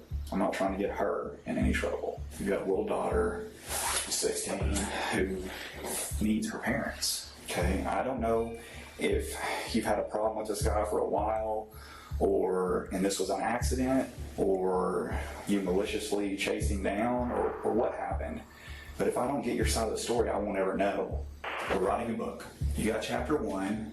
You got chapter 2 and chapter 3. Chapter 1 is what happened today, what started out today, how your day started. Chapter 2 is what led up to the incident. And chapter 3 is you telling me about what happened to lead you up to that. I know you went to eat, out tonight. I know what you said at dinner. I know that you went to Lowe's afterwards. I know everything, but I don't know what caused the incident. And if I don't know that, I've got to assume the worst. I'll let you think about it. I'll give you one more chance here in a few minutes, and I'm not going to talk to you anymore. I'm telling you that. Well, what happened? I know, you know. We have witnesses that put you there. They physically ID'd you. The 2 cars that drove by. Look, man, I'm not. I just want to know why it happened. I'm going to sleep good tonight. Dude, he is so bad. God. First of all, when you're talking to a cop, okay, he knows that you know you can lie. Like, he knows that. He probably has lied before in the interrogation room. So if you don't fucking bring up exactly like I mean, I know he can't bring up all the evidence, but like, I feel like this is going to be a speech fail. You know what I mean?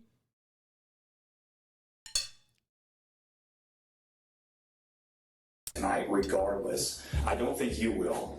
At the time of the murder, when the 2 cars were parked up beside each other, the man in the white Chevrolet waved the passerby past before the gun was fired. As they passed, they were able to get a good look at the driver.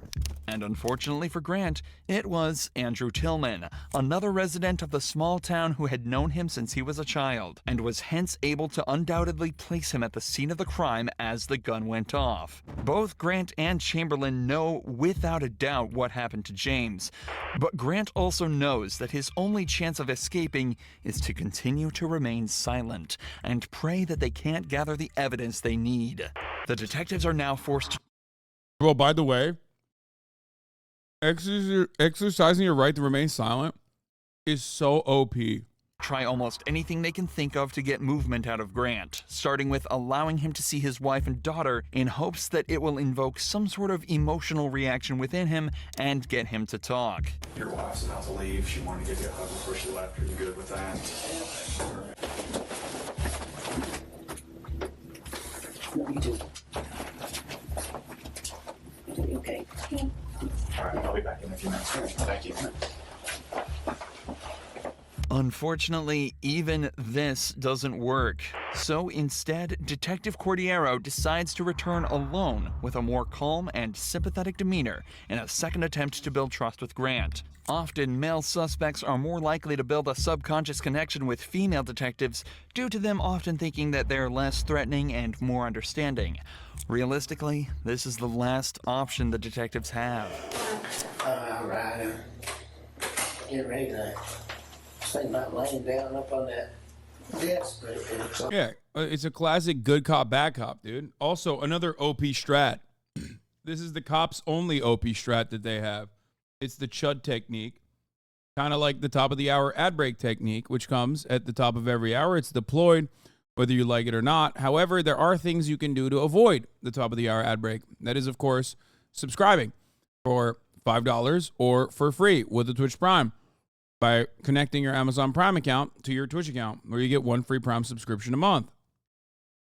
There's also the getting a gifted sub technique. That's also pretty powerful. Call Noroto version. Thank you for the 15 gifted subs, allowing 15 people to no longer see the ads at the top of the hour. 15 of you now know what that technique looks like. Here's the 3-minute ad break now.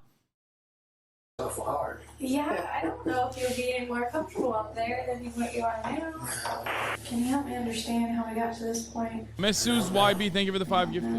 Man, I remember being on patrol and running into you one night. Help me out on a call, back me up. It was way back in, I guess almost 3 years now. Well, two, yeah, something so. like that. Yeah, something like that. You guys are always good to help us, help me too. Yeah, absolutely. Brad, you were always right there, man. Cordiero opens up with an anecdote about how Grant apparently backed her up on a case 3 years ago. Even though he doesn't necessarily remember it, this will give him the idea that Cordiero will be even more sympathetic and helpful towards him as he's done her a favor in the past. It also allows them to continue reminiscing about their time on the force and the people they've worked with, further strengthening the subconscious bond Grant will be creating. I just don't understand how we got to this point. Yeah, me neither. You're willing to talk. Tell I'm me. just ready to go to bed. I don't blame you. Me too. Me too. And we could do that. You just talk to me. Well, I just have to, since you read those rides, I have to stay, I have to do the ride. Well, what's the difference? You know the difference? Regardless of something happened or not, and if it did, if it was an accident, well, tell me. Like, let me help me help you. Like, I want to know what I can do or what happened today to be able to explain it later. I don't know what happened today. I just need to.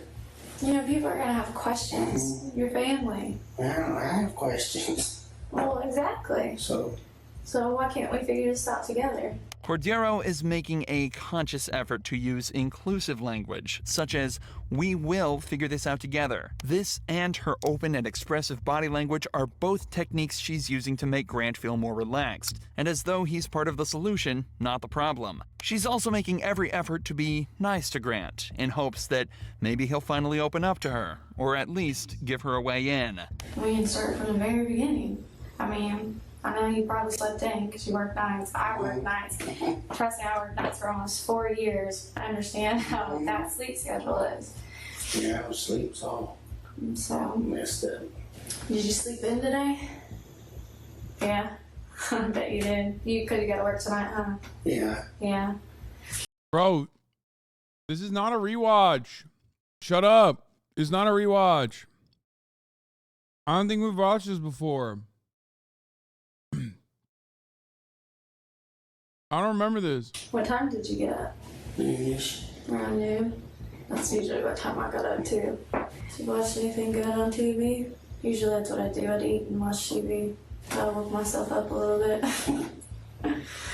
Anything good? Same old stuff. Oh yeah? On TV. You watch the same episodes? Or like, do you have a specific TV show you would wake up and watch? Well, we watched, my wife always has it on, I can't remember what channel it's called, right now, TV Land. Oh, okay. I haven't really watched any of that. I couldn't even tell you what it was about. Does your wife like that? Oh, well, I think she'd better watch other stuff, but that. Oh my God, we watched this. Oh my God, you're right. Might not be about. Oh my God, I just remembered because she talks about TV Land. Oh my God. Oh my God, she rizzed them up. Oh my God, she rizzed them up. You're right. Because he was just like refusing. He was not opening up at all. And then she starts talking about like TV and his wife and whatever. And he's like, yeah, TV. About the case, but finally, Grant is talking, and Cordero has found her way in. If she can keep the flow of this conversation up, she might be slowly able to extract information from him even without him knowing. Talking about specifics such as TV shows and sleep schedules, even that could lead to catching him in a lie, and placing him in certain places. Nothing more cringe than immediately not remembering something and people going, welcome to long COVID memory. Like, I think it's my worst pet. Like, it probably is the most annoying thing on the planet because it completely, like, it's basically the liberal version of asking if someone is vaccinated. You know what I mean? Like, it's the liberal, is the rad lib version of being like, oh, it must be long COVID, or it must be because I react to tens of thousands of hours of footage. Like, and sometimes it gets a little blurry. You know what I mean? Nope, you must have a disability, a permanent disability due to COVID now.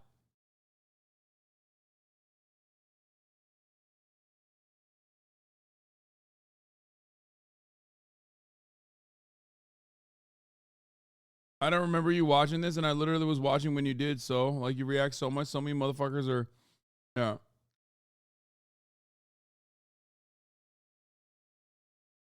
No, I know. We already established that I watched this. We already established that I watched this. Yes, I said I did. I was wrong for thinking that I did not. We watched it on, I think, maybe JCS or something, but regardless, yeah, the reason why I can't remember it until like the TV Land moment was because that was like a pivotal moment in the fucking interview where he finally breaks.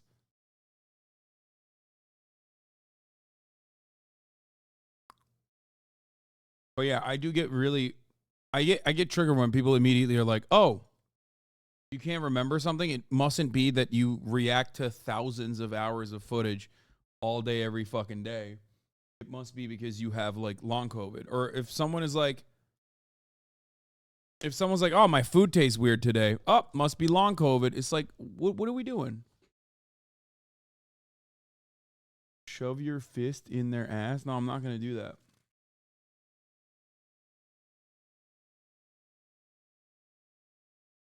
Like, not everything is fucking long COVID, man. Okay? Places at certain times. But most importantly, she's building a connection with him and continuing to let him talk, which increases the chance that he either slips up or decides to make it easier on the detectives and answer a question. But predictably, as soon as Cordero started asking him to talk about the case again, he shut down once more, refusing to answer any more questions and staying silent. I think you have a lot to live for. Beautiful family, who I've had the privilege of talking to. The way I look at it is you're a man. Men face their mistakes and they own up to them. And they figure out what happened and figure out how to solve it and move on. Like I said, I'm honestly here to help you. I want you to understand that. I wouldn't spend my time in here with you if I didn't. And that something happened today that needs to be explained. Did you make a mistake She did it. today? She spoke sweet nothings to him. Even after reminding him of his family, Grant doesn't move an inch, again realizing that his only chance of being let off is to not speak and hope they don't find anything. I like you. I like this fella that was a detective here. And I know y'all don't care about any of that and stuff. And I just don't know how to I haven't had this happen before. Being brought in and interrogated for something. So I know you don't care, but I just don't know how to be silent. Sitting over here looking like a jerk. No, you're not. That honestly. He's like, I know how you are. I know how y'all are. I was one of you. You know, I had to be silent in here. You were far from that. You're very polite. Don't you know why you're here? I appreciate you guys, and I'm just gonna get a lawyer. Yeah, it's up to you. But You can either- obviously something's going on, and I need one. I just want to hear your side of it. I want to get a lawyer. After hours of almost pointless back and forth, Grant finally asks for a lawyer, meaning the detectives can no longer question him, and concludes the interrogation.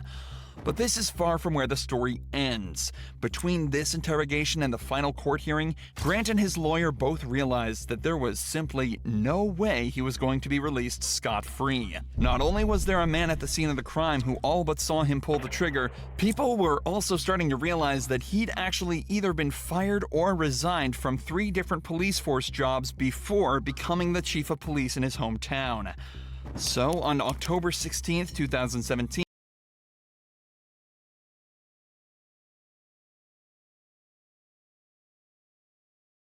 Come on, man. It takes this guy murdering somebody in fucking broad daylight for people to be like, wait a minute, let's check his LinkedIn real quick. Oh, shit. I fucking told you, man. It has nothing to do with what he did on the job. He was destined to be a police chief. You want to know why? You want to know why he was destined to be a fucking police chief, dude? Because of how much of a thumb he looks like. That's it. Thumbelina ass motherfucker, bro. That's it. Apparently he's free now? Wait, what?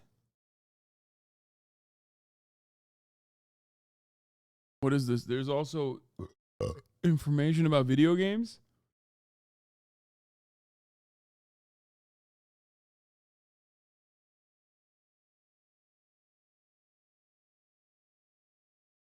He pleaded guilty to the first-degree murder, but refused to reveal his motive, leaving each member of James Appleton's family without closure to this day. However, as Grant was being prosecuted, a shocking revelation was made that turned him, a murderer, into a senseless monster of a human being. As his DNA was being taken, they realized it was already in the system, under an unknown name, for a crime committed almost 20 years ago. In November of 1997, a teacher at Frank Tillery Elementary School went to the teacher's lounge bathroom only to be met by a man brandishing a gun that forced her into a stall. The man then raped her and fled, taking care not to touch anything or leave evidence behind, except for the he left on her clothes. Local police did everything they could to identify the perp, but after 20 months of effort, the investigation went cold until 20 years later when Grant Hardin's DNA was found to be a perfect match. Because Rogers police had obtained a John Doe warrant back in 2003, allowing them to arrest an unknown suspect and bypass the statute of limitations, he was hit with the 14-year sentence for his on top of the 21 years for the murder of James Appleton. And I said this guy's free right now? There ain't no fucking way he's free.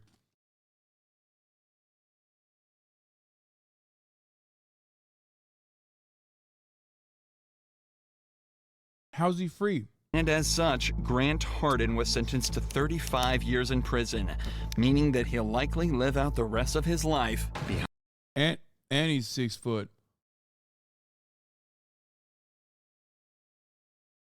Fucking bullshit, dude. Doing disrespect. He's not. Inmate search. Wait, what? This is a website you could do? Information current is 09. Okay, 91.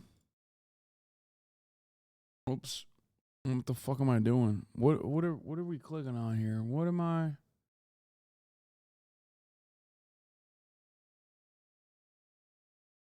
No, it's fine. Nothing leaked. It's just the prison.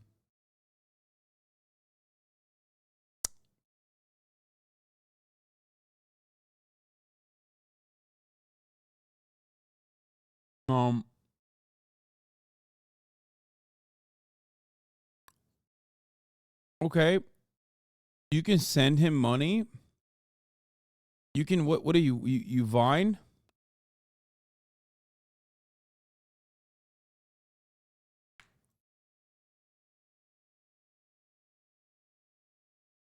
Yeah, he ain't getting out, boys.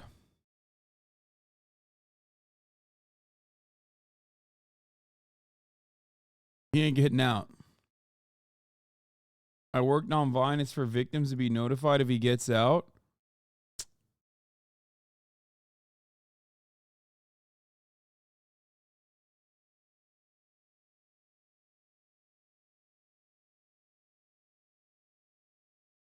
I don't want to send him money. This is the weirdest September ever. Feels bad, man.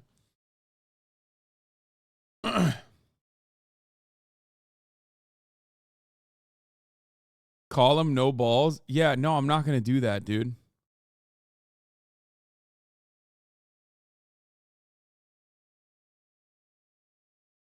Victim information notification exchange? What do you mean? Like if he gets out?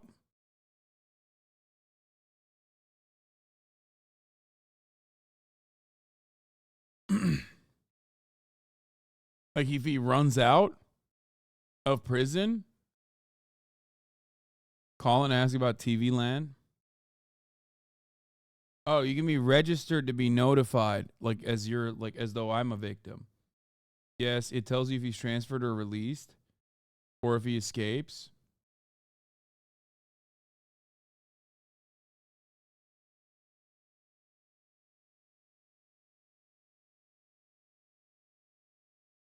Is this the woman detective who was in the video? Benton County detective suspended after using emergency lights to get son on school bus?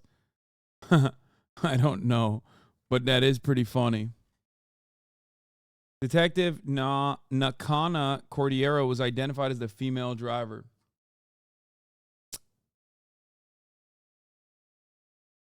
I mean, that's like a perfectly valid way to use that's a perfectly valid way to use your lights, okay? Cops do that shit for way less, you know what I mean? Mostly for drunk driving.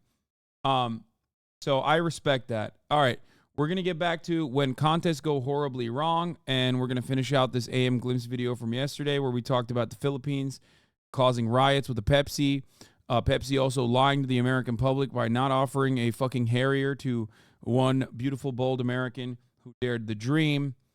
And last but not least, we're going to move on. I guess this portion is for Greenpeace. Sometimes inappropriate name getting voted as the winner. In 2007, Greenpeace asked the internet to name the humpback whale that was being tracked in the South Pacific Ocean. The name, Mr. Splashy Pants, won by a landslide, earning 78% of the votes. In 2016, the UK's Natural Environment Research Council famously asked the internet to name its newest ship, resulting in Bodie McBoatface winning the popular vote. The ship ended up being named after Sir David Attenborough, but its smaller, remotely operated vessel was named Bodie McBoatface. In 2011, the city of Fort Wayne, Indiana hosted an online vote to name a new government building, and the name of a real former mayor, Harry Balls, was the runaway favorite.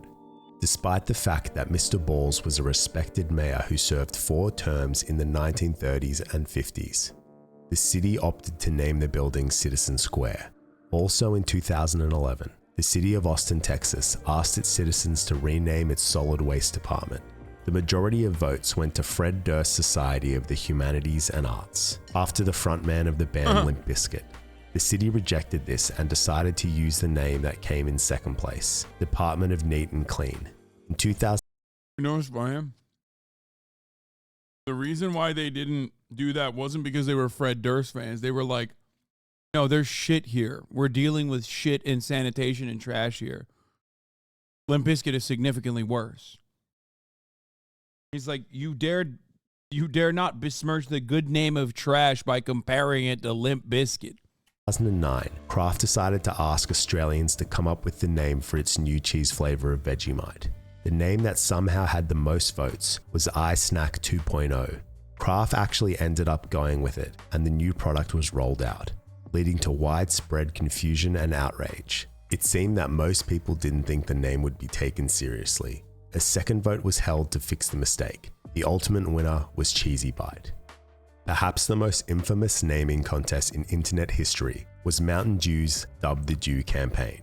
In 2012, the fast food chain Villa Italian Kitchen launched the promotion on its website, asking fans to submit and vote for a name for the new green apple flavor of Mountain Dew that would be available exclusively at their stores.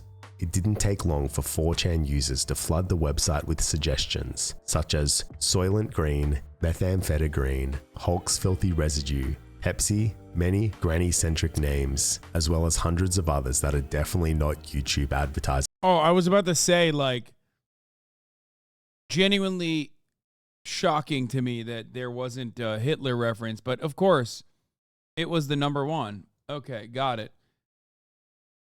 Friendly. On August 13th, 2012, an anonymous user posted about the Mountain Dew poll and urged others to vote Mustache Man did nothing wrong to number one.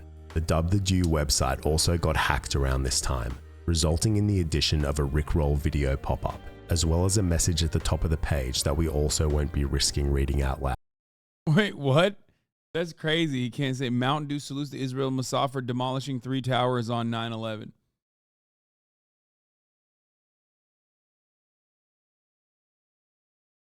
Holy fuck, Haas showing his inability to hear music again. Limp Bizkit slaps. Brother, you can't say that. Loud. The following day, Mountain Dew tweeted about, quote, losing to the internet, and how they were helping Villa Italian Kitchen handle the fiasco. The website was taken down and the campaign was not relaunched. In March 2013, the new flavor was released as simply Apple Mountain Dew, but a year later was renamed to Electric Apple. In March 2020, 32-year-old father of 3 Mohammed Shalahan eagerly called into Singapore radio station Gold 905 to play the celebrity name drop game, with the hopes of winning $10,000. Players had to listen closely to a montage of 14 different celebrities' voices, each saying a word of the phrase Gold 905, the station that sounds good and makes you feel good. Over the last few weeks, people would call in with their guesses, while those listening along would take note of any correct answers and try and piece the puzzle together. Muhammad called in hundreds of times and had made it on air twice, but on April 21st, 2020, he knew he finally had all the right answers. Yeah, so I think I'm gonna win it this time round. Wow, I hope so. Now, I can only play you the clip once, so listen very closely. Are you ready? Yes, I am. I feel like these marketing campaigns were successful anyway. They had everyone talking and controversy just amplify them. When was the Mountain Dew 4chan one? Because I feel like that is the turning point for a lot of the 4chan stuff. Like back then it was like trolly. Yeah, 2012. So I think like that was like 4chan doing like lol Hitler memes, right? And then like by 2015, 2016, it was literally like, oh no, actually we like that. Like we unironically are that. You know what I mean? There's a point in the history of not even just 4chan, but like poll, where poll unironically and 4chan unironically across the board goes from like a bunch of, you know, neurodivergent kids hanging out online under the guise of anonymity, saying a bunch of unhinged shit. With like some people memeing about it, but most people not memeing about it. To like everyone being like, no, we're serious about this.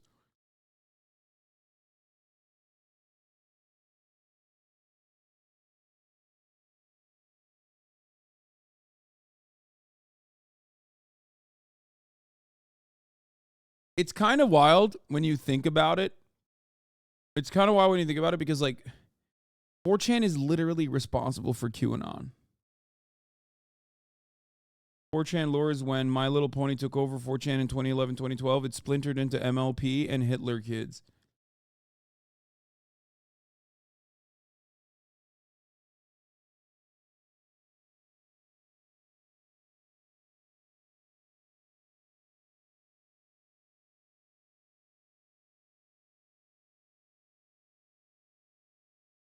AHD, that was us at Something Awful. We were first. 4chan is also someone responsible for like multiple deaths. Oh yeah, for sure. I mean, they're responsible for a lot. I mean, it's not like one nerd, right? It's not one nerd that that caused any of this shit. But it is certainly a bunch of them that were able to take advantage of brigading. That's it. That's pretty much it. Brigading wasn't invented by 4chan or anything, but like brigading still to this day is very easily it's very easily done.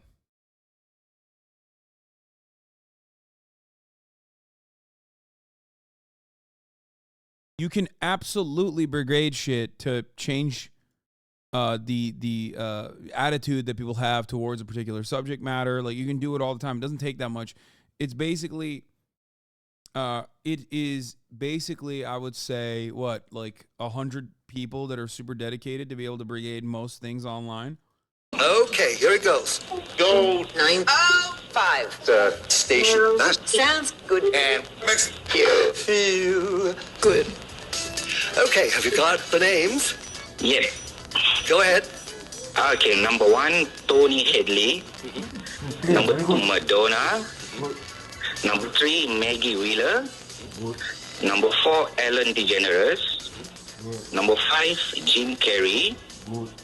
Number 6, George Clooney. Number 7, David Bowie. Number 8, Belinda Carlisle.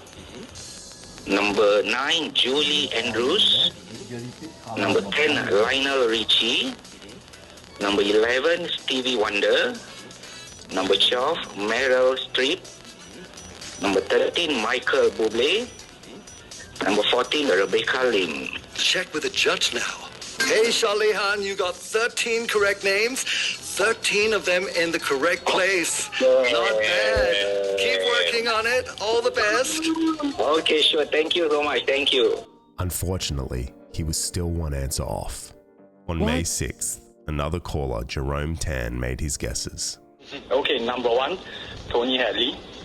Number 2, Madonna. Number 3, Maggie Wheeler. Number 4, Ellen DeGeneres. Wait, so once he just put that out there, I don't understand. Like, it just doesn't matter?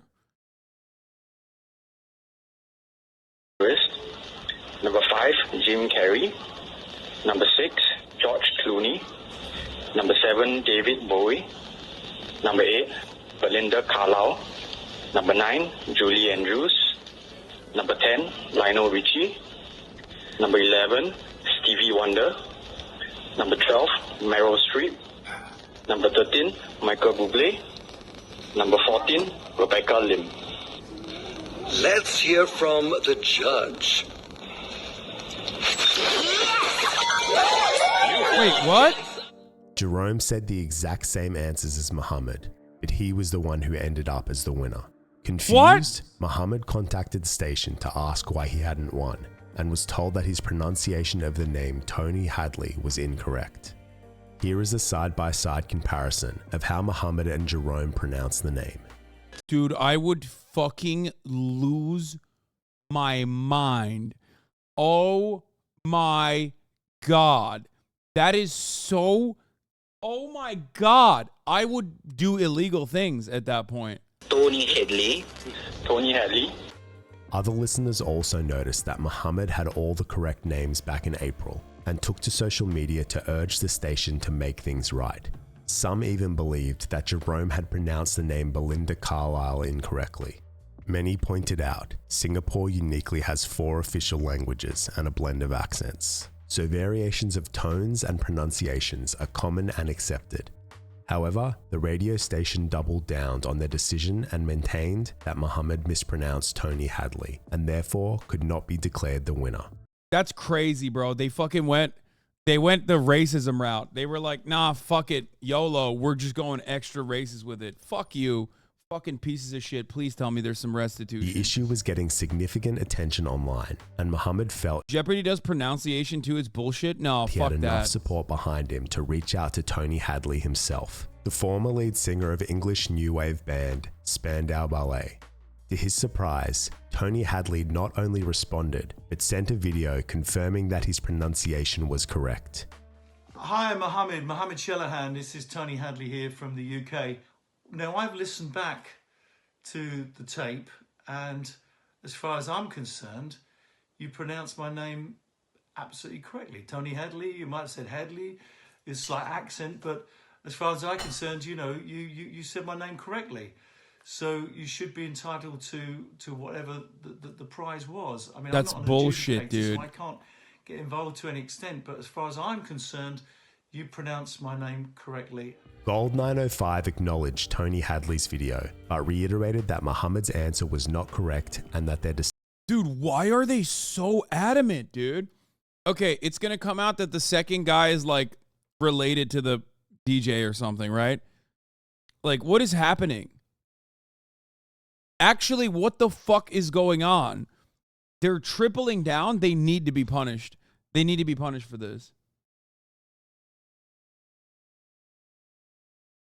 Jeopardy clawing back a correct answer because of pronunciation. Lost a lot of money because of 2 letters. That's right. He pronounced the word gangsta apparently incorrectly. Take a listen to this. What is Gangster's Paradise Lost? Yes. Our judges have reevaluated one of your responses a few moments ago, Nick. You said gangsters instead of gangstas on that song by Coolio. So we take 3,200 away from you, so you are now in second place. Oh my God.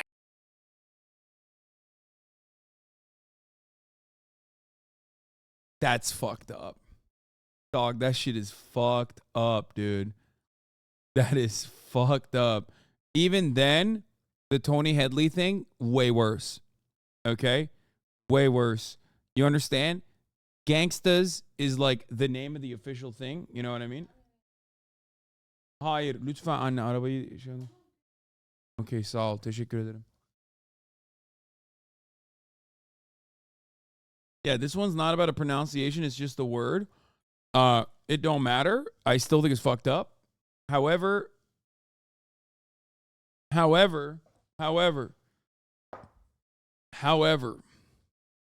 the other one is way worse. This other one is way fucking worse, dog. Are you kidding me? Decision was final. However, the station announced they would offer Muhammad $5,000 as a consolation Nope, not prize, enough. Fuck that. half the Nope. amount of the full prize. Nope, give him the full price, bitch. No shot, no consolation. Full price, and then 1.5 price, actually. Full price plus another half for the inconvenience that you put my mans through. Muhammad was on a modest salary as a railway worker, and his wife was pregnant with their 4th baby, so he was unsure whether to accept the offer or continue to push for the full $10,000. The story had gathered even more momentum online after Tony Hadley himself backed up Muhammad, and many were calling for an apology and for the decision to be overturned. On May 22nd, 2020, Gold 905 finally relented and announced that they would be awarding Muhammad Shalahan his rightful prize of $10,000. Wait, that contest didn't go wrong. Okay, that contest went right. Okay, that's good.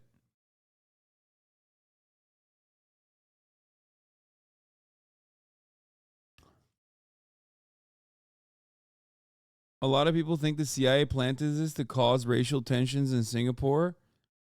Wait, what?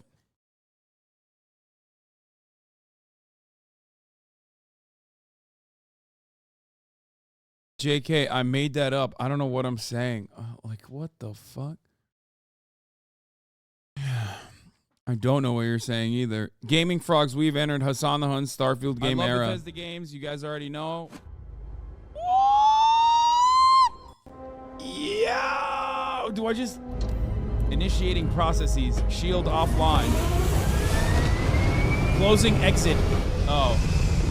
I thought it was actually going to make me fly the ship. I was like, that's crazy. Oh, it is. Oh my God. Oh my God. Oh my God. Oh. You a Star Wars kid? No. Oh. What the f? Ah! Ah! I'm not a Star Wars kid. Targeting the ship. I'm a freelancer kid, baby. This is what I grew up with. I played this game on release. Do you understand? And it was literally life-changing for me. And it's crazy that I did not even know personally.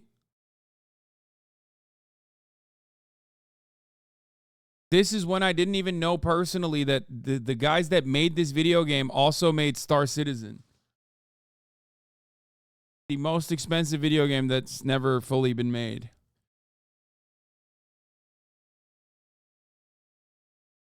It was incredible. This game was so sick.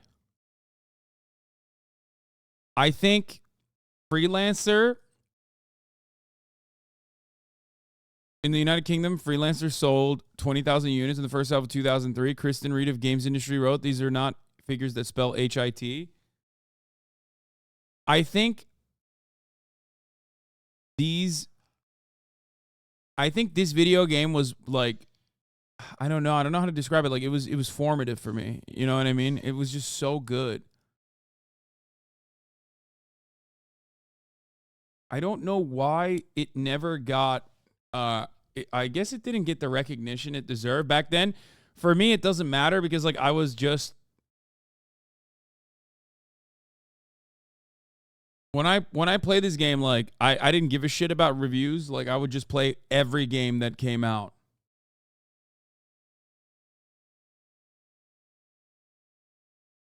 ATP wasn't a mass shooting? Me? Maybe they gave up on that.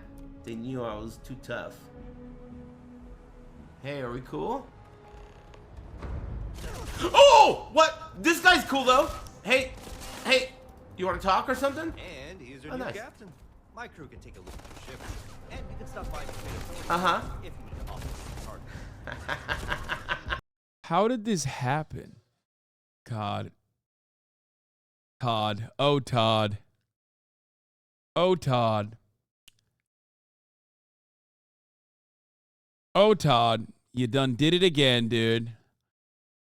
Just a fucking classic goated Todd Howard moment. Certified Bethesda banger. All right, fuck it. It's time. I did see the original Leakers review, and it is fairly consistent with the reviews of, like, I mean, it's fairly consistent with, like, professional reviews saying, like, it's kind of takes a while to get into his, like, to get into it a little bit, but it's pretty good once you do type shit. Get the grab boost pack skill ASAP.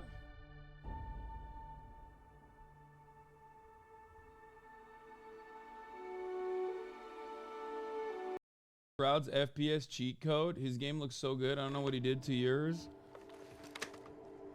Okay, so someone said turn off the shadows. They want to test something. I got you, man. Shadows. Low? Low.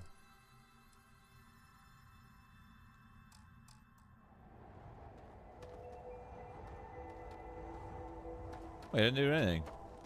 All it did is just give me frames. Wait, that's sick. You just gave me a little cheat code. I didn't do anything. It just gave me FPS. Yeah, the shadows still are Dope. seemingly on, aren't they? Or maybe they're not. I just got like 30 FPS from that, by the way. Literally just cheating. Okay. Try it.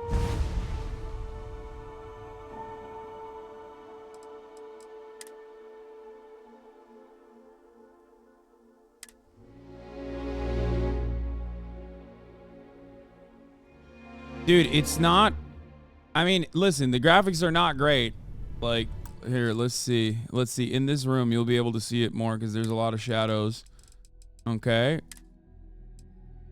Shadow quality ultra.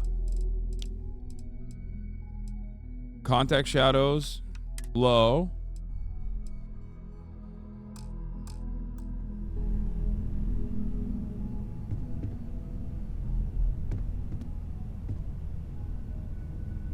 I mean, it literally doesn't... No motion blur, geez. It doesn't even change anything. There's still shadows.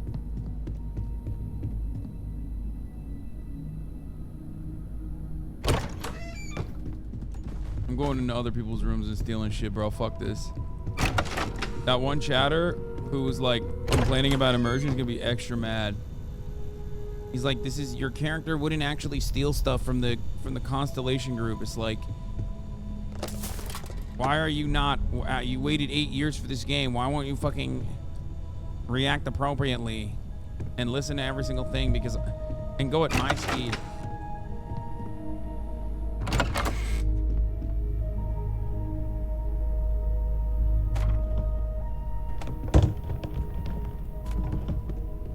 Howdy, partner. I need better drip like ASAP, dude. Economic meltdown. Here. They'll never know I was in here. If I close all the doors, you know what I'm saying? Boom. Alright, we talked to everybody.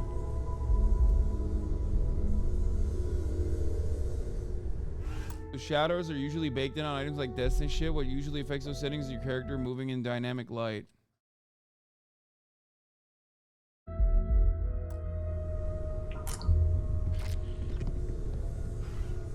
I'm listening. Ready to head out there?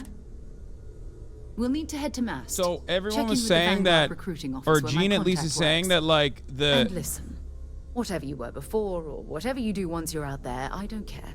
the So long as you don't bring UC security to our world doorstep. gets a lot better after you, Every like, member of burn through some of the main Constellation is missions. their own conscience. Understood?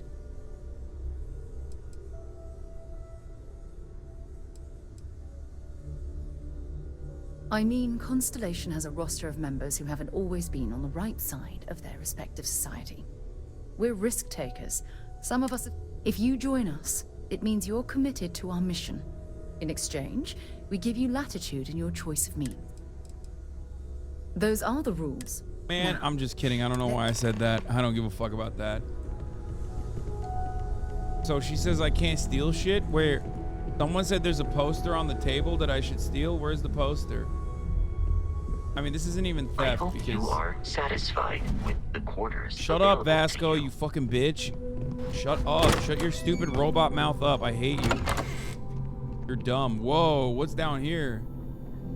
What the hell? Take that. Thank you. Oh, this is where I can make stuff, right? Okay, got it. Take that too. Might need it. Stealing a poster is definitely a crime if you're in North Korea. Yeah, why are his frames in the gutter? Are they? I can't tell if y'all are fucking with me or if you're serious. Like, are my frames in the gutter or are they fine?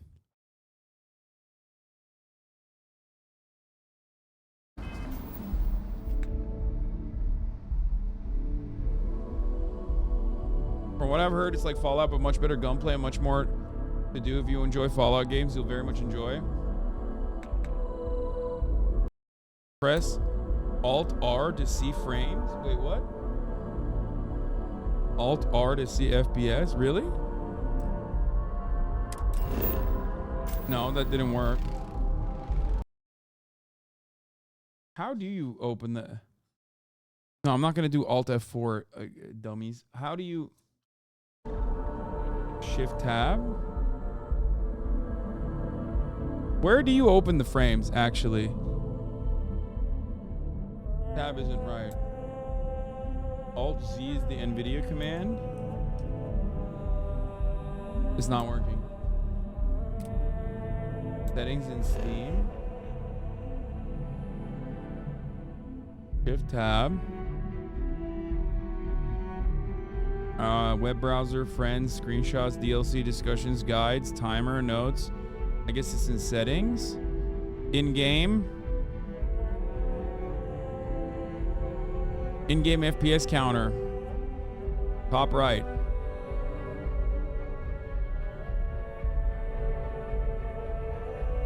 Do I have to say enable Steam game overlay or no? Oh, it's got it. Chat, it's 161 FPS. What the fuck are we talking about? Chatters?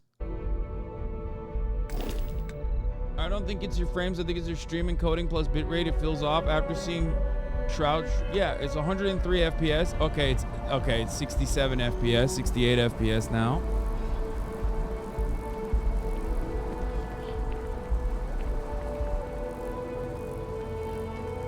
You see that scientist out in front of mast, staring at trees, sounds upset? Whatever it is, it can't be that bad, right? Mission update. Talk to the scientist by the tree. It'll drop when there's more on screen. Mr. is on. Turn off VSync. It fucks your stream quality. No, VSync is fine. It does screen tearing otherwise. I gotta pee. Hold on.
I thought about playing Baldur's Gate and then I decided against it.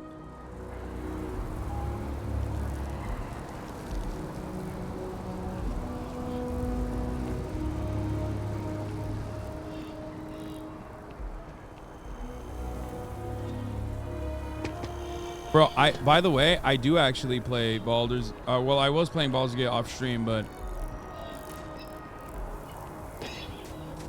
dude, chatters, can we please play one fucking game that I want to play on stream? And then you guys also end up complaining that I stop playing games, because when I'm playing games, you're like, half the time chat is literally just like backseat explaining to me what I'm supposed to be doing and what I'm doing wrong with like, let me enjoy it, please. Like, I never enjoy games on stream for this specific purpose. Like, I just, please, can I enjoy a game on stream, please? Please, can I do some fucking thing? One thing? And to uphold the values of the Vanguard, honor, loyalty, self-reliance. I used to be an actuary. Sarah, another space explorer. Hey, you ever think of joining up with the Vanguard? Help the United Colonies, earn some credits, even get your UC citizenship?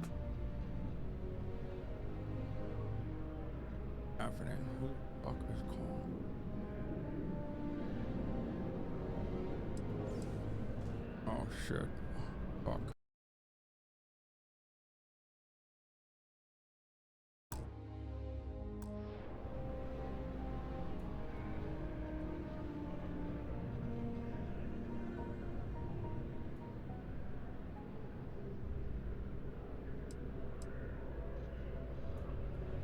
Should I join?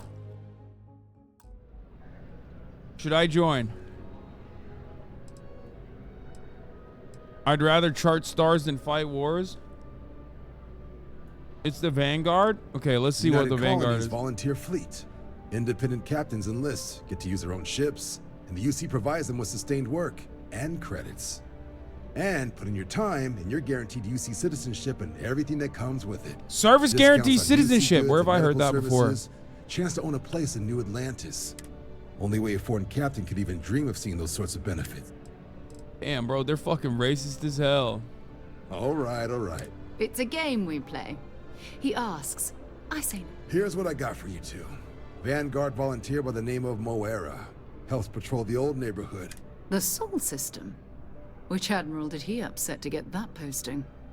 He's Martian, born and raised. Not like I can get anyone else to care. Word is he's got some fancy metal ornament he's been showing off to the old grounders. Matches that description.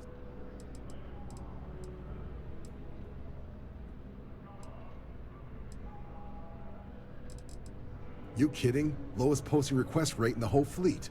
Only thing there the UC cares about is Mars. And no one wants to go to Mars. They want to get off Mars. Why do they hate Mars? Sol system has a lot of planets, but a vet like Moera will be checked. You mean hitting the bars, don't you? Hey, nothing wrong with a little reef.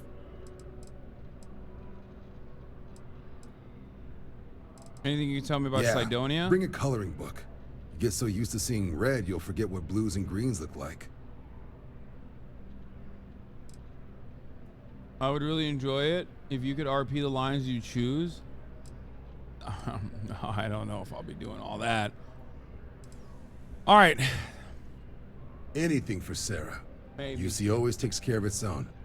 Even the prodigal children. Oh, brother. I'm serious about that recruitment offer, by the way. You just come talk to me when you're ready. UC is a good friend to have. At least he's not threatening me. You know what I mean?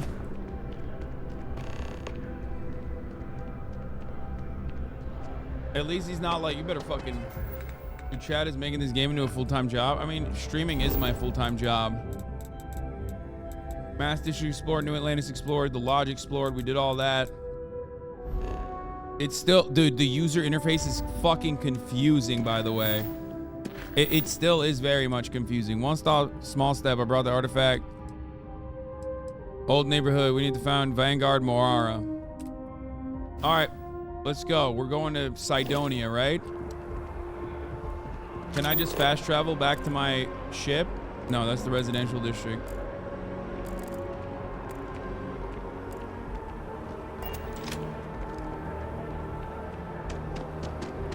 Knights of Cydonia is it? Can I jump in here? What'll happen if I do that? Sarah, come in for a dip. Been a long time since I've been to Mars. Sol system doesn't get a lot of traffic. Bye-bye. Come on. Oh my god, I can jump from out of the water.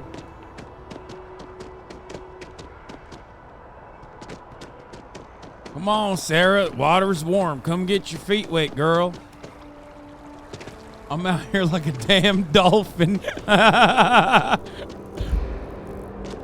Wait, what? Oh, I've been working. Oh, dang it.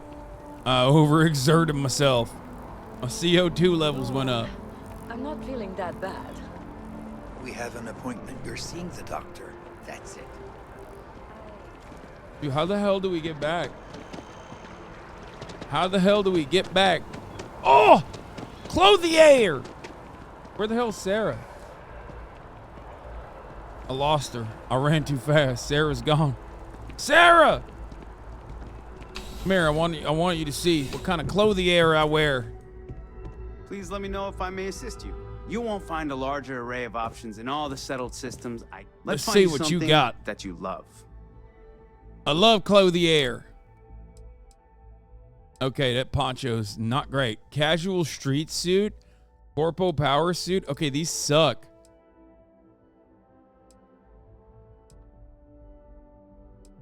This is like some shit Kanye West would wear, bro.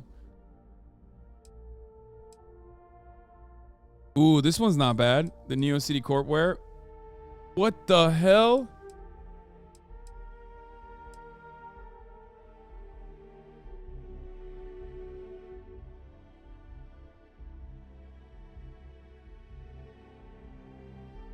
Maybe Kanye wears some Nancy Pelosi game.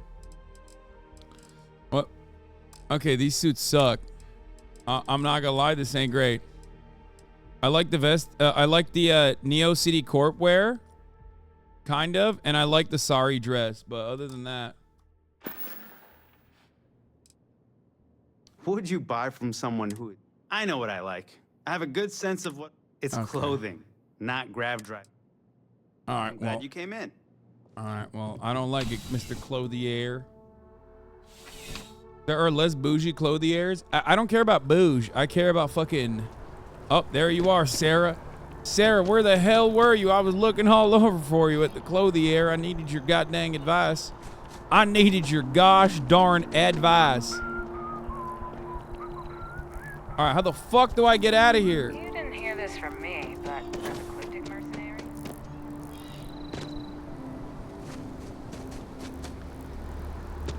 Is this it? Nope, that's the lodge. You go to quest list and set a course.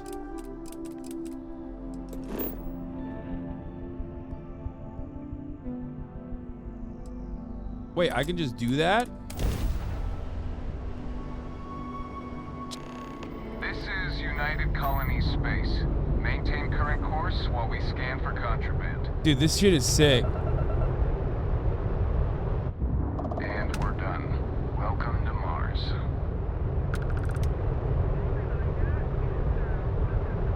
I guess you can't like fly in. You can't fly into Mars. Okay, show a map. Cydonia. Oh, there's fracking stations on Mars. Hell yeah, baby. You can get a better ship later.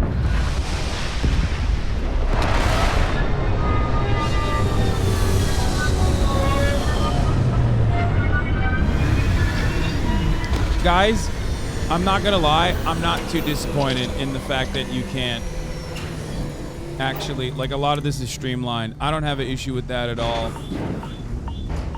Oh fuck! What the hell? Oh fuck! Why did he walk out without fucking... Oh god damn it! Why would I walk out without a fucking spacesuit on, god damn it? What the hell?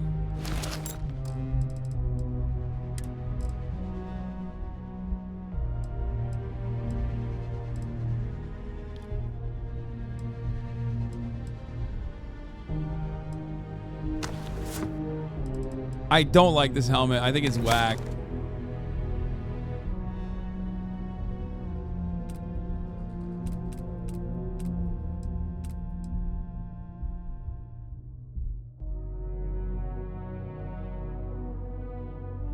I hit T.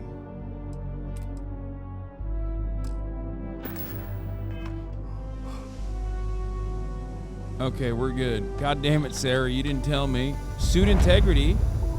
Wait, what?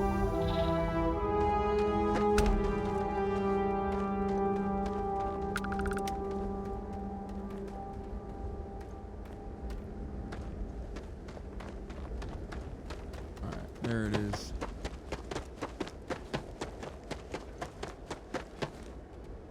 Oh! What the hell? What the hell? On the hull, multiple legions in the grav drive. Suppose that would explain the brown Jump, out. Sarah! So, God damn! There are no other surprises? Mid-five figures. Building Sidonia completely underground was a clever way of keeping the city shielded from the harsh Martian landscape. This is sick. Y'all ever play Red Faction? Or was it Red Faction? The one that was like all the environments you could destroy in Mars? Pretty sick game. Where you at, Sarah? Oh, Sarah immediately. Found a clutch of heat leeches. Sarah took her clothes off so goddamn quick.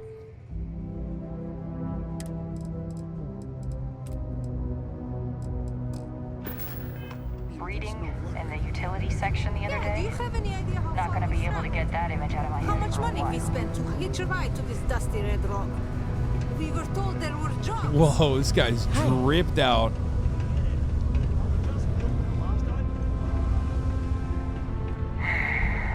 Look at this place. I can't imagine being cramped down here, choking on the fumes and the dust. No trees, no grass. It's depressing. Yeah, because you're fucking elitist. Oh my god. Okay, well, they don't have gravity in here. They don't have like artificial gravity in here. What the hell? Wait. Who is Trevor Petyare? We've got the best mining team. Maybe it's not too late to catch a ride back home. Even though it's not my I know fault. you were counting on that Sidonia hazard pay, but we'll find something else. Self-service bounty clearance and a mission board. Deliver internal, destroy the Crimson Fleet at Phantom at Pion. Killed a pirate on Tau Ceti III. Deliver inertial batteries at Titan. The Trackers Alliance self-bounty clearance kiosk. If you have a bounty with anyone in the settled systems, don't worry. We can clear that up for you. Our records indicate you are not wanted by any factions. Oh, that'll change, brother. A friend offered me a nice cushy office job. What?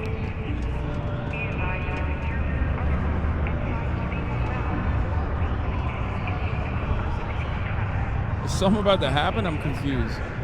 Keep it simple or keep to yourself, and everyone will be happy. Oh, shit! I feel like it'd be cool if he, like, referenced that. You know what I mean? Plenty. But if I went blabbing them to any rando, you don't do this job for 45 years. You don't guess. You know that. He ain't been around. Went off on patrol. Hasn't been back in since. I like that he blabbed immediately, though. Time to pour one out. You in the service? I know the feeling, but, you just... Look, nothing more I'd love than to help out a fellow Martian. Especially one that's missing. He has a tab, and you don't know if he's coming back. It's a lot of credits, okay? I let it slide for a long time because he's a regular, but if I'm out all that... What the hell? Sarah Morgan, skip to the part where you admit you're lying. Come on. Life on Sidonia ain't hard enough. You gonna guilt trip me? Dude, I'm doing it. What matters to you more, the money or Moara's life? Yeah. Yes! Persuasion check! And maybe he's not gonna get found. Oh. I'm out the cash either way. Fuck.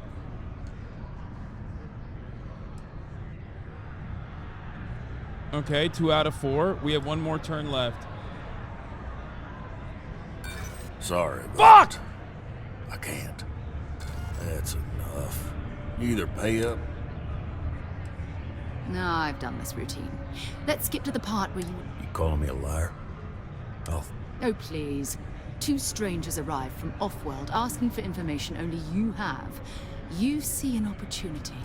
Everyone I'm letting mommy take care of it. Lower the price.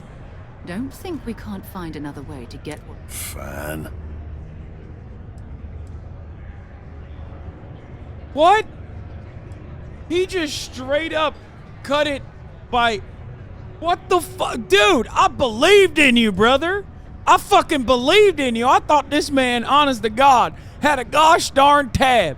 You're telling me he had no tab? You were just taking me for an unfaithful Jebediah? What the fuck? Okay, I'll pay you. Here's your money, goddammit. On a discount, right? Let me confirm the amount. Okay, let's talk. Last time he was here, Moira kept yelling about the Lady of Love, singing songs, all that kind of thing. Venus? That's only one planet. Hardly an entire patrol route. I got what I got, okay? I got owned. I got owned. There's nothing I can do about that. We'll make do. Wait, what happened? Listen, chat. You're like, oh my God, you got owned, It's 1,000 credits. Ain't nothing to me, okay? Just like $3.24 ain't nothing to you when the top of the hour ad break comes around and you want to avoid it. That's right, because at the top of the hour, there's a 3-minute ad break. If you no longer want to see those ads, all you need to do is subscribe. Anne, kayı çıkarır mısın bir şeyle, leash'le? Kayı leash'le çıkarır mısın bir şişini yapsın? Sonra geri getir lütfen, teşekkürler. Hell yeah, here's the 3-minute ad break now, brother. You know it, I know it, we both know it.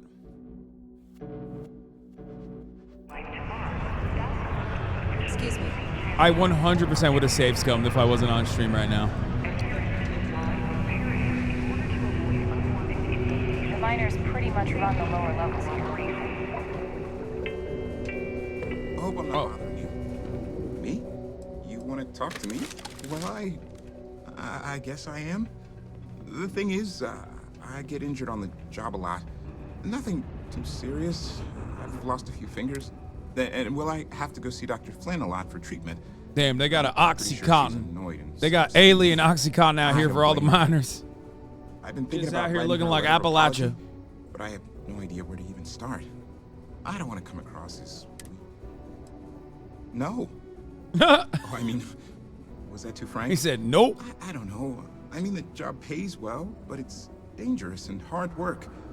I hurt myself a lot, too. I'm definitely looking forward to my contract being up so I can leave. But I don't really know what I'll do after. Oh, man. This is all so stressful. Oh, yeah. Goodbye. Fuck off, bitch.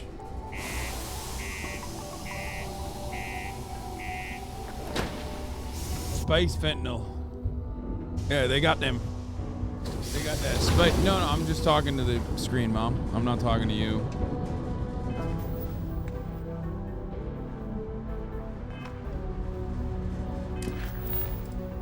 Go to Venus, baby.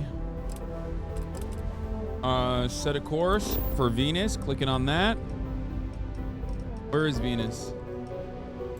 What happened to Earth? We're on Mars.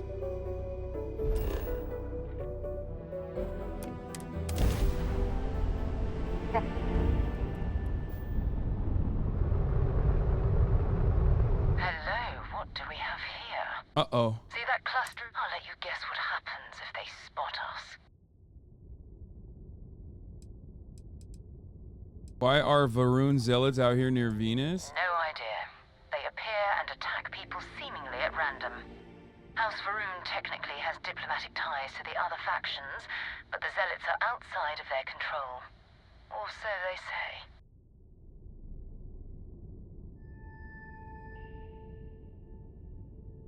Did I get random encountered? I doubt they know where our Vanguard is. But I think I see something. There's a UC satellite beacon hovering. If we can get close enough to it, we could download its log. Okay. So we need to get... Minimal ship power. Go slow. Minimize ship power to avoid detection. Systems like weapons and shields are easier to detect. For maximum stealth, power down all systems except for 1 or 2 bars in your engines and stay as far away from enemy ships as you can. Get within 500 meters of the sat. Dude, that's sick. Oh, shit.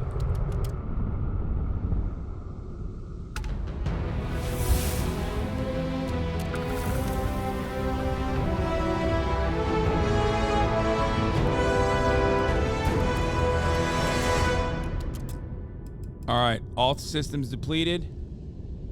Okay. Time to power up the engines a little bit. Shields are offline. If these guys catch us,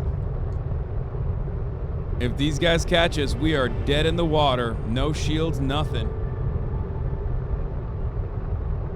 Wow, that's sick. We're basically invisible, only visible by eyesight. So as long as they don't look over here. Wait, does that mean they saw us? Footsteps. That he jumped from the soul system out into the beyond and touched. Wait, does that mean they saw us? Those things are strong as fuck, by the way. They absolutely fuck me. Your magnificence. That he learned the truth of the shrouding, the coming eternal embrace. That you will reward the promised and cast the accursed into shadow. All right, getting in closer, closer, closer, closer. Getting in closer. She's just open comms ranting. She's a Twitch streamer. Yeah, hog. You're good. Just keep her slow and steady. Oh, I'm keeping her slow and steady. All right. Keeping this bad boy slow and steady. They ain't gonna be in and out. We're gonna be in and out of here. Okay, easy as mother's apple pie. Sitting on a windowsill, waiting to be picked right up.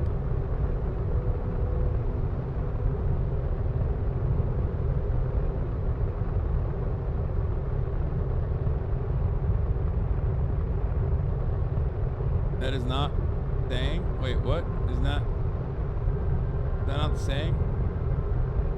You can boost, they won't detect, by the way. There is no shot I'm risking that. Voices in my head telling me I can boost it. Get the fuck out of here. Window still is the ledge of a window. Yeah, I did say it right. I did say it right.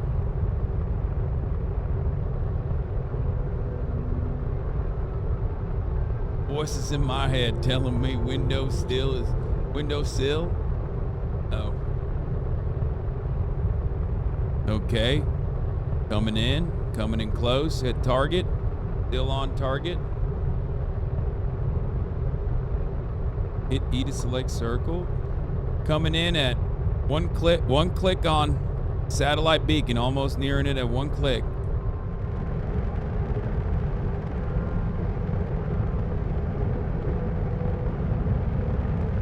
Getting a little bit faster. Engines at 2. All right, almost damn near 1 click at the satellite beacon. No boosting available. That's not a boost. All right, I'm gonna come in for a smooth landing. Okay, close enough. Activate. Speed is down.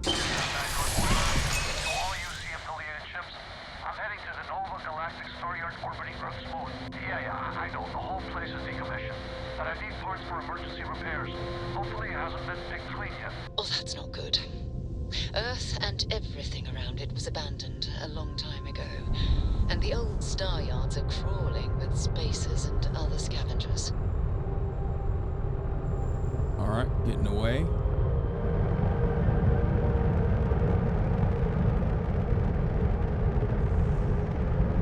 Should be fine. Go to Nova Galactic Space Yard. Setting a course on map for the Nova Galactic Space Yard. Hell yeah, brother. Okay. Like, you can't fly from here to Nova Galactic Space Yard, right?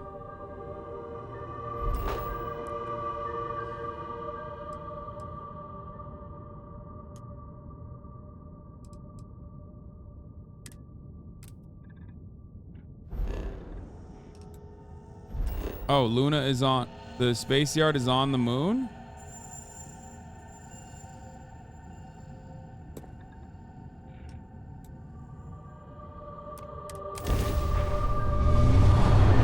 Blue Flame 249, thank you for the 10 gifted subs. All right. We're on it, partner. Nova Galactic Star Yard. This is where the first interstellar ships were made. People still use their modules, even though their star yard hasn't been running in forever.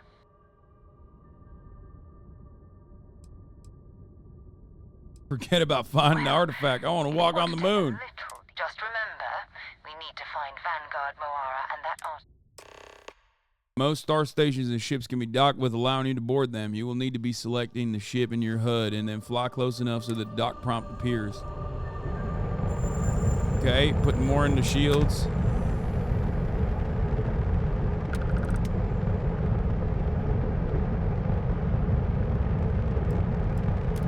Putting back into the missile systems. Lasers are powered up again. Engine 2 clicks, 3 clicks. Nova Galactic Space Yard at 900 meters. Coming in close. Coming in close. 400 meters. We can dock it now.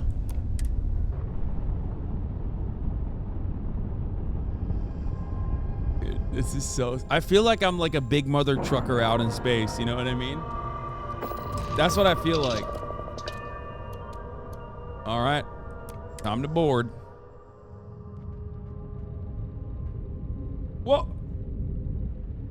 What the hell happened here, Sarah? This... 2 steps in and we're already looking at a corpse. Okay, it's not Vanguard Moara. This ain't looking too promising. Time to gear up. Okay, take the guns out, boys. You already know. You already know. It's time, baby. It's time, baby. Put that right there for the elemental rip shank. Okay, Equinox, we're gonna put at number 3.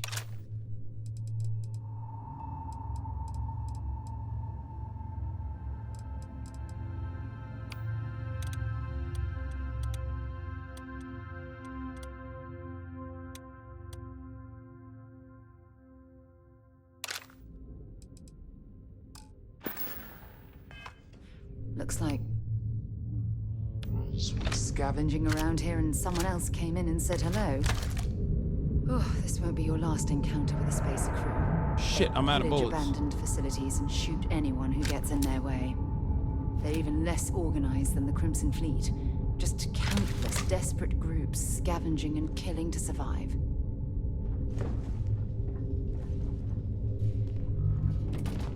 God damn it. I don't got that many bullets. Not good, brother.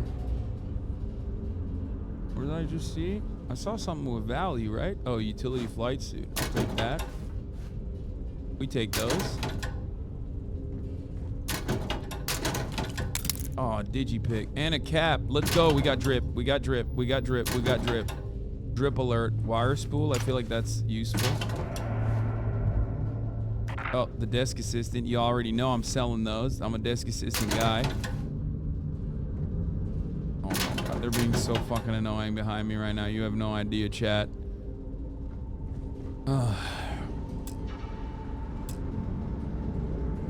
Advanced lock picking. Hey, Sarah, you want to pick that lock for me? No? Okay, got it.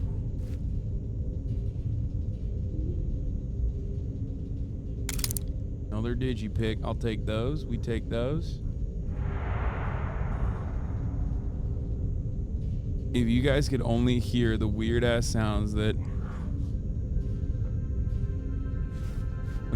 Kaya and Fifi are making right now. Is it fun? Yes. Dude, how could it not be fun? It's a fucking space. It's space Fallout. It's space Skyrim. And it's also like the movement is very fluid, you know what I mean? I'm sure they had something we can use. Bodies look kind of fresh to me. Look like they've been freshly hit. Space pirates. I hate when that happens. Get that rip shank off him. He ain't gonna make much use of it no more.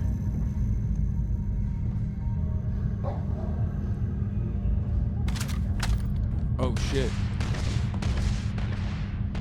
What is that? Spacer. What the hell? Are they fighting?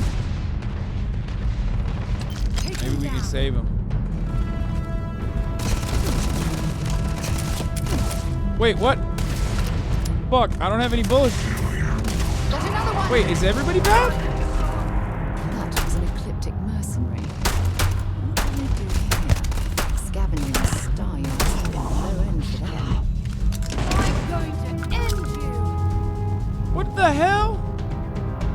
Running away,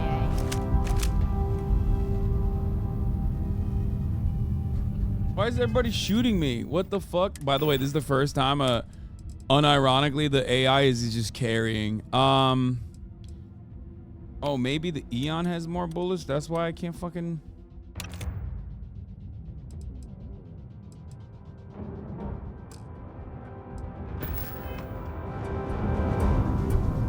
Nope. Don't let him get away! Shit. Wait, why can't I hit that? What? What is happening?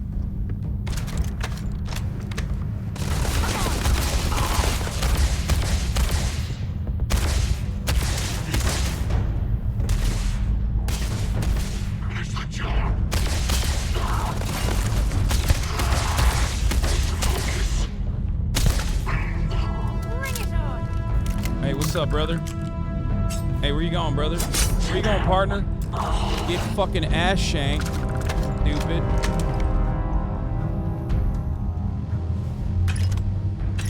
I need ammo. Yeah, you keep it clear while I tactically find some ammo, okay?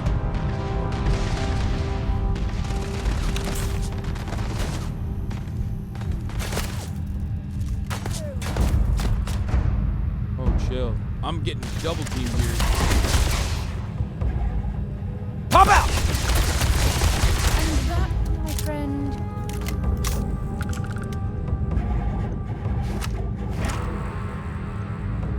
Where are they at? Where are they at?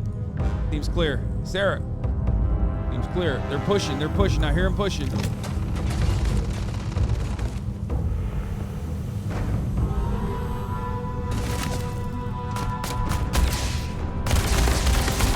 Wow, I missed every shot. Okay. Okay. Wait, hold on. What the fuck? Oh, shit.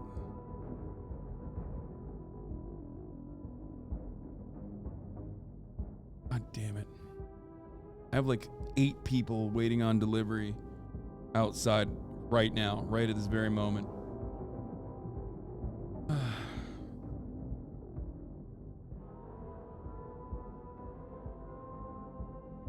Anne?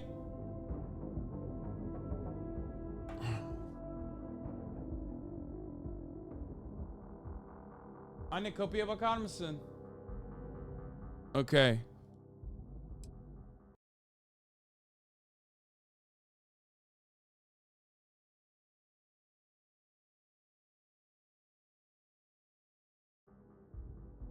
Okay. Mom doesn't know that I got space demons to kill, you know what I'm saying? Badly for you. Okay, let's get up here. Positions compromised. I'm on a roll. Ecliptic mercenary. Okay.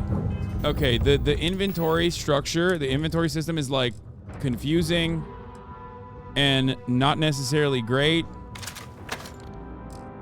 because I don't know what bullets work with what, and it's fucking me up.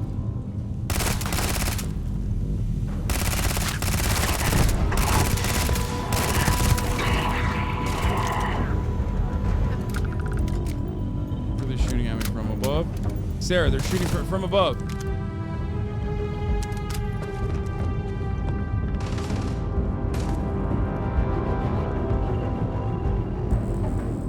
Where are they at?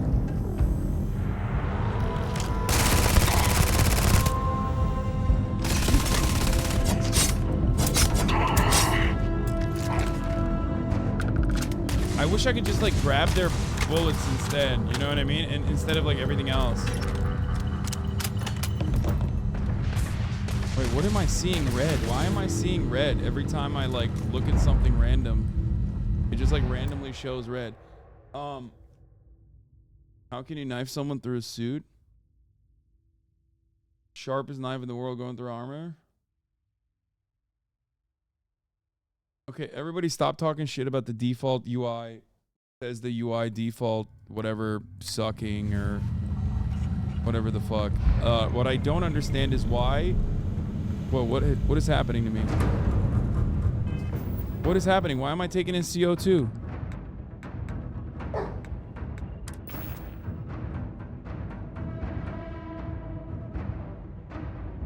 Oh, I'm overexerting.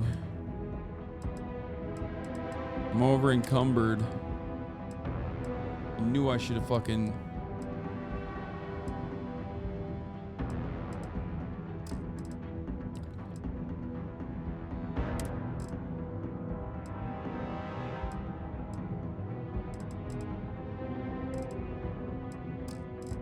What should I throw out?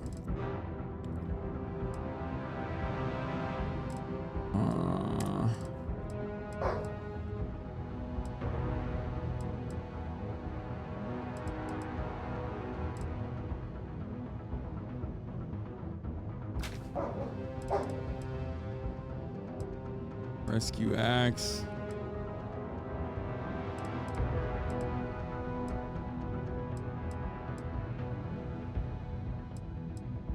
Go to all and sort by weight. Wait, hold on. I'm just gonna give it to her.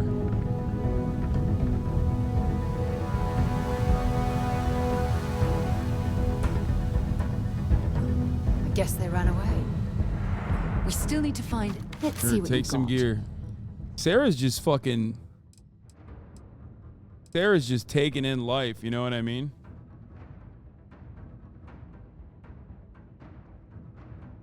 How do I give? Oh, Q. Here, take this, Sarah, and this. This should be very helpful for you, you unfaithful Jebediah.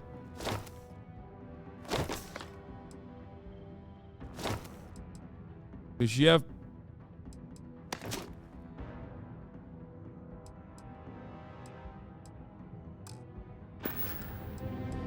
So long.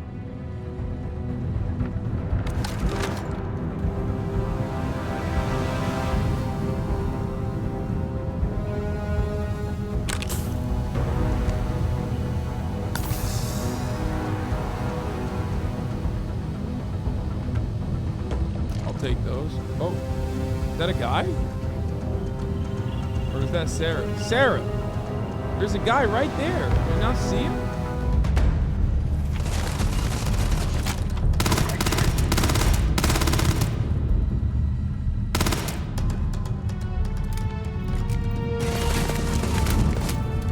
See if I can throw this. Oh, shit. Sarah, watch out.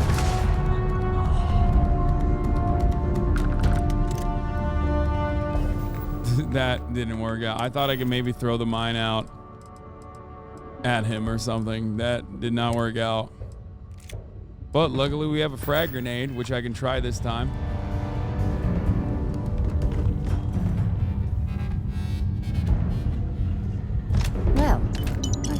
they're not going to need it anymore.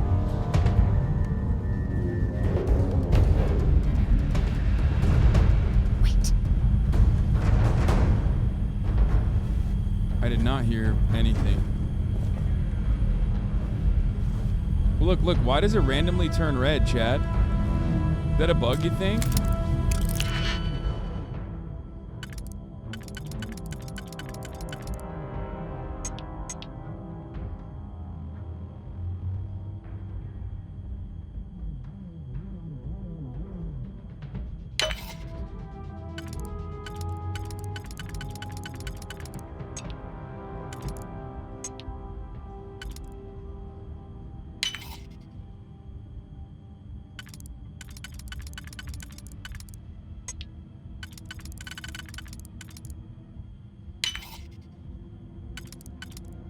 Oh, fuck.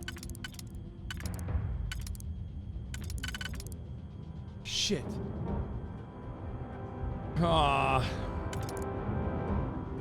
I still don't fully understand how this works. I'm not gonna lie.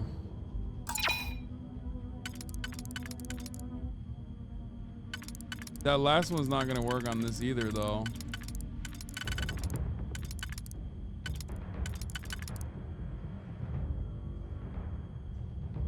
Right?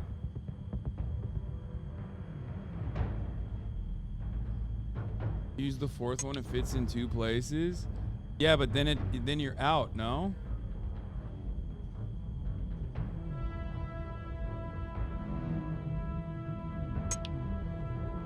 No, I think this is how you're supposed to do it.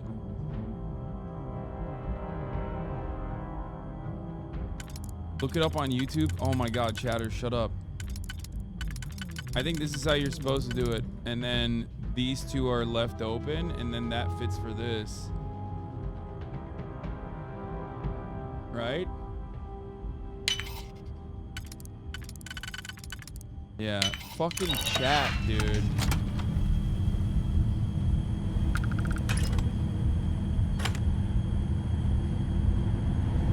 All right, we got frag grenade. See, look, this is, why is it red?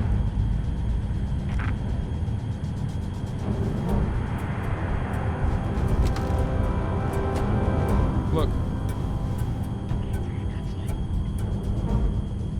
Like, it just like casually turns red. Day to piss me off. And Sarah thinks there's enemies in front of me, and the game thinks there's enemies in front of me. And it fucking freaks me out. Where are they shooting at? Me? Can they shoot me through this? No, right? Oh my god, he just fell. What's up, bitch?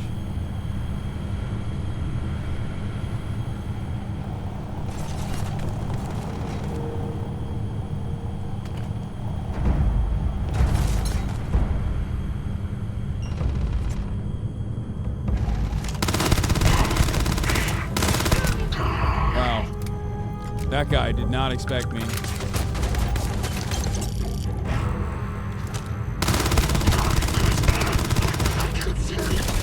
Incoming. Boom, baby.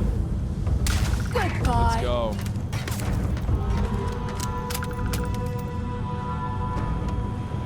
Where they at?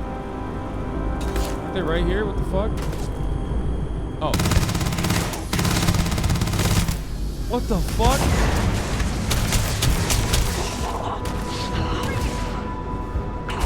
Ah! What the fuck? Ah! Ah! Ah! Sarah! Sarah! He's stabbing me! It's a shank-off! Ah! I'm out of bullets on all of my weapons! Why does this keep happening? This happens way too much in this fucking game. I'm losing my mind. Okay, that's unacceptable how much these weapons run out of bullets. What is that? Why?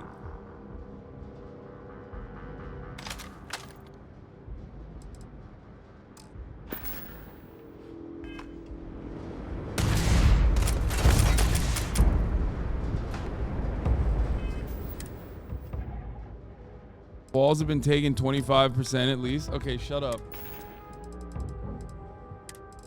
I keep picking up guns from the ground and none of them have enough bullets in them. I don't know why.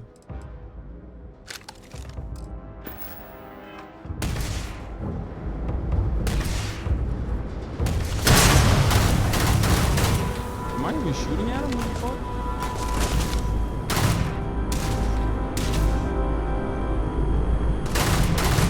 I'm going to Okay, that's crazy.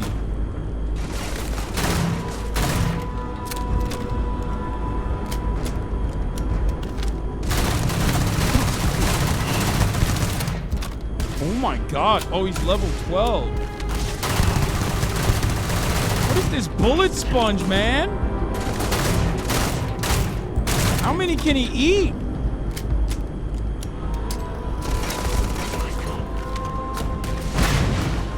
Fuck.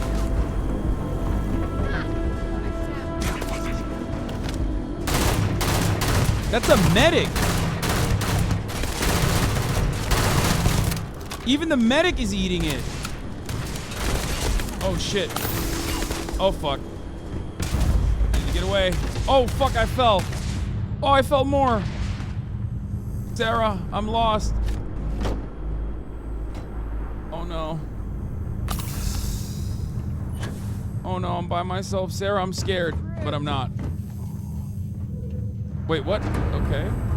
Sarah's here too. Okay, I don't feel as scared no more.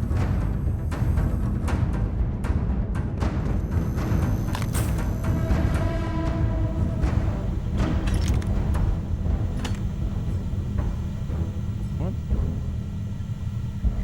Oh, the stylus pad.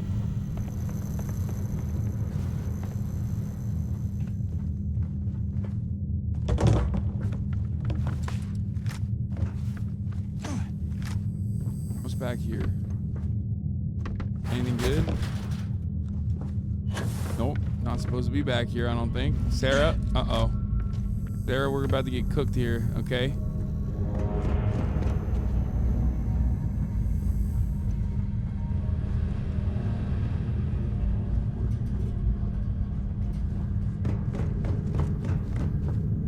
It's quiet. Too quiet. I don't like it.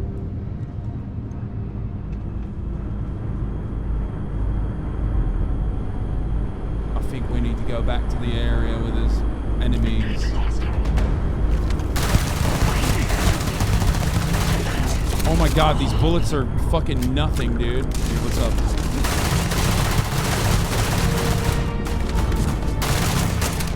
Oh my god, these bullets are literally nothing.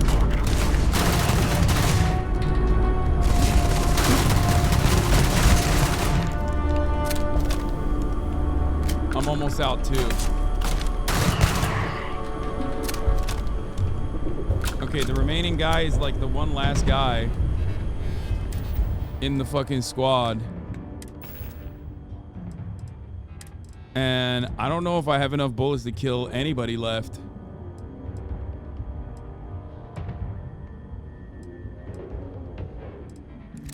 Let's try this one.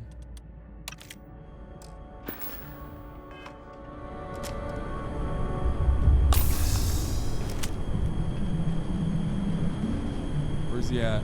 That's the level 5 guy too, right? Wait, where the fuck? Where? Oh my god.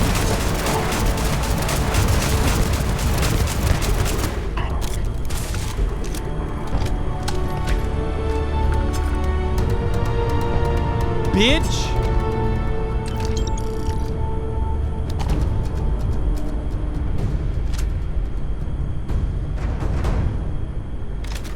That wasn't Sarah, that was me, chat. Shut up.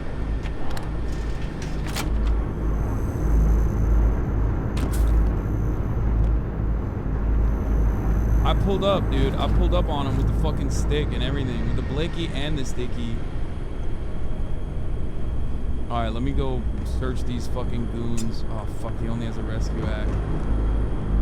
Oh, shit. I'm encumbered again. Fuck.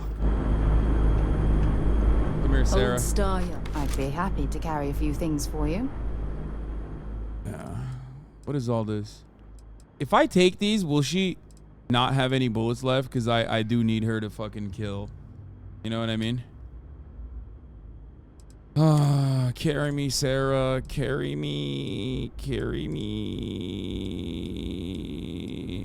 All right, take one of the Grendels. I think followers don't need ammo. I don't have 17 axes. I do have an axe to grind with you, though, chat.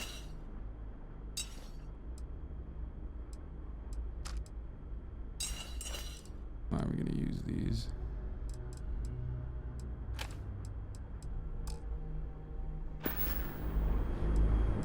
Talk to you later.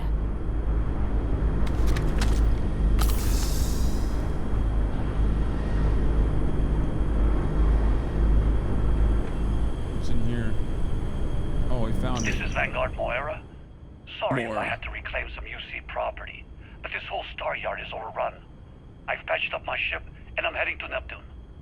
Going to put in another request to get the fleet out here to deal with these spacers. But until then, if any of you thugs are listening, I'm the damn ghost stealing your stuff in the night. Clear out while you have the chance.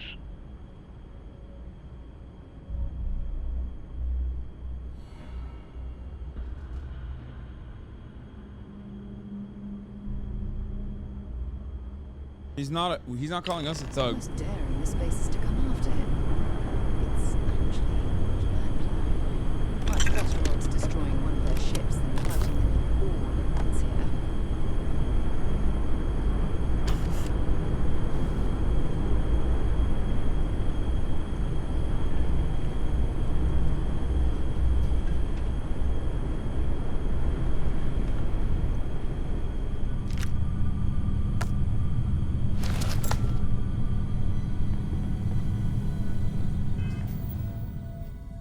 Let me see if this spacesuit is good.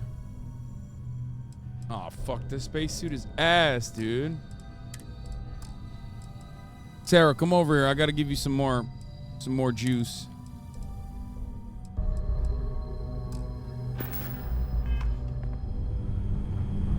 Looks like it's Feel free to drop some stuff into my bag. She's got a endless bag. First, I'm gonna take these, okay? Then I'm gonna give you this. Then I'm gonna give you. Are these packs even valuable?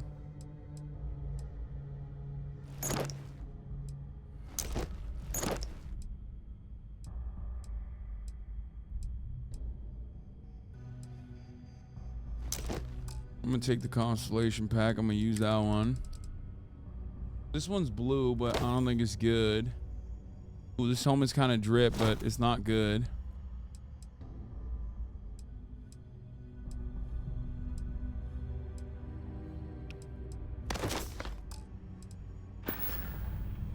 Okay.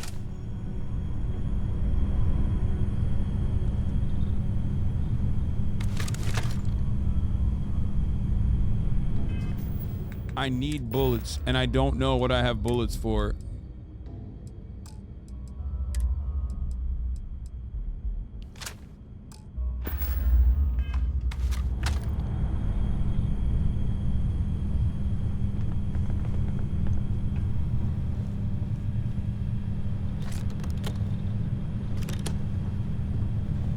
It just feels like Fallout 3, but in space. It does, and that's a good thing. That's not a bad thing. Upgrade your guns? You can do that right now? I don't think you can do that here, can you?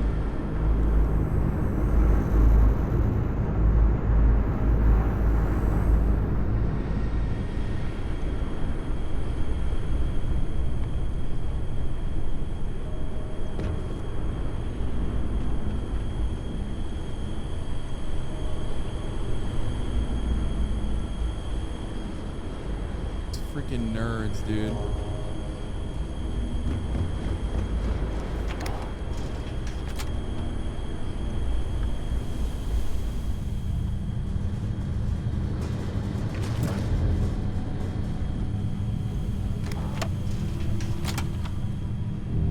Okay, seems clear out here, Sarah.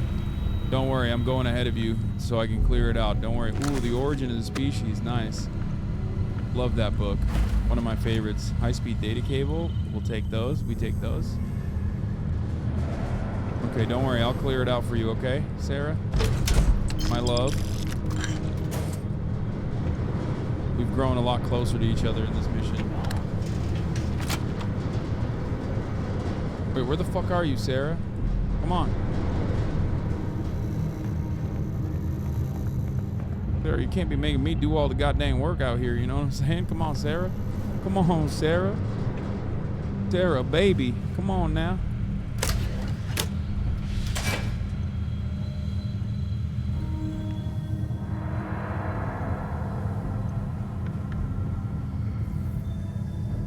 Wait, isn't this where we went? Oh, we're leaving.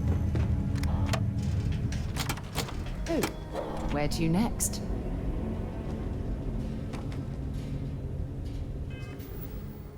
Let me make sure that, let me get the fucking, equip this pack. Have the spacesuit. Let me equip the helmet.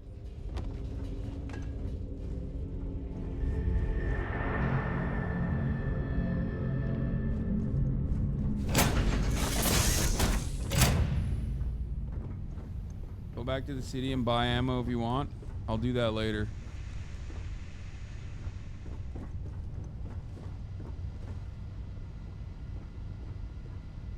You know the drill, Vasco. Protocol Indigo means no deviations, no distractions, no dalliances, in short, no fun. Unless, as strictly defined by Sarah, said deviations, distractions, and dalliances are completely necessary in getting this I gotta fine grab something. vessel. 1 second.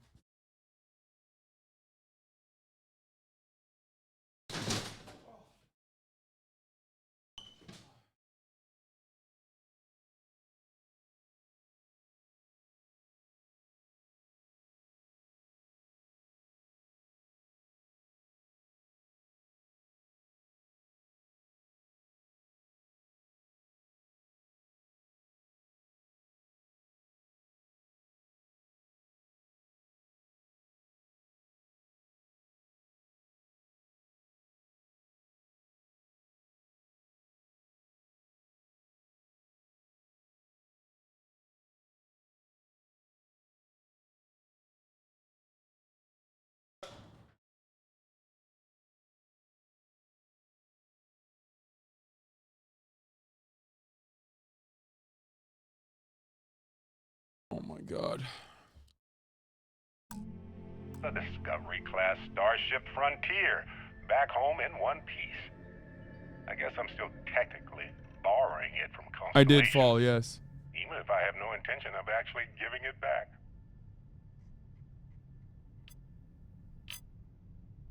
Yes, I said I would stream the Cyberpunk DLC when it comes out.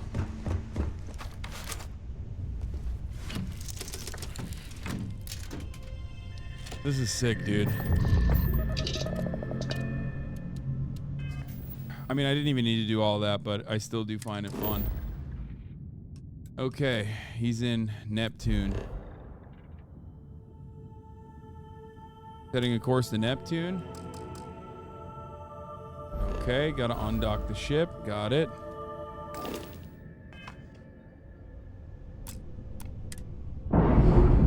Undocking from the space station.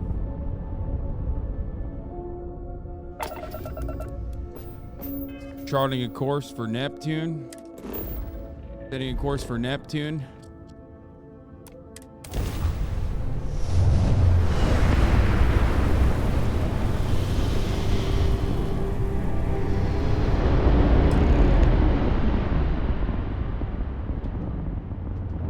Wait, you see that? There's a ship just drifting out there. No time to take in the sights. That could be our vanguard.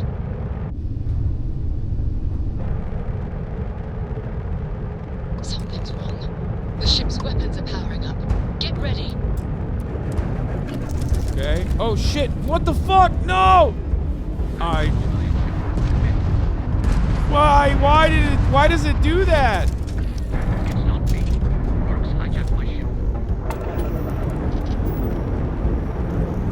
Why is E?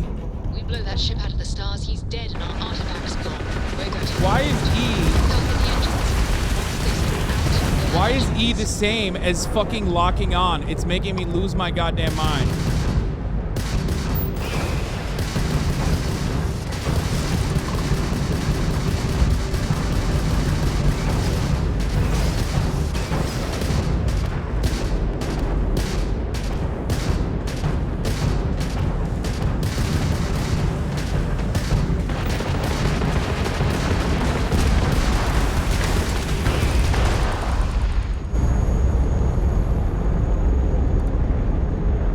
is my gravity too much?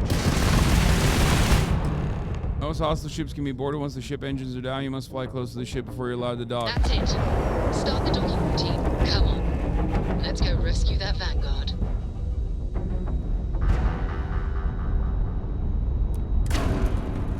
All right, let's dock it.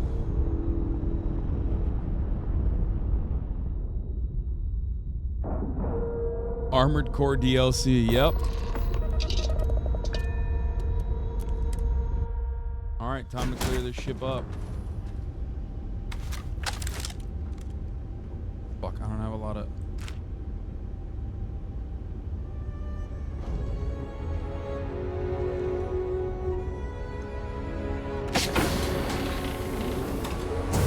All right, we got an arrival party or what? No medical kits.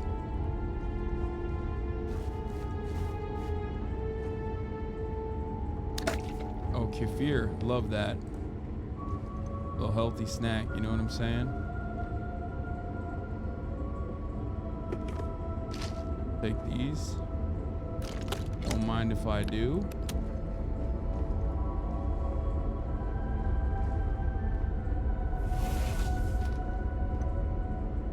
The bathroom.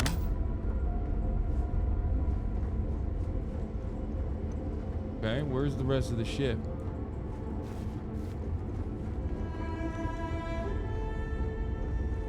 The ship ain't got a whole lot of ship in it, it seems. What the fuck? What am I missing here? Where's the door?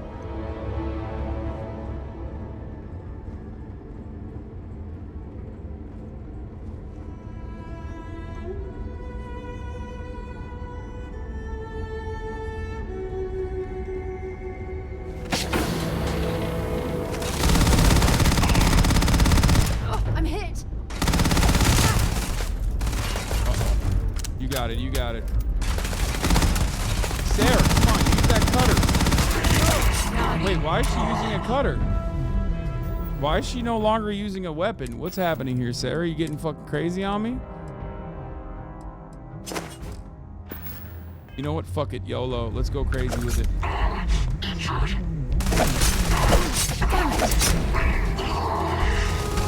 gonna go down.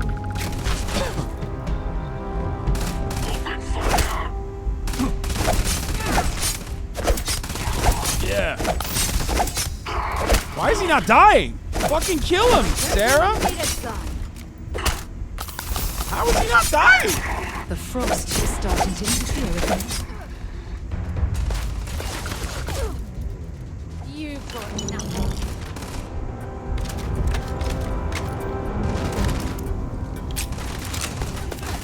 Can't get much more of this. Am I crazy or are these guys fucking bullet sponges now all of a sudden? Give it your best shot.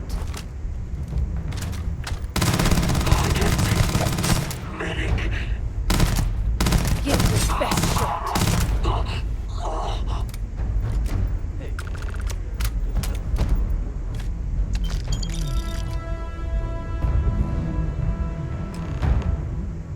All right, we got the key.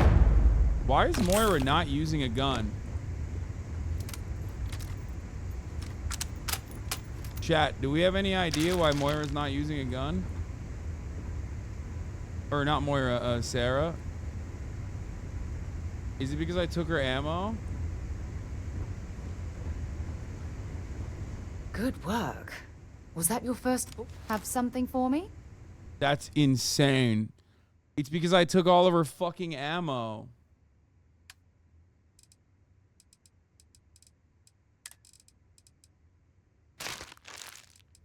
Here, take this bandage.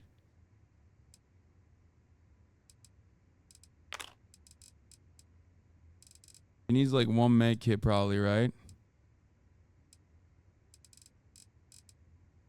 That's how trading gear with someone works, buddy.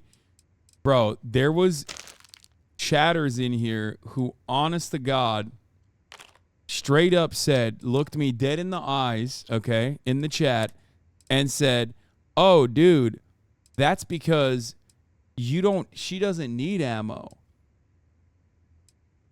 Like, chatters literally in here said, oh, dude, she doesn't need ammo.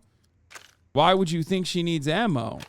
She's AI. That's how AI works. And I was like, okay, I guess that must be the case.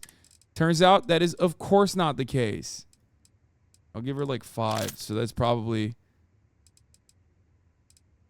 Usually, like, it automatically will allow her to use weapons. Like, she will need, like, 1 bullet, probably.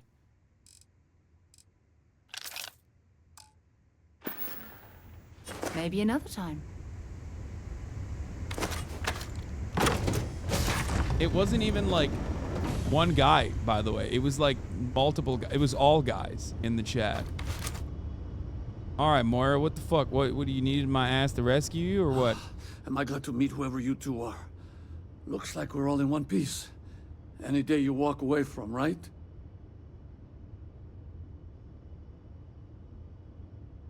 What? You guys still exist? We've heard stories too, about a strange object. So, you know what that thing is? I tried to hawk it in Sidonia, and the guy thought I was... It doesn't play nice with scanners. It'd be worthless to someone trying to flip rare minerals quickly. So you're saying I shouldn't be using it as a hood ornament?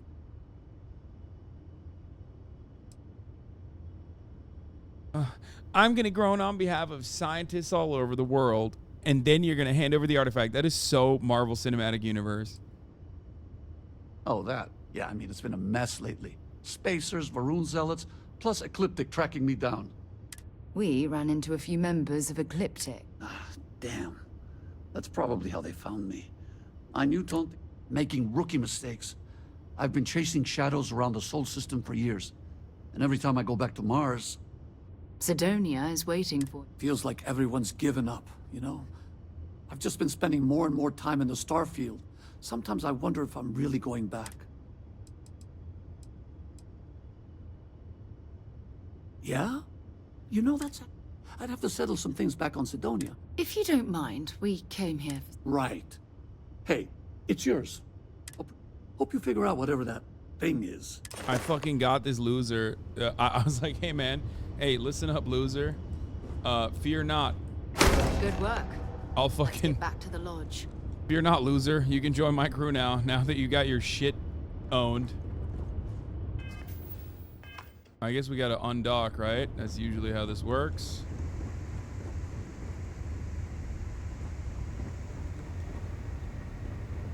I don't stock up on junk. Hey. You better not fucking call that junk, okay? You don't know. Could be valuable. See? Space trucker bar duds? Those are huge. Very important.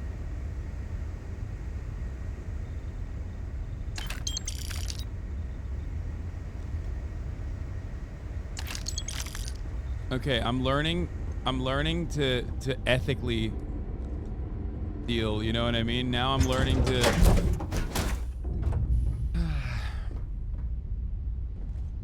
That dead dude is worth a fortune. Alright, let's get the fuck out of here. I'm harvesting ethically. I'm not taking the Grendels now. I'm not taking the weapons.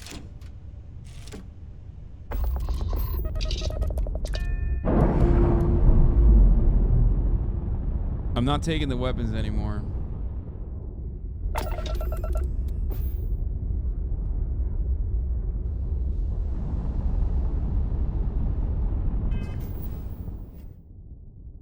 Alright, setting a course back to the lodge.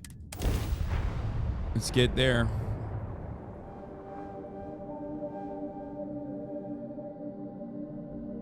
Leaving the weapons so some innocent child can stumble by and find them? That's what I'm saying, dude. It's fucked up.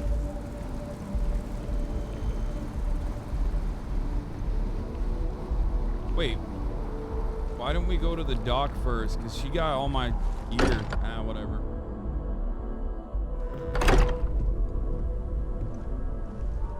I am at your service, Captain. We have it. It fits. Energy spiked a bit, but it's restabilized. Is there anything new showing up? No, it's the same as before. Damn, there's a lot of parts we gotta find. Added, then it harmonizes, like it's waiting for the others. That's speculation, but I think you're right. We need more. Here, you've earned this. Welcome to Constellation. Honestly, this just makes it more official. Call it right person, right place, right time. But once the artifacts started coming together, you were one of us. Chatters who are complaining about, like, space traveling through loading screens, would you rather the tumultuous journey every time and then press jump every fucking time? And then at the top of the hour, watch a 3-minute ad break every fucking time? You know what I mean? I think that, like, that would be boring. That's why I tell you to avoid the ads by subscribing for $5 or for free at the top of the hour, or by getting gifted a sub. Just 3-minute ad break now. You know? We're going to do great. By the way, how would you like to keep traveling together? I'm not sitting behind my desk for this. And I want you out there as well. You got results. I need some. All right. We've got a few more leads we should talk about. First, there's an expedition that Samco has been putting together. It's in Freestar Collective Space, and he knows it inside and out. There's also the Eye, our star station in orbit. About time for you to meet Vladimir. He's been hard at work tracking down more anomalies. And last but not least, Noel. Have we heard anything from Barrett yet? A courier from Argos Extractors came by to let us know they're packing up the operation on Vectera. But that's it, no other word. That's not good. We should get over there and check on Barrett in person.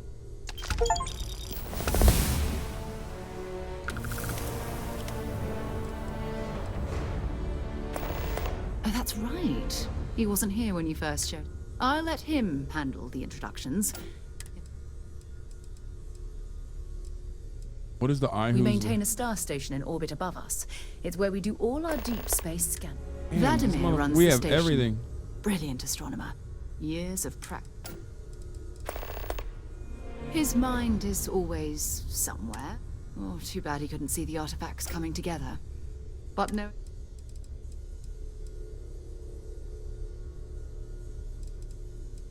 It's all important, but if you want a direction, I'd grab Barrett first. Alright, we gotta get Barrett. You can thank Barrett for that. Honestly, I will admit, it was something of a shock. Time to go? Time to go it is. Alright, I got 2 skill points. By the way, that fucking persuasion skill point sucked, okay? I haven't been able to win a single goddamn skill point.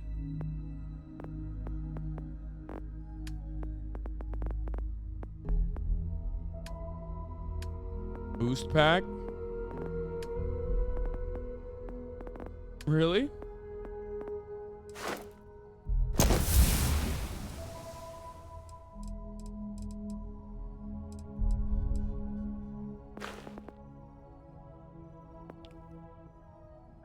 I think strength is good so I can carry more maybe, but I don't know if it's worth it. What are we thinking? Put 1 skill point into getting some bitches? I did, chatter, I did. And I'm getting 0 bitches, okay?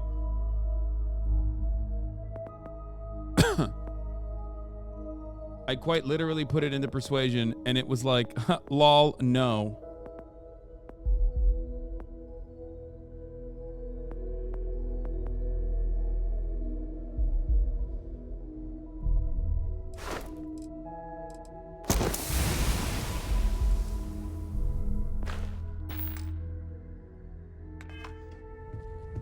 Makes it back to us. I know he gets into trouble all the time, and shut up, I don't care. Captain, now that you are also given... Captain, I will proceed.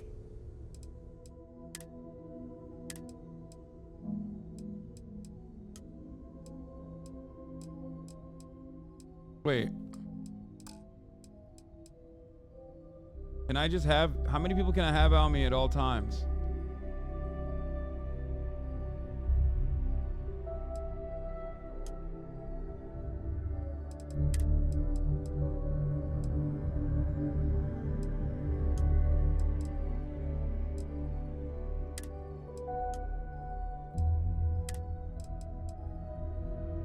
Wait, if I unassign, does she come with me?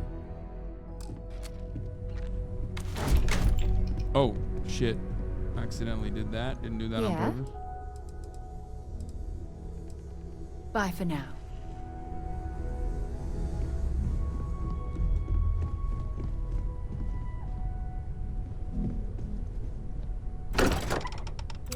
How do I hide the gun again? How do I hide the gun?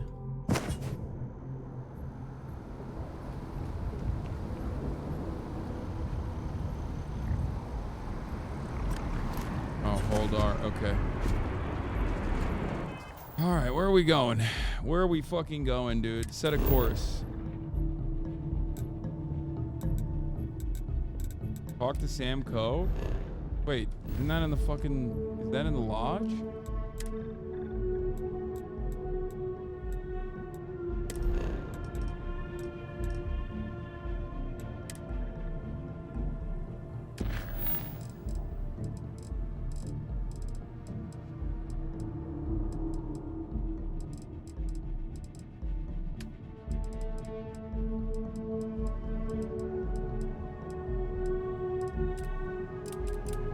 Sam Coe is... Oh, is she in the fucking... Is Sam Coe in the house still? And I'm trying to upgrade... Greetings. Wait, I'm gonna upgrade my gun. Good to be home. Where the hell is Sam Coe? Oh, in the garden. You can get into the Not garden. wait to meet him. And you must be the latest poor fool to get dragged into our dysfunctional little family. Oh, this fucking yee-ass bullshit. Whoa. I know a few dark sides of the Aquila Moons, but if you're looking for deep history lessons... Trust me. Don't incur. Kuriko, by the way. Nice to meet anyone brave enough to fly the frontier. Know a thing or two about spacecraft, Chat. do we? That's a space libertarian. Hey, don't That's spook not our his new daughter. friend. Frontiers... Now, That's his let's girlfriend. talk business. Sarah tell you about the expedition? He's a space libertarian, you know. You know that ain't his daughter. That's his wife. He's like, I love space. There's no laws. There's no age of consent laws in space, brother.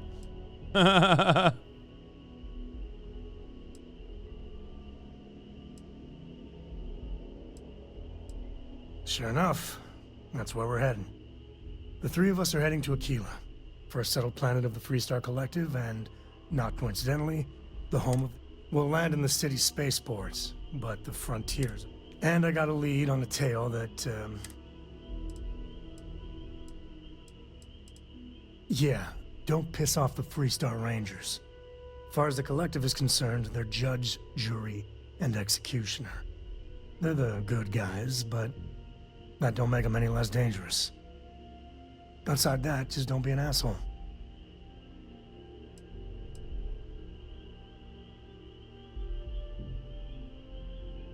Oh shit, wait, hold on.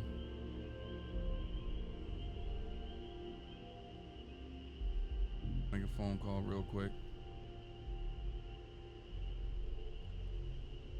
1 second, chat.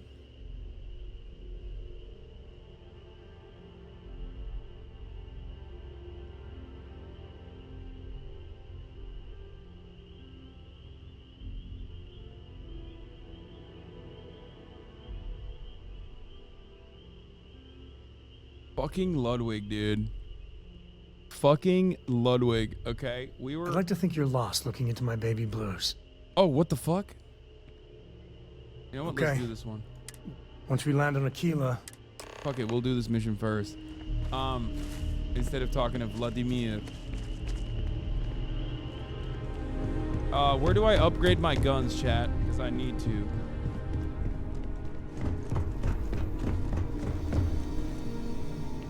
Here?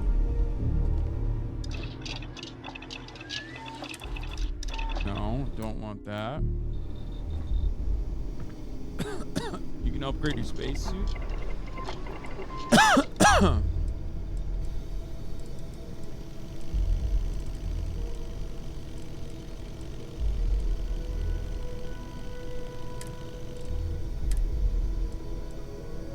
Damn, I can put ballistic shielding on here.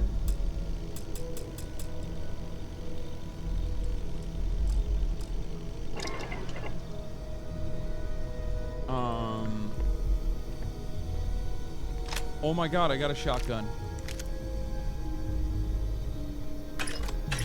Oh my god, I finally got a shotgun. And the weapons workbench is right here. Disassembler modified Grendel. Eon. Optic reflex sight. Whoa. You can put all this shit on here. Let's go. Modified standard barrel. Put that long barrel on it. This is why I needed all this shit. Oh fuck, I don't have barrel mods. Barrel mods 1? Wait, I need all this oh fuck. I need all of this to fucking oh god damn it. You gotta research all this shit? How the fuck do I research this?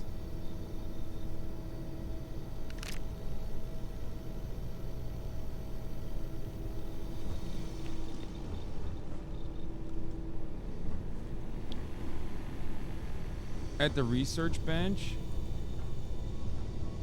Brother, you're saying these things like I know what that means. You know what I mean?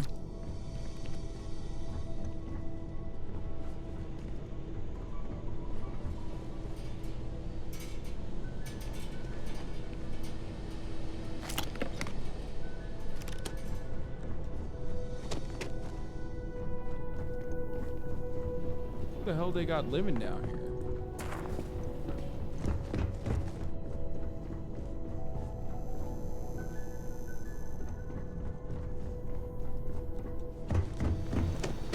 No help from chat. Oh. There it is.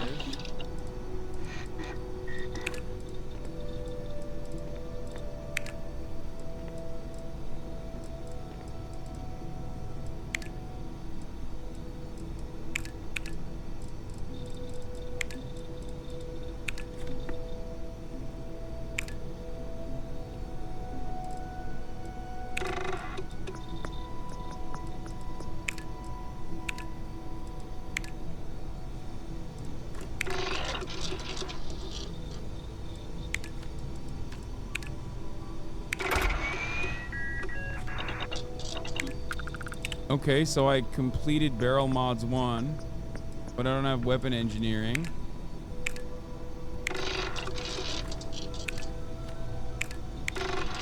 Aluminum. I now have grip and optics and laser mods. That's good too. Oh, I don't have any chlorosilinase. Oh, I did get chlorosilinase. Why are these blocked? Weapons engineering rank 1 is what I need. Fuck, now I have to get that. Dude, this is an insane amount. This game is so dense, dude.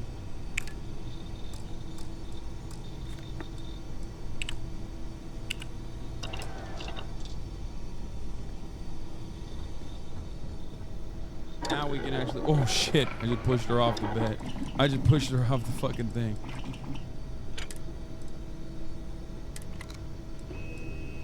Oh, hell yeah. Now I can install it.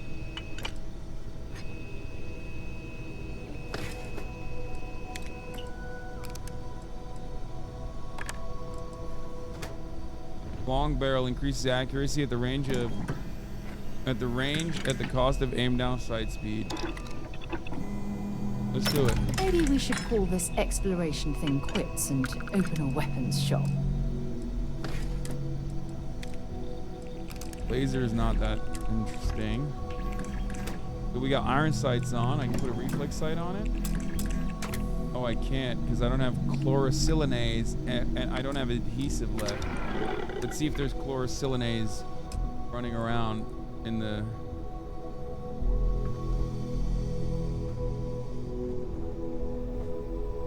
Or do I make it here?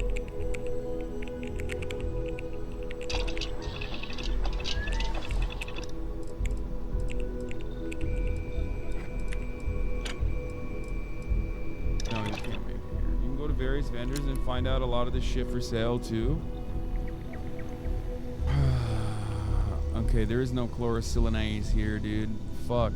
I hate when I'm out of chlorosilinase, chat.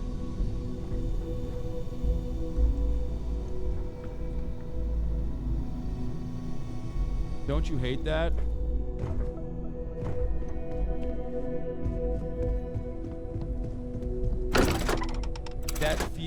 That feels right when you lose your remaining chlorosilinase. Captain, hello. I am satisfied to see that you survived your most recent sleep cycle.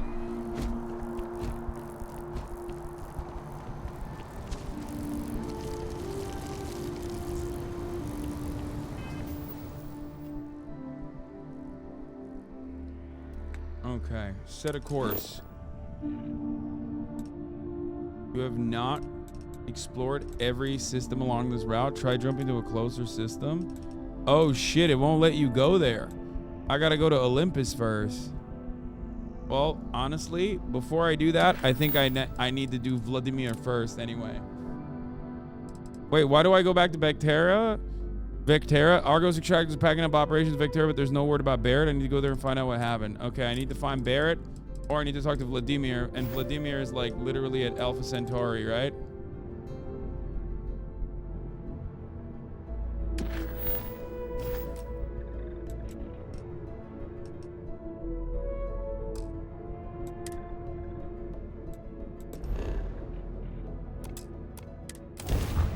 Alright, I gotta pee.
Oh shit.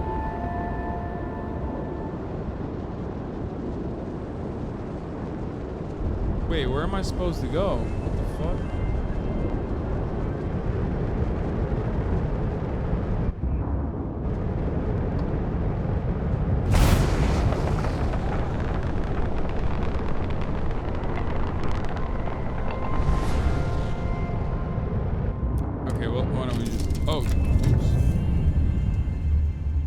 I could just hold R, but instead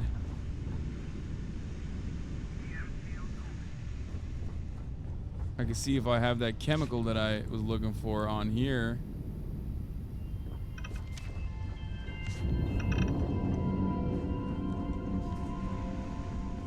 You know what? Never mind. Let's just go. Okay. Okay. Let's just press R.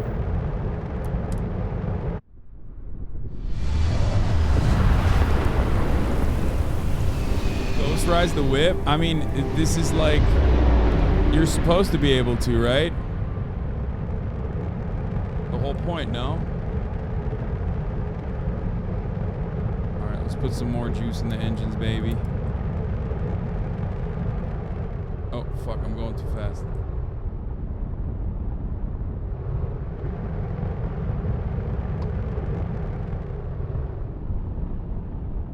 How do you, what does hailing do? Okay. Let's dock the eye.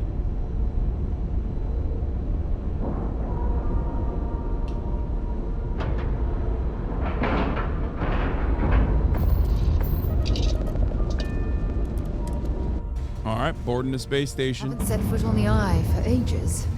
Hope Vladimir is in a good mood today. Do you require my assistance? Damn, this is the ISS, dude.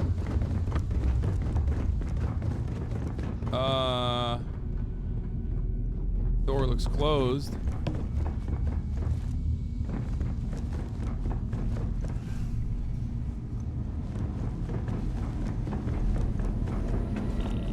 This is not what I was expecting when I heard Vladimir. I'm not gonna lie. We got a rook on deck. Good to see Constellation getting some fresh blood. That's what? Okay, that is.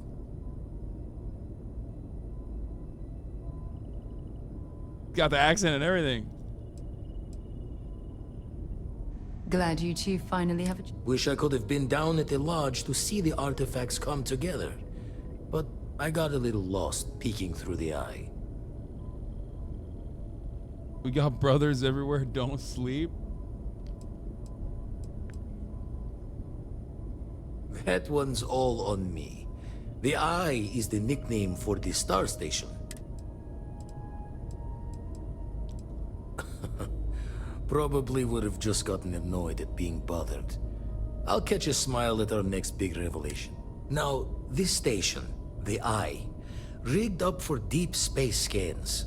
Barrett and Sarah teased out the signs of where our artifacts could be hiding after we caught our second one. But the data takes a slow ride along the Sea of Light. Years or decades between us and the fringes of space without a grav drive.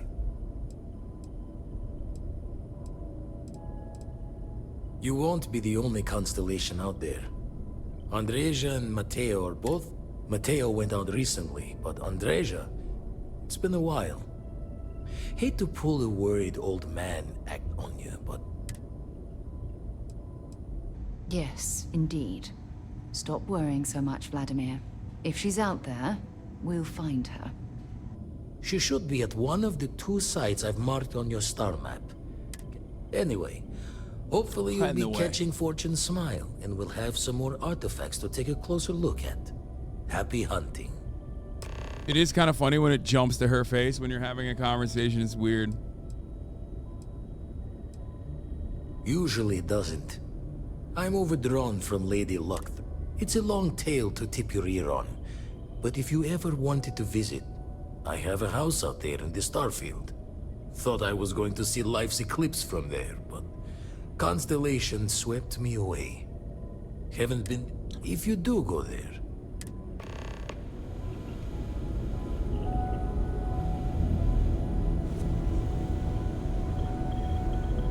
Okay, so we have to find Andrea or locations that I got for artifacts, or we can go to the empty nest. Chat, what should we do? I think we go find Vectera. We go back to Vectera and find fucking...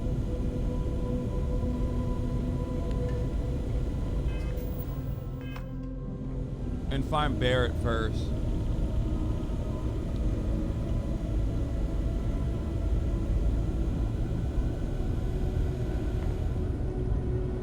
Proud to see my people took back Russia in this game.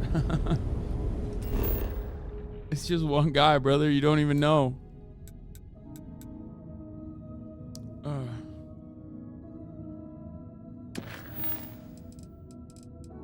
Okay, let's return back to Vectera.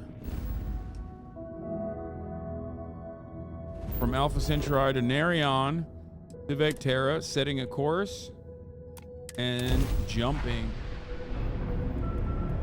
Can you have sex in this game?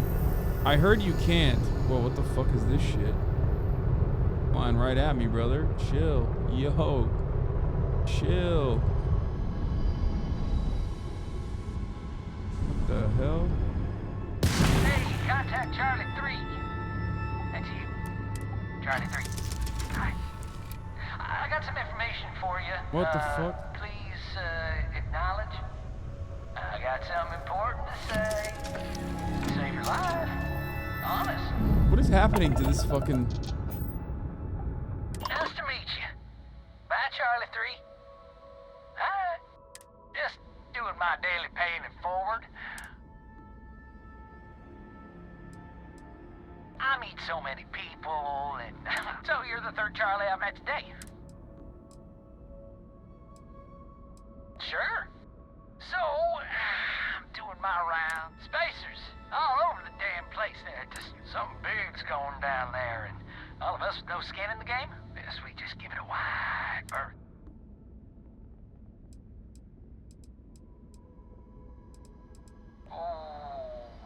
I had to plot a course out for the space. Sorry, I'm just not constitutionally capable of... Charlie 3, you? Oh, bye, Charlie 3. Okay, bye.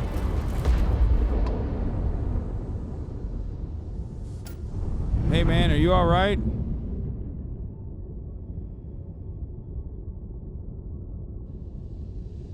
Is that normal? I thought you were looking like space junk out there, brother. I thought you was space junk, brother. I don't know what the hell happened there.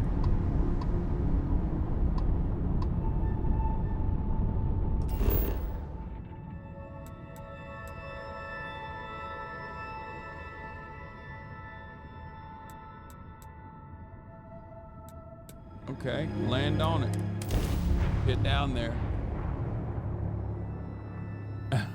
Maybe he's just drunk driving. It appears things have gone downhill since the last time you were here. Argos has clearly washed its hands of this operation. Oh no, don't start. I've had enough Barrett for one lifetime. More pirates showed up when you were gone. We weren't as lucky this time. Calvin. Well, how could you have? Anyway, I was pinned down behind some crates with Barrett. Bullets and laser fire everywhere. I started steeling myself to go out fighting. Then that idiot puts his hand on... Not for them anyway. Barrett is... Next thing I know, 2 of the pirates are dead, and he's drags him out into the open at gunpoint and demands to talk. And that's when they brought out Helen. I didn't overhear everything, but after the 10 longest seconds of my life, Barrett put his hands up, and that's the last I saw. They could have jumped anywhere. I tried pinging a transmission to the... You want to try it? Go ahead. But the odd... I've lost a lot of people. Damn. She's down to... If she's down to pack it up, that means they're... Oh, what is this? I need that sealant for sure. I now know better. That reactive gauge too. Wee woo, wee woo.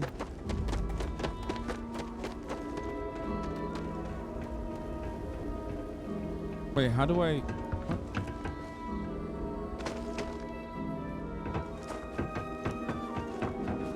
What is this? The other side of the fucking... How do I get here?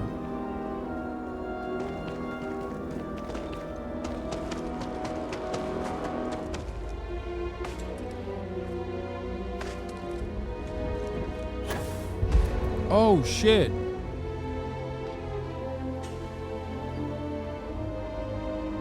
I can boost now, chat.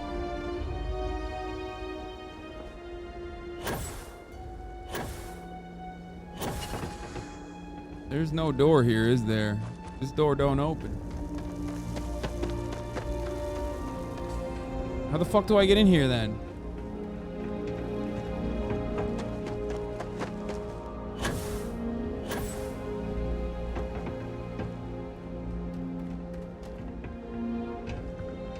Oh.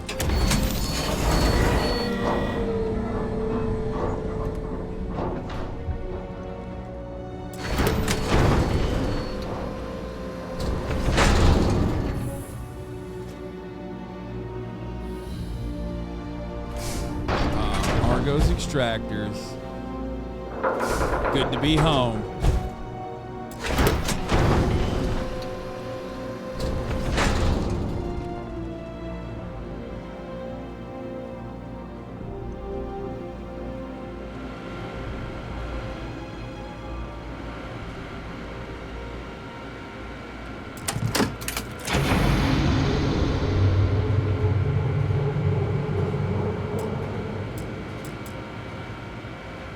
Wait, I need 3 power cells? Fuck. How the fuck do I find 3 power cells? Sarah, I need a power cell.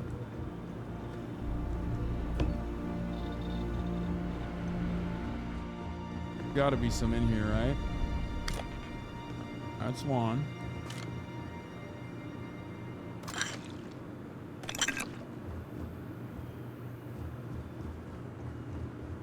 Where's the second one? See, this is why it's good that I pick up all this dumb shit randomly.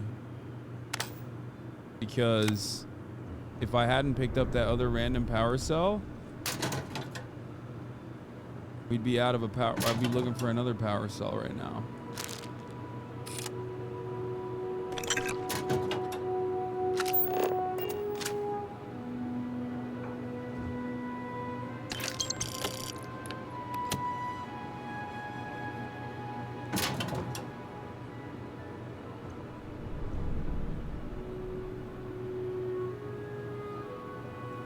Slippers. Take that bourbon for when we party later.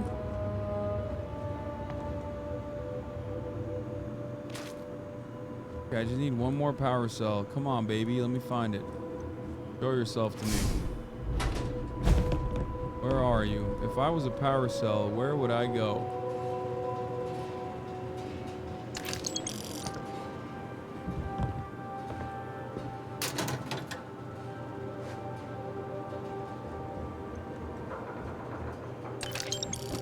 Nope.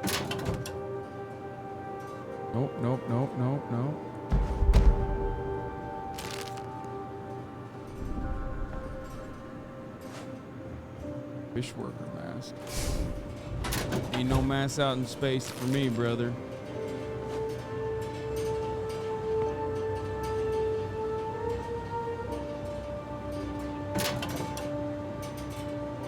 Toilet paper.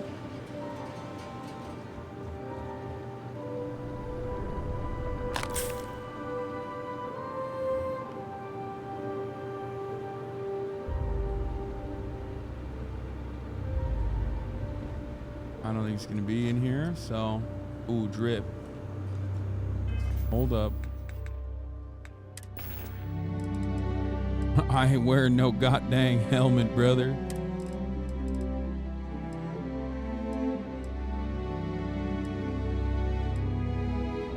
Oh, this is sick. Actually, the utility flight suit is kind of sick too, but with the Navy hat, I look cool.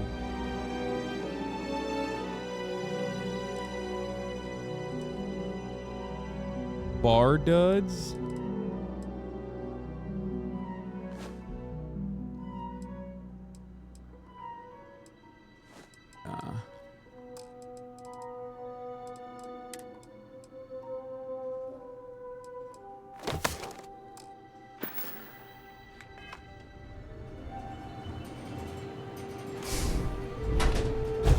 There's gotta be a fucking power cell in here somewhere. Right? Chat, what do we think?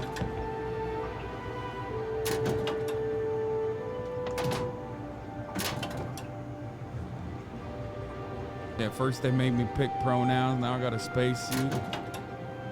Now I'm wearing a mask.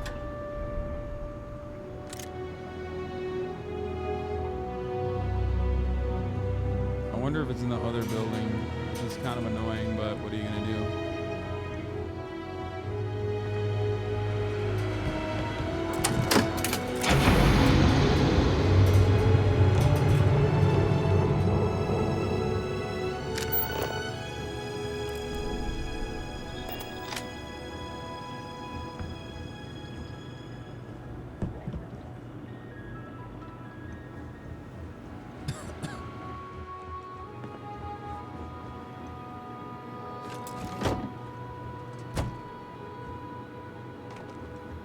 Just casually found it, like.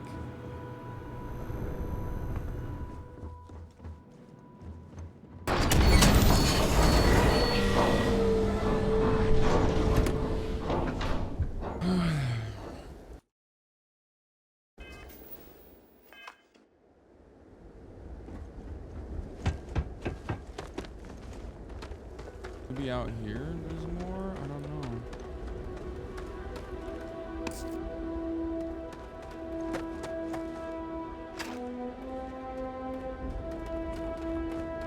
You wanna try fixing that computer? Go ahead. Give me a fucking power cell then, asshole. What is this? Gotta be in here, I guess.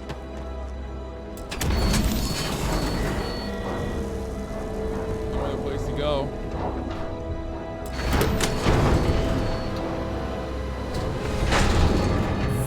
It's right there. You missed it? No, I called Ludwig because we were supposed to ball up. Oh, there it is.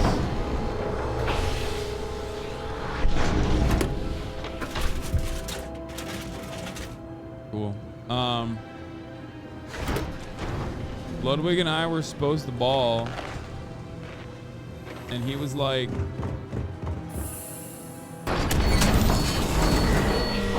I can ball at 6. And then I asked him, can you ball at 7 instead?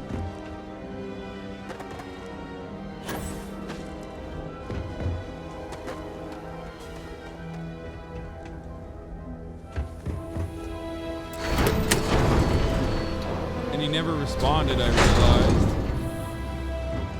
So I hit him up.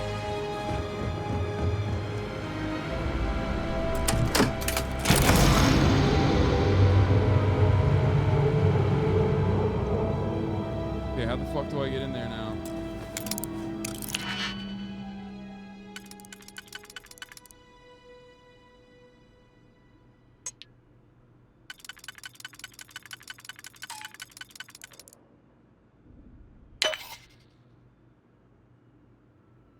They're all 2s.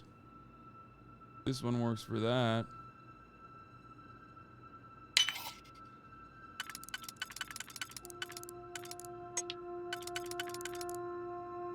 Will that be enough? No, I don't think so.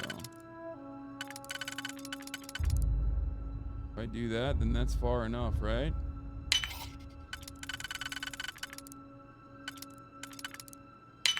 Here we go. Not finishing story. There is no end to this story. It's just I asked Ludwig the ball and he didn't respond. There's a fucking watermelon here. Nice.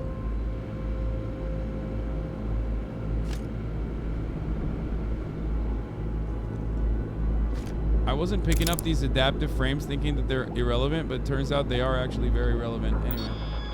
All right, let's use the sensor array. Can't believe we got into this mess. Would you be quiet? Trying to make out the grav jump calculations before we're out of range. Out of range of what? Out of range of the sensor array on Vectera. Would you keep up? Once we're outside the star system, the bandwidth goes from instant speed to effectively never. What good is sending a transmission down there? You gonna tell Lynn how royally screwed we both are? She doesn't even have a ship. You underestimate how many of my admirers there are in the galaxy, Heller. One of them is bound to show up, looking to reunite with this handsome face. We're doomed. Capital D, doomed. Got it, okay. Whoever finds this, I'm attaching the interstellar coordinates to the metadata on the transmission. Rescue us. Repeat. Rescue us. Okay. Does that mean we know now? I guess we found out. I want to take these.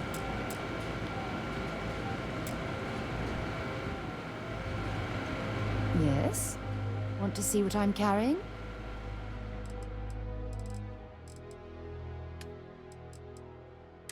Yes, milady. Matter of fact, I do. Wait.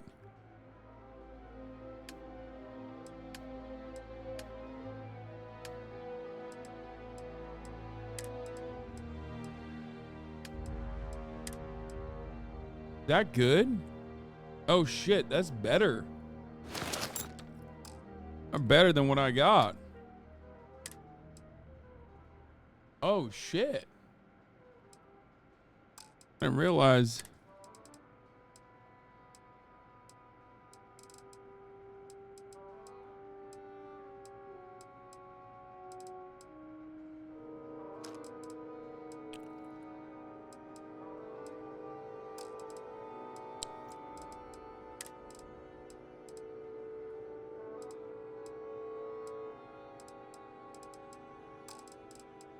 Okay, I need to give her something that's heavy, but I don't know what the fuck is so heavy on me. I guess other than everything I'm carrying, but...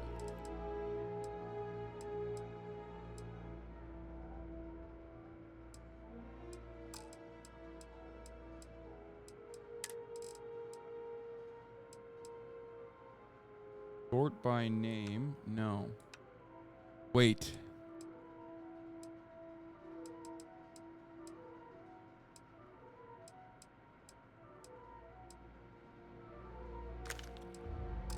The cutter for now. Bye.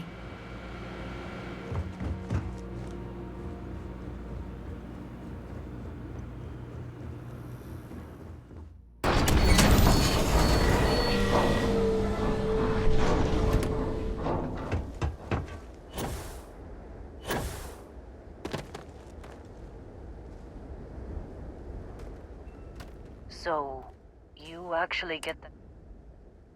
What? Let me see that. Okay. Let me send you the location data embedded in the transmission. Find them, okay? Well, don't start buying me stuffed animals for my birthday or anything. But yes, alright. I don't like seeing my people hurt. Even Barrett and Hella. Just get after them, okay? And hey, if you ever need a little extra help, I've been thinking about a career change. Damn, she wants to fucking... I'd like to speak to you. Should I recruit her? Hard save before this quest, really? Seems like you've been keeping busy, Dusty. My contract's up with Argos.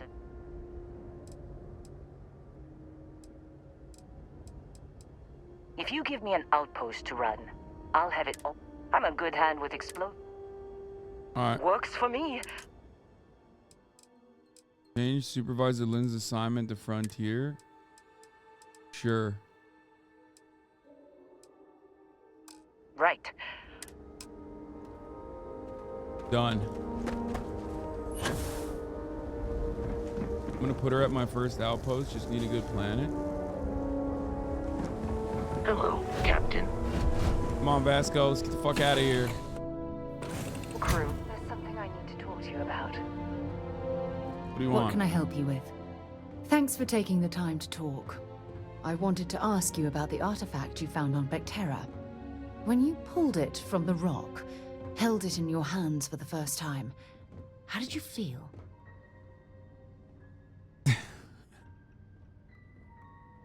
Bro, vaccine injury. No, I don't think you understand. How did you feel?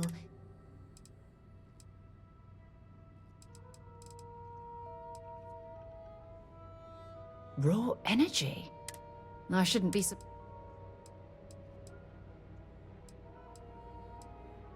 If there is, the artifacts are so different, so alien. And I'm certain one of them reached out and spoke to you. Quite the mystery.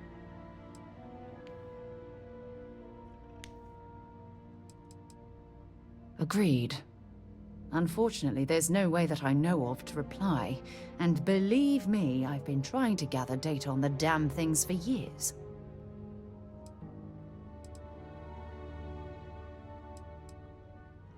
Not much, I'm afraid. All I have to show for my efforts are eyewitness accounts, scores of inconclusive metallurgical test results, and wild theories. This is such a simp one. This whole experience must be incredibly frustrating. Frustrating? No. Bewildering? Yes. It would be... oh, well... What about the mystery of what would happen if you and I maybe hopped up in one of these space bunks? Then we'll get to the bottom of this mystery I together. Picked the right person for the job. Look, I'm raising her up. I wanted to thank you for It's taking the time to talk, and for keeping an open mind. And I also wanted to say, well, I'm pleased we're on this journey together. Wait a minute. It's not Girlfriend Simulator?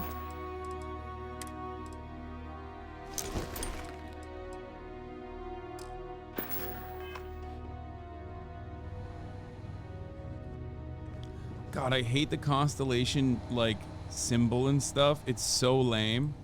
Good luck finding Barrett. Keep an eye out for Hella while you're at it. You missed the flirt dialogue? Wait, no, I didn't. Did I? Where is the storage is the real question.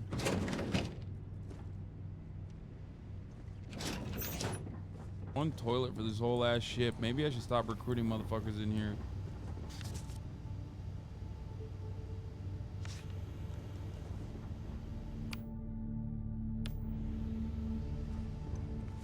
Besides the captain's chair?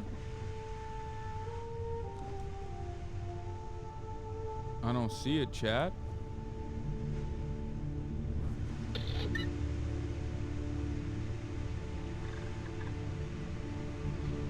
Why are you bothering to carry all that junk?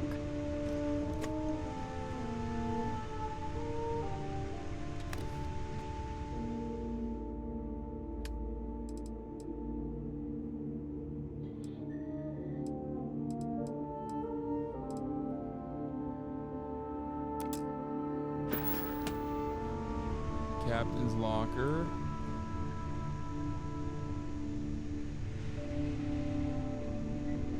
Is it the captain's locker?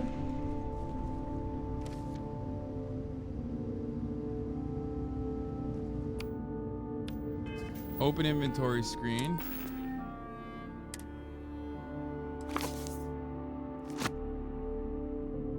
Other side from the locker, port side.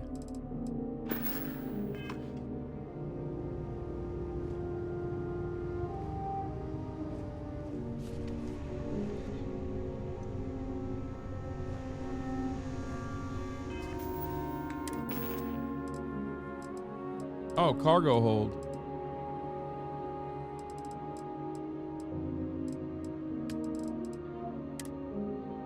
Nice. All right, it's time to put some of these fucking guns. Take them out of my inventory, I think.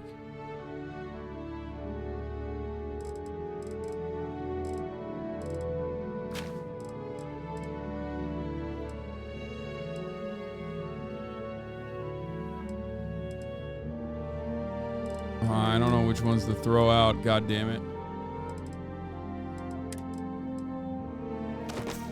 Put that in the space.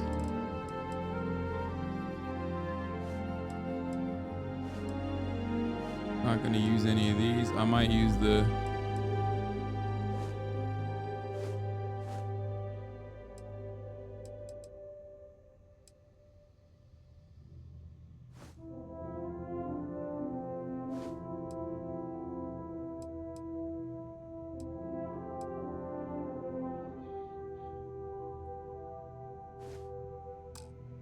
I'm gonna sell them.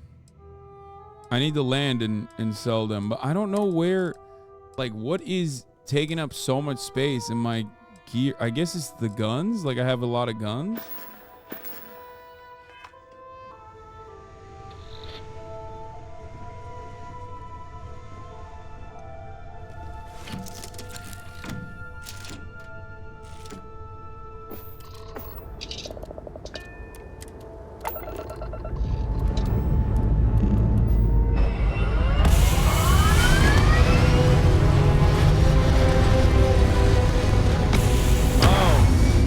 It's resources?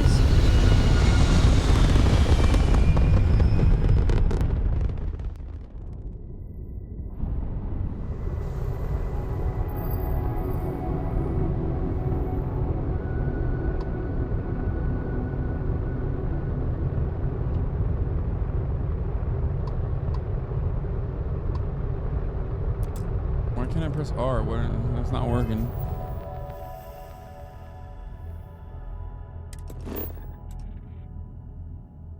That where my boy is in Kinoi or whatever? Wait, hold on.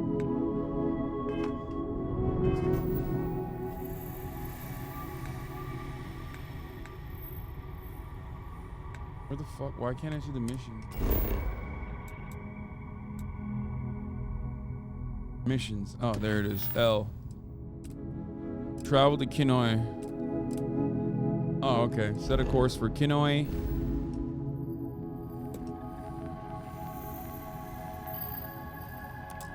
Let's jump to Kinoi. Grav jump pending.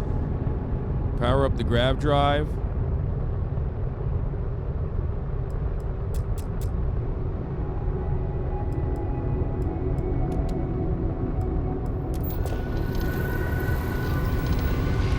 Grav jump modulating. -, seconds. Initiating overdrive. That's so sick. That you have to power down the engine to be able to... Alright, powering up the engine again. Here we are. We're at the moon of Lamos. Kinoi is 4 clicks away. Opening up the planet map. Crash ship is... Targeting crash ship. Landing. Landing near the crash ship.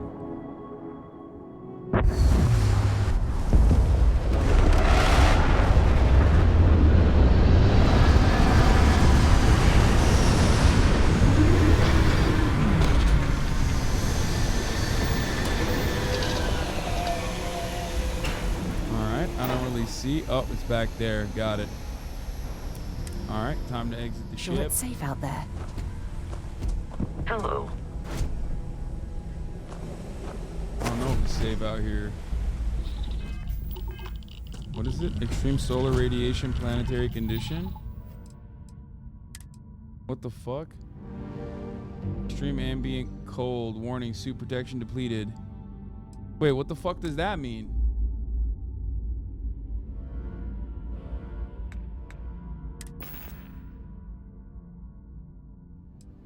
I don't have a good enough suit for this?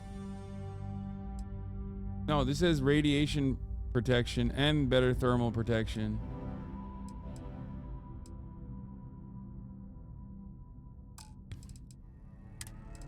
Is it this? Is it like the clothing, maybe?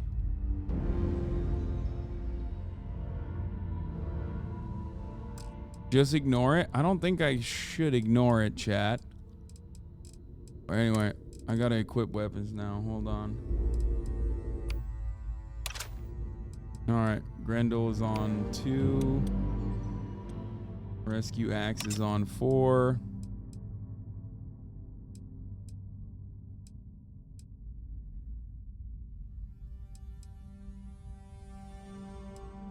Okay. Neon's on 2. Equinox is on 3. This is on 4.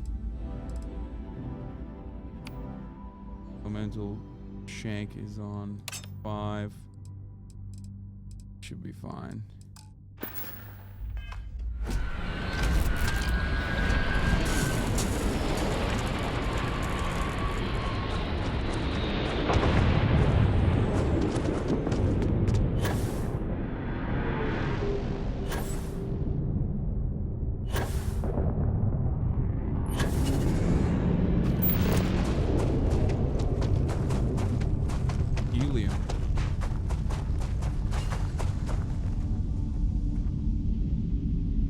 Sarah? Come here, Sarah. I need your fucking... I need the cutter. Give me the cutter, Sarah. Yeah, what is it?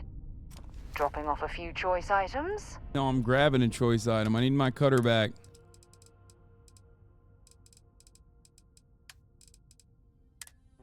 Wait, what the fuck?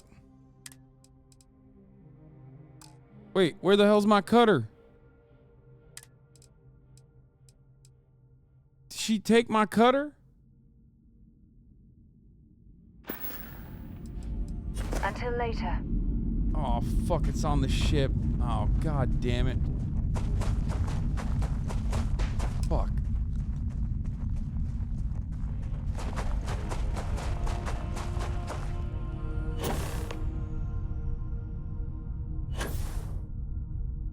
Use the hand scanner to post the out. Wait. Use the hand scanner to post the outpost beacon? What? You can do that here?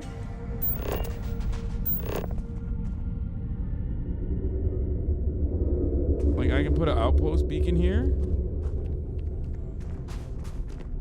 Oh, it's an extreme planet, so I can't do that.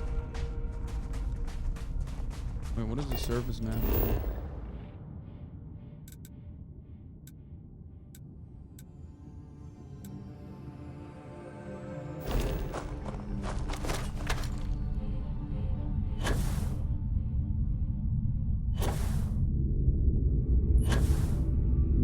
Big.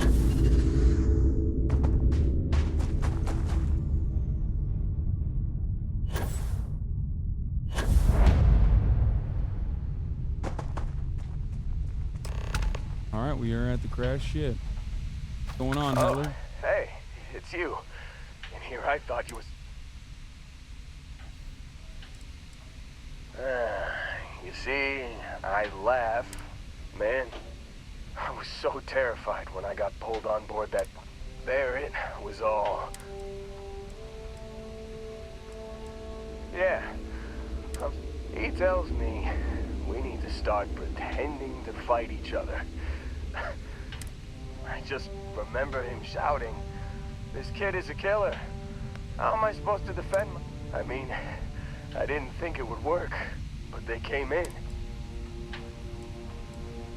Bingo.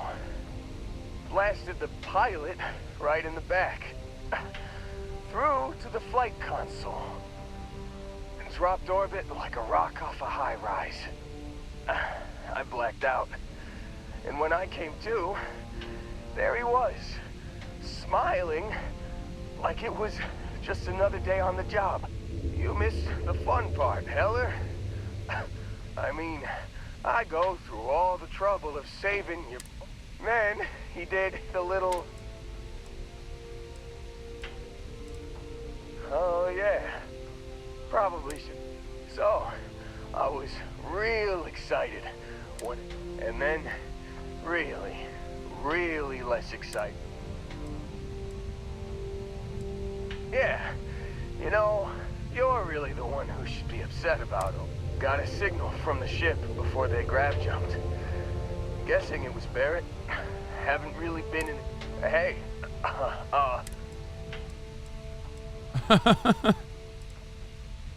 Yeah, no, we're just gonna leave him. Yeah. Give me a minute. I think the worst of it is...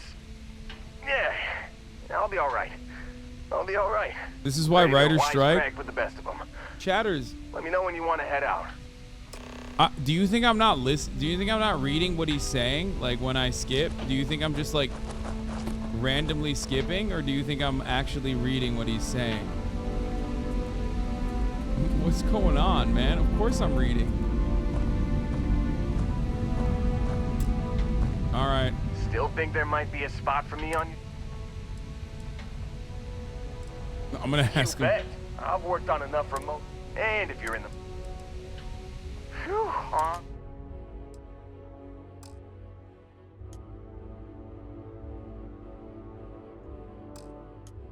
No assignments are currently available. Wait. My team is full? What, do we just leave him then?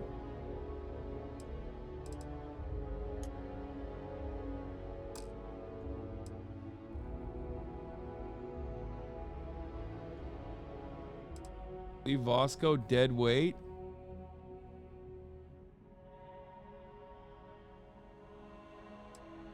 I can't unassign, like, I can't do that right now. Like, I don't know what that would do. Like, what does that do if I unassign Lynn? Where does she go?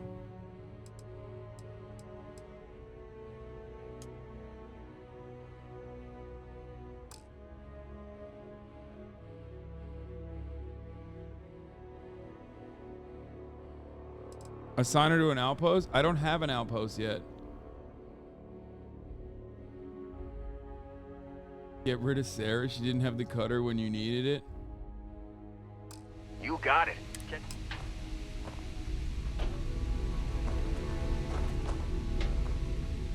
Alright, listen to the fucking emergency beacon shit. You've given the fleet a lot of trouble, Barrett. Hey, since when is surviving being attacked causing trouble? Isn't that just fighting back? Hey, pilot, could you move your arm a little bit to the left? I can't make out the console. Don't move! He's trying to figure out our destination, probably transmitting this conversation right now while we're still in orbit. Well, yeah, thought I was making that pretty obvious. Okay, put the gun down. I'm done. See? My retinas are pointing away from the console and towards this lovely view of space we have out the window. Tie him up. Once we get back to the base, the fun starts. Okay, so... Alright, so they're going back to their base.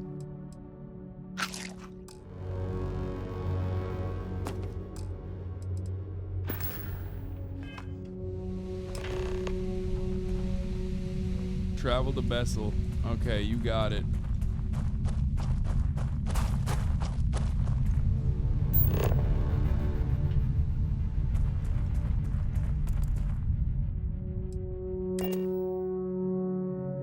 Give the word and we'll get underway. I've got something with your name on it, boss. Alright, let's get out of here.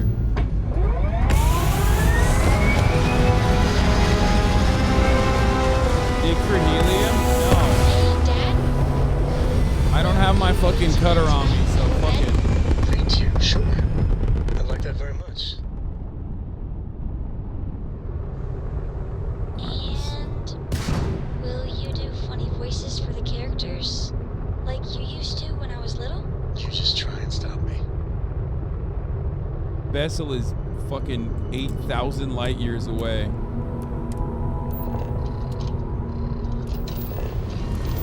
Alright, let's grab jump out of here. 5, 4, 3, 2, spooling drive, 1, calculating, initiating drive.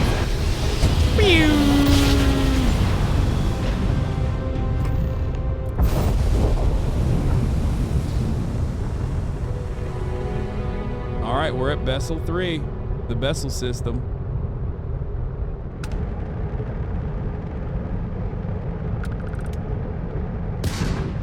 I'm gonna shoot it.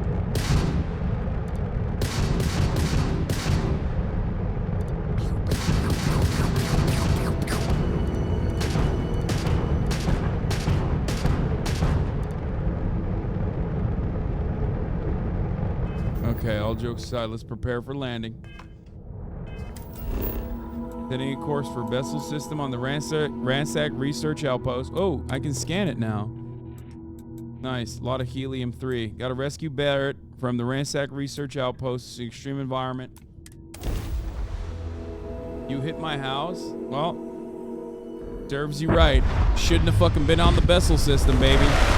Just like you shouldn't be unsubscribed at the top of the hour because there's a 3-minute ad break coming for you.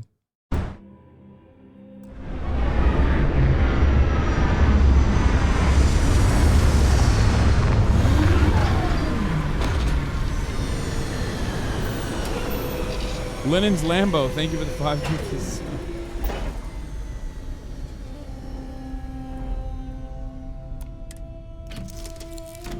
Alright, let me get my cutter this time because there's probably helium on here too. Lenine. Hey there. What's up, Heller? Yeah, what's up? Some other time then. Yeah, get up. I think I get it. I think I get it from the cargo hold. I must have put it in the cargo hold, right? I put my cutter in the cargo hold. I could have sworn I gave it to Sarah, chat. Yeah, it's not here. I gave it to Sarah.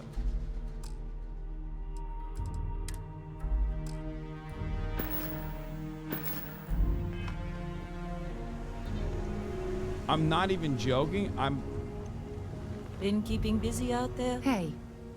Sarah, give me Bring my me fucking anything cutter useful? back, dumbass. What's happening? Yeah, wait, why didn't it show up on the fucking... That's so dumb.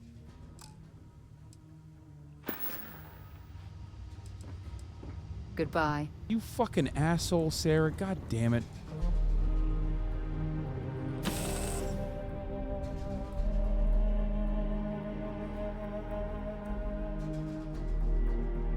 She equipped my fucking cutter, dude. Think this is bad? Try suit walking on the exterior of a military ship during maneuvers. Uh-oh. Uh-oh. I probably should do a full save here. Uh-oh. Greetings, Captain.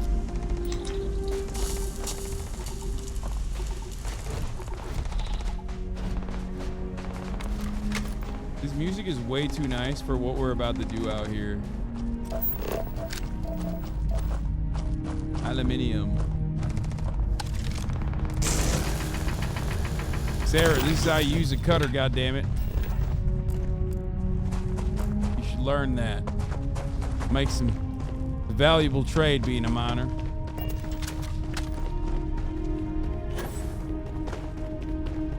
What the hell is that thing?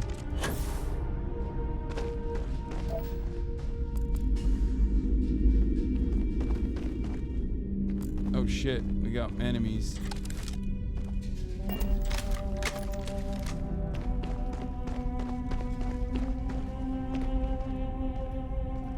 I wish I had a fucking better gun than this shit, dude. My guns are ass cheeks. I kind of want to use the shotgun though.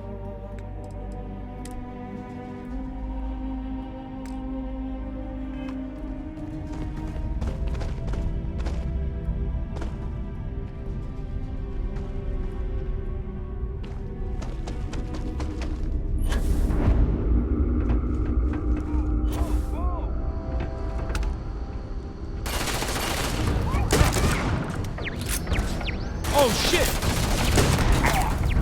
God damn, this gun sucks. Oh fuck! Old 2-bullet Andy over here. Beat a quick melee. Got it, thank you.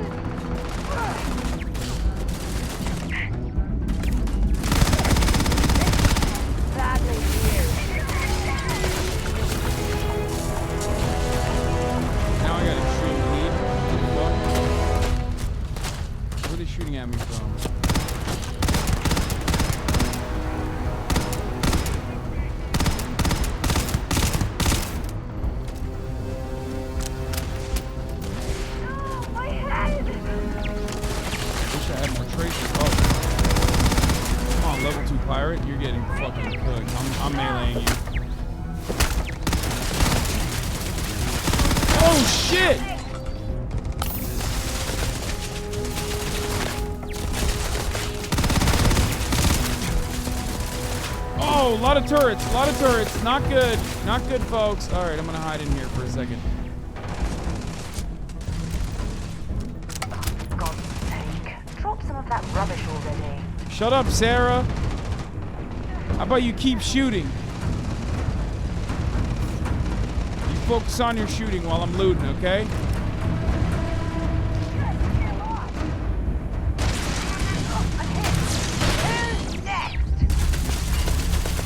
Oh, that's her. I almost shot her.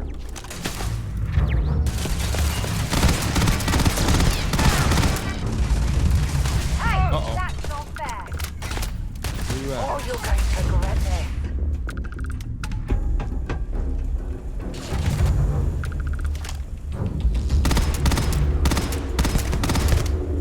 Okay, this gun is not good at long distances.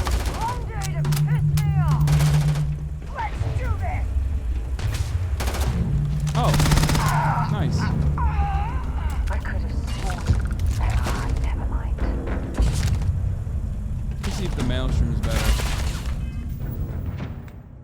Let's see.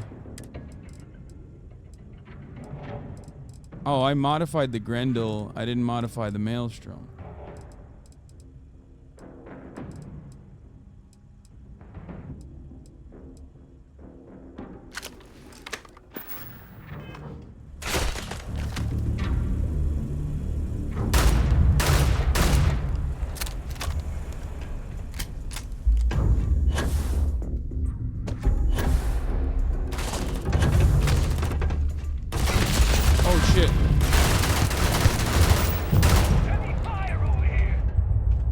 Oh shit, I'm encumbered. I'm so dumb. I'm the dumbest motherfucker on the planet. I swear to God, look at how much mass I have on. I shouldn't have picked up those stupid ass fucking spacesuits. But this one's blue.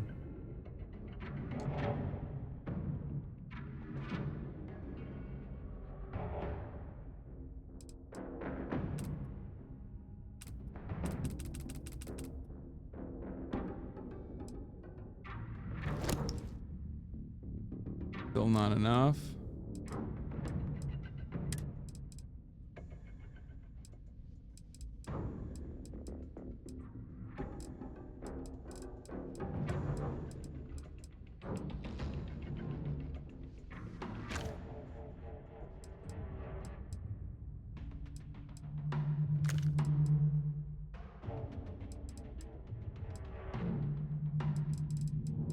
Okay.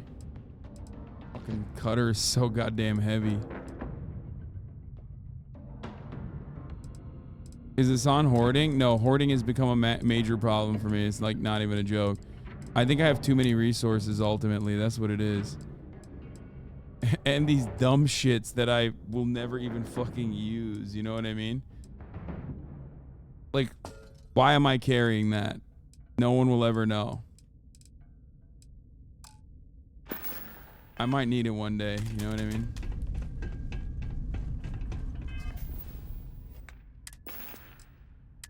Oh, I want to use my fucking big boy on him, though.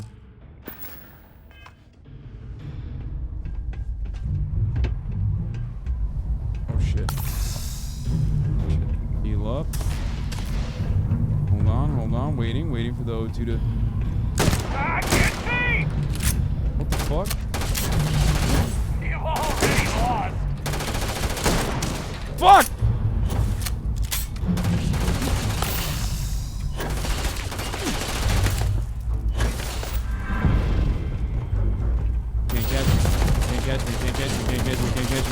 Can't catch me. Okay, maybe you can catch me. Oh fuck, I'm on fire too. What the fuck?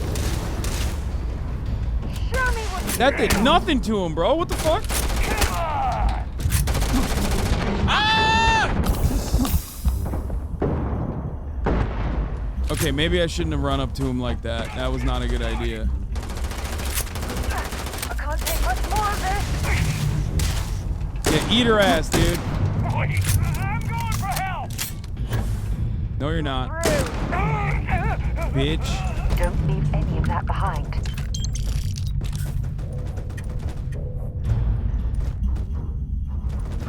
What did I take from him? He only has a tactical mag. Glad to haul whatever you need.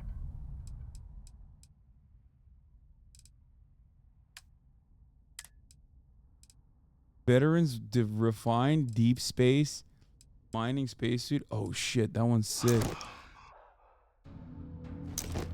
I'm gonna use that one. Bye-bye. Dude. Yeah, I just took it off, dude. Holy fuck, this is sick. Alright, we're good. No need for the suit integrity thing. Okay, chill. You can always change your spacesuit, even when you're in the middle of the space, okay? It's always allowed. It's for a couple seconds, chat. It's fine.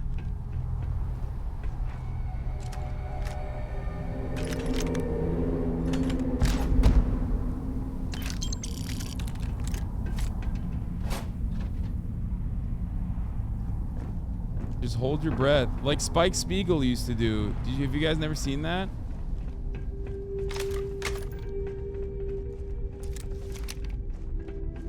Dude, none of these guns have like bullets.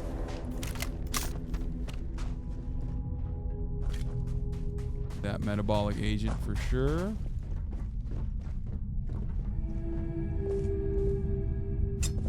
Need that combat knife for sure. What is a positron battery? Probably need that.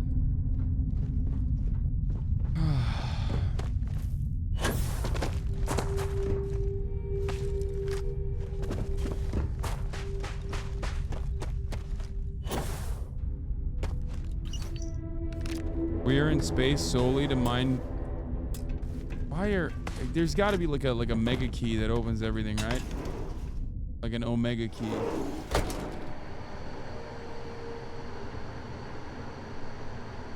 Oh wait, this thing goes deeper. Fuck, there's probably more enemies down here.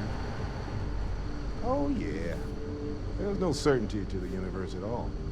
Once you really start getting out there, all physics kind of turn into suggestions. You're pulling my leg again, right? What's the weirdest thing you've seen? No exaggerations this time. What is happening? Let me think. Unicorn. Not kidding. What?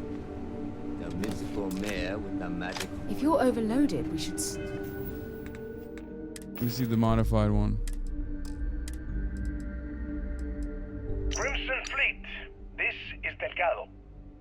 You have all been spreading far and wide across the settled systems, just like we talked about. Do not stop. Freestar Collective, United Colonies, they think the galaxy is theirs. They are wrong.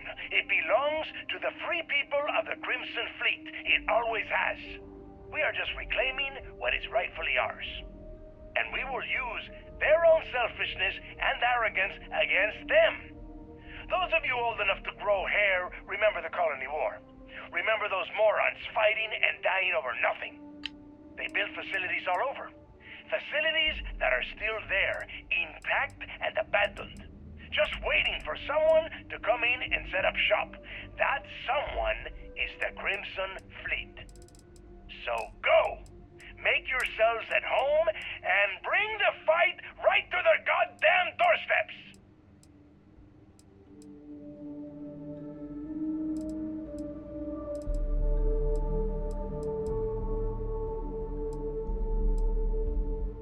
Furious calibrated Rattler. I mean, these things look fucking sick. I wish this like, okay, I can't be alone in thinking that I wish I could tell exactly what was happening with the goddamn weapons, right? Like how many bullets they have in the weapons. Like the user interface is a little confusing, especially because like I love being a pack mule and it's really fucking me up. Like, why doesn't it tell you how many bullets you have, how many rounds you have? Got something for me? King Arthur riding on it too? It says? Okay, it was more of an extreme of fire. If you have any gear you want me to haul, I'm happy to help. While they're fucking having a combo, I'm just like subbing weapons out. Where does it say the rounds? Oh, it does. Okay, the Kraken has a fuck ton of rounds. I should just use that. This is 45 rounds.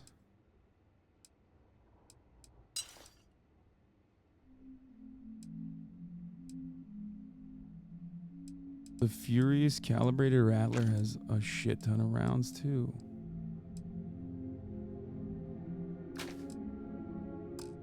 And so you need an open mind out there. Goodbye. You go into the far reaches of space to...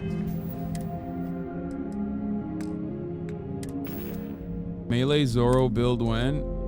One day.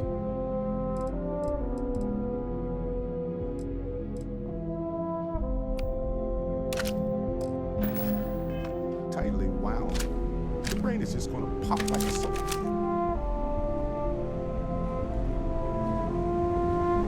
Holy shit. You actually found me. I wish I could say this is the first time this has happened with Barrett. But, well, it isn't. Well, this is turning into a regular Constellation party, isn't it? I should have brought drinks.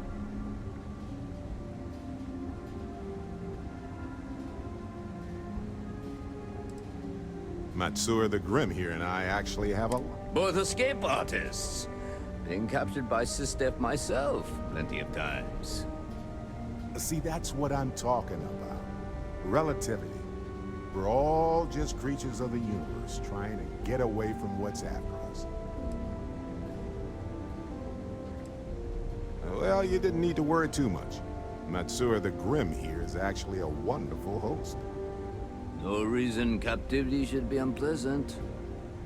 See, that's what I mean, Matsura. Real considerate. I have enjoyed our time together, Barrett. But I can't just let you go with nothing to show for it. Is Constellation willing to pay ransom in exchange for this man's freedom?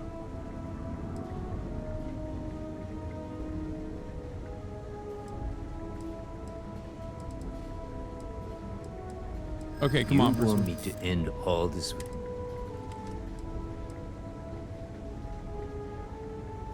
A ransom isn't about how much... Fuck. He does seem to be unusually skilled in that area. Okay.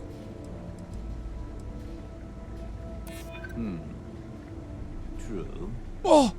Barrett has some good friends, it seems. Very well.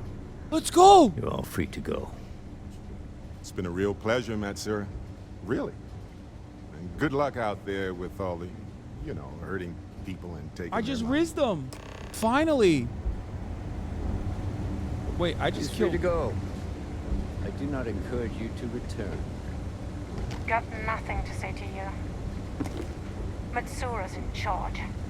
You're lucky the boss is so generous. Okay, that's it. Time to sell some of your junk. Come on, there's like bitten sandwiches here and shit. Like, I need to take them, you know what I mean? There's stuff here that I need to take. Okay, I don't need the screwdrivers, but like, you know what I mean? There's like milk. Might need that milk. I definitely need that med pack. Thank you. Gonna take that. You know, this is just all...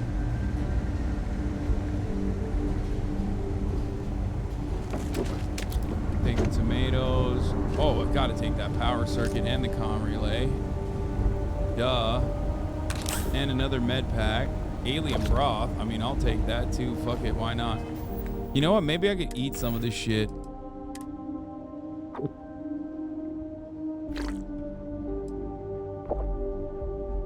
My stomach is about to be absolute madness with all the...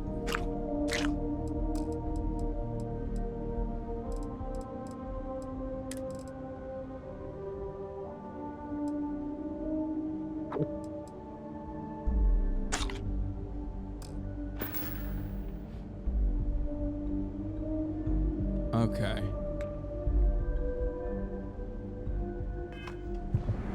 Oh, fuck. What did I do? Can I help? Take your time. No, no. Oh, shit. I clicked on the wrong thing. Something you need? Excellent.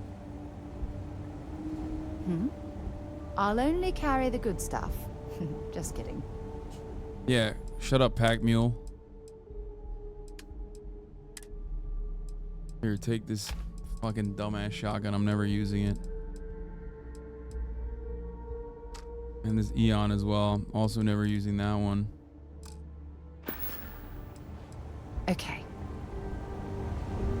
So, back to the lodge? Hey, you're underselling my harrowing escape from certainty.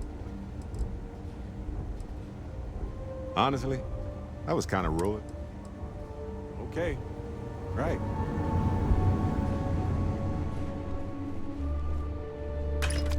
Oh, ammo. Not touching that gun. Ooh, a space trucker helmet. Gotta grab that. That seems sick. I love being a space trucker.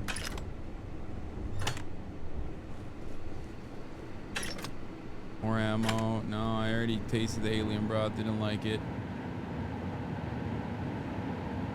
Why are there oven mitts in the bathroom, bro? What the fuck are they doing out here, you know? Nasty shit.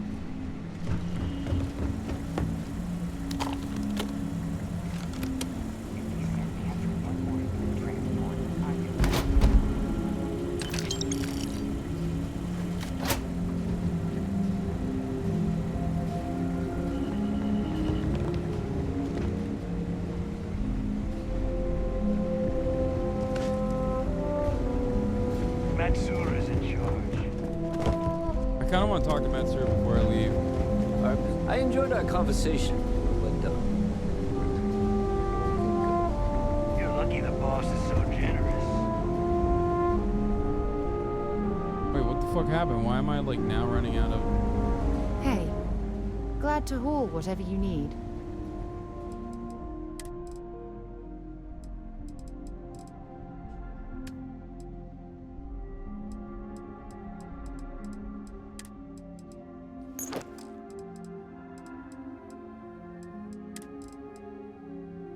Yo, oh my god, we have drip.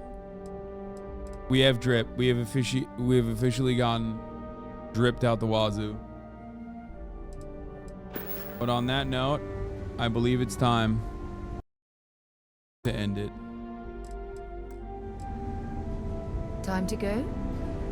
Time to go, chat. I'm gonna hit one last big save here.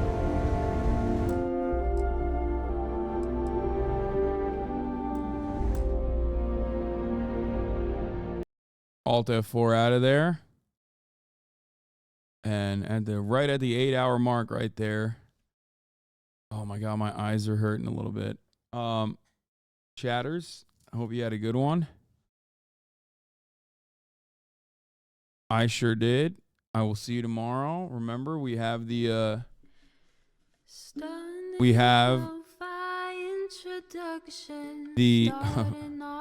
Kaya just woke up.